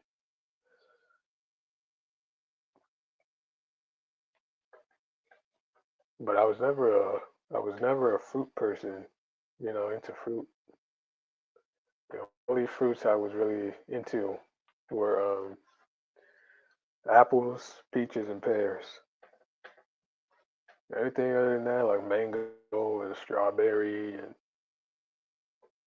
all that stuff, I was just not me. That was just not my style. I was always more of a vegetable person. I get some broccoli, believe it or not. Even though most people, I think they're the opposite. But yeah, I would always get some broccoli, some asparagus, seasoned asparagus though, uh, stuff like that. Cauliflower. I was just never into getting fruit. You know, like I said, like mangoes and uh, cantaloupe or whatever they call that. What's that one it's like tan on the outside and it's like orange on the inside, cantaloupe or something. That is nasty to me. Watermelon and I'm just like, no, I don't, that's not me. And like I said, I tried the cantaloupe. I really did. I said I had got some cantaloupe one time and I told myself, man, I'm gonna like this. I'm gonna make myself, cantaloupe person. That's gonna be a part of my diet. I just couldn't do it. It was just that. It was just like eating a sock or something. You know, I had the cantaloupe. I had my little container. I was like, yeah, we're gonna make this cantaloupe happen. We're gonna make it work. It was like a cantaloupe. It was like a mixture of stuff. It was like a cantaloupe and what's it? Pineapple. Yeah, cantaloupe, pineapple. And I was like, yeah, I got my little. I'm gonna start getting more into the fruit stuff. And fruit part of the diet. I just couldn't do it. After a little bit with that cantaloupe, I was like, oh gosh, I don't know how people eat that. That's one fruit. I'm like, I think it's a fruit. That'd be crazy if it's not even in the fruit category, and I've been calling it a fruit this whole time. But yeah, like I don't know how people can eat that. I really don't. That is some nasty. Now I can understand like pineapples and watermelon, like that stuff is okay. I guess I can see it. I still don't like them though. But like cantaloupe and some of those more exotic fruits, you know, mangoes and stuff. Oh man, mm, if it's not a pear, apple, peach, I'm good. I'm good on that. But yeah, the food side of things, man, that's a whole nother world in and of itself. We might have to do a cooking stream over here. We might have to do a Trey the Truth Teller cookout or a Trey the Truth Teller cook off, like a cook off, where we all paddle up and we make our own little recipe. Grandma's cooking, mama's cooking, or whoever's special ingredients. We all just kind of show it off or whatever. Who's got the best, whatever. That'd be cool. Maybe we'll do that, or they'll do that one day. You know, I'll come in with my bowl of cereal. Come in with my hot pocket while everybody else has their whole spread. The whole cooking cuisine out. I come in with my graham crackers or something, something light, my oatmeal. But yeah,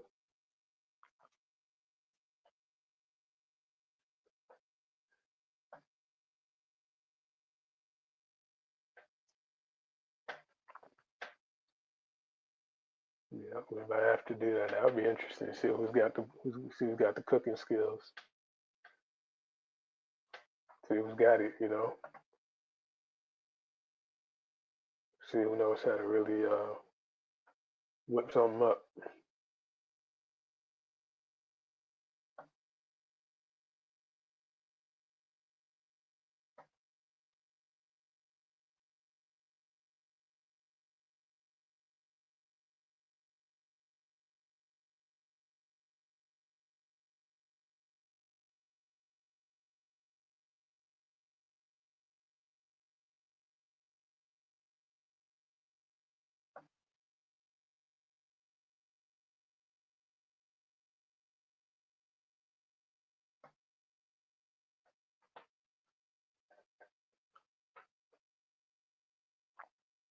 You know.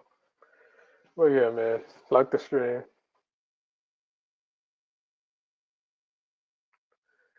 Support the platform and hit the like button again. We watch.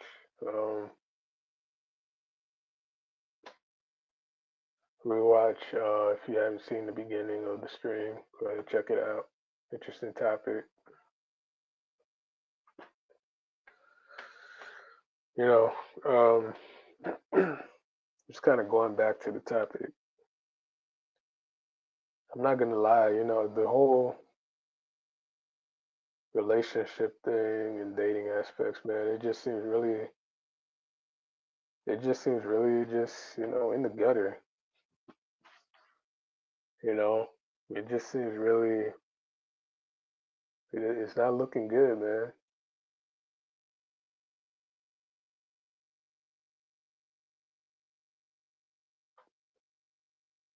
It's not looking good.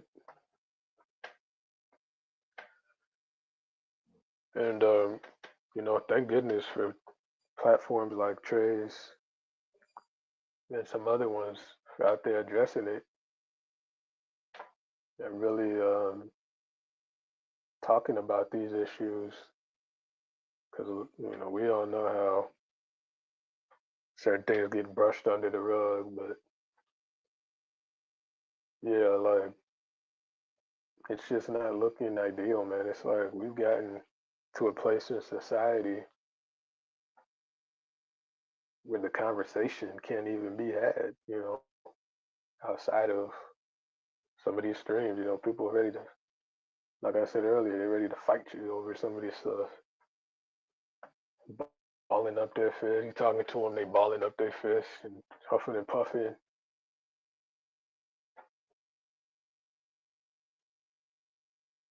And it's just like, man, yeah, can we talk about it? People ready to slap you. There was a YouTube dude on here.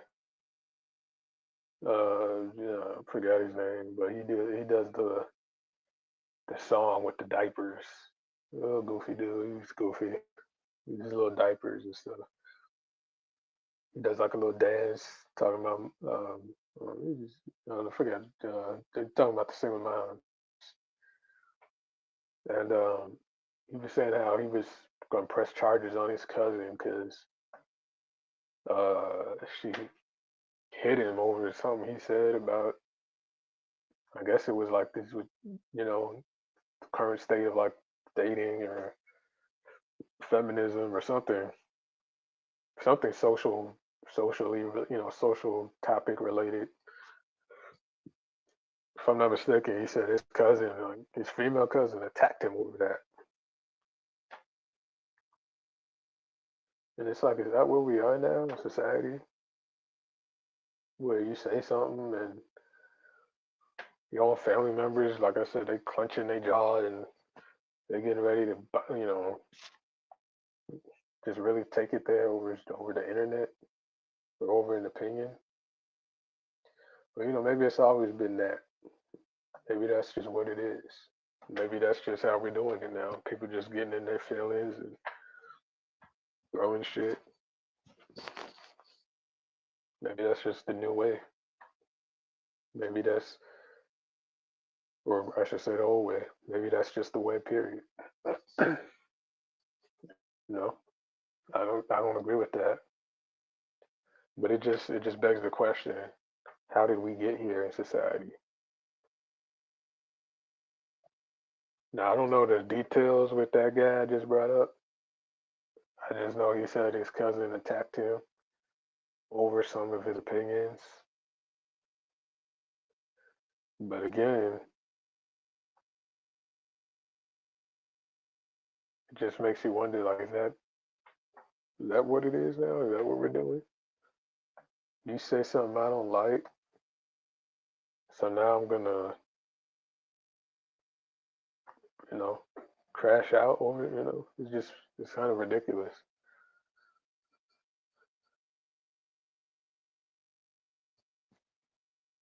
And again, I just think it goes back to where we are in society. I don't know how this is gonna play out, man, because we've got behavior like that, then we've got the people who's trying to sweep everything under the rug, then we've got the people that are trying to address it, but people are more focused on attacking them than addressing the issue. So it leads to a lot not getting done, you know, a lot of questions unanswered. And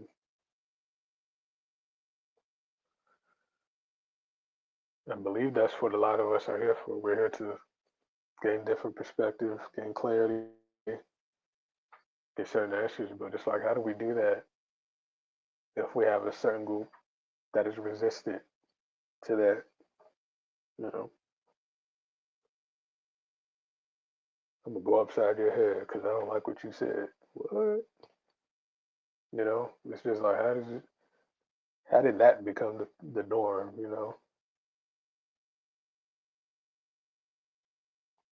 How did that become the thing? Now maybe he instigated it a little bit. Maybe it was like a back and forth, and like, he didn't back down, she didn't back down. Maybe they were both, you know, just kind of going at it. But either way, like, you should never get to that point where we're flipping out. We're going upside people's heads and cursing people out and just, at the family function, no less, because I believe that's where he said they were. They were at like a family gathering, and his cousin just flipped out. And then I think he said he had to get a restraining order on it. I said, man, I was like, wow, restraining order on your own family member.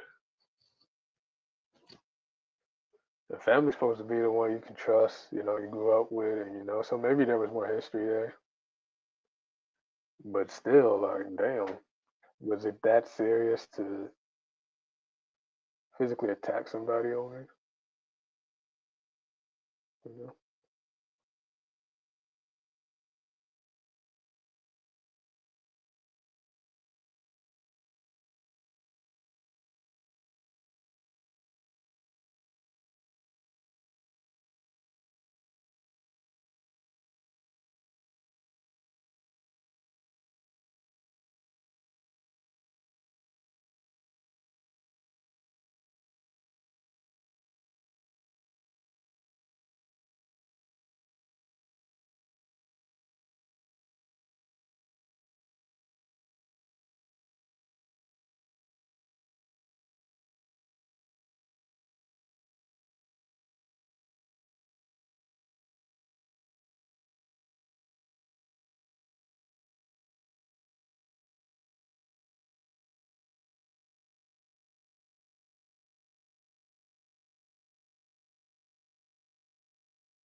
Yeah, go ahead, like the stream, everybody. Make sure you like the stream. Make sure you watch the beginning. Check it out.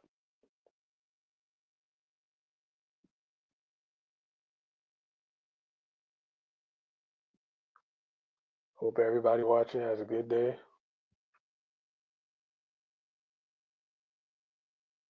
Productive day.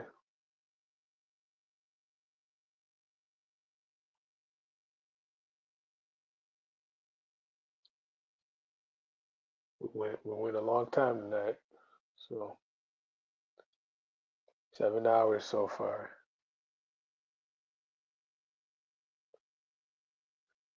So make sure you guys support the platform, okay?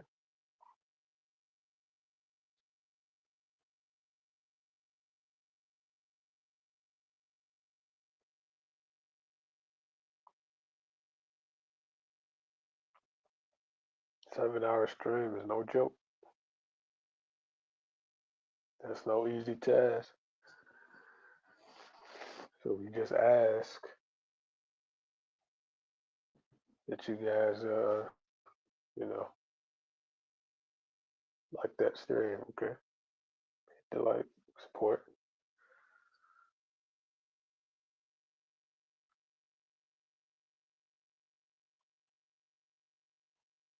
Hope everybody has a good day at work and all that stuff. Good day at the office, or at the plant, or the construction site, whatever you're doing. Be safe.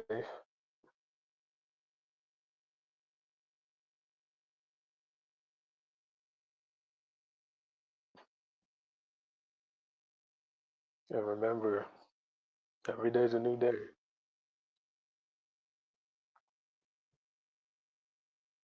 Every day's a new day to do something new, try something different, become better, face a fear, help somebody out.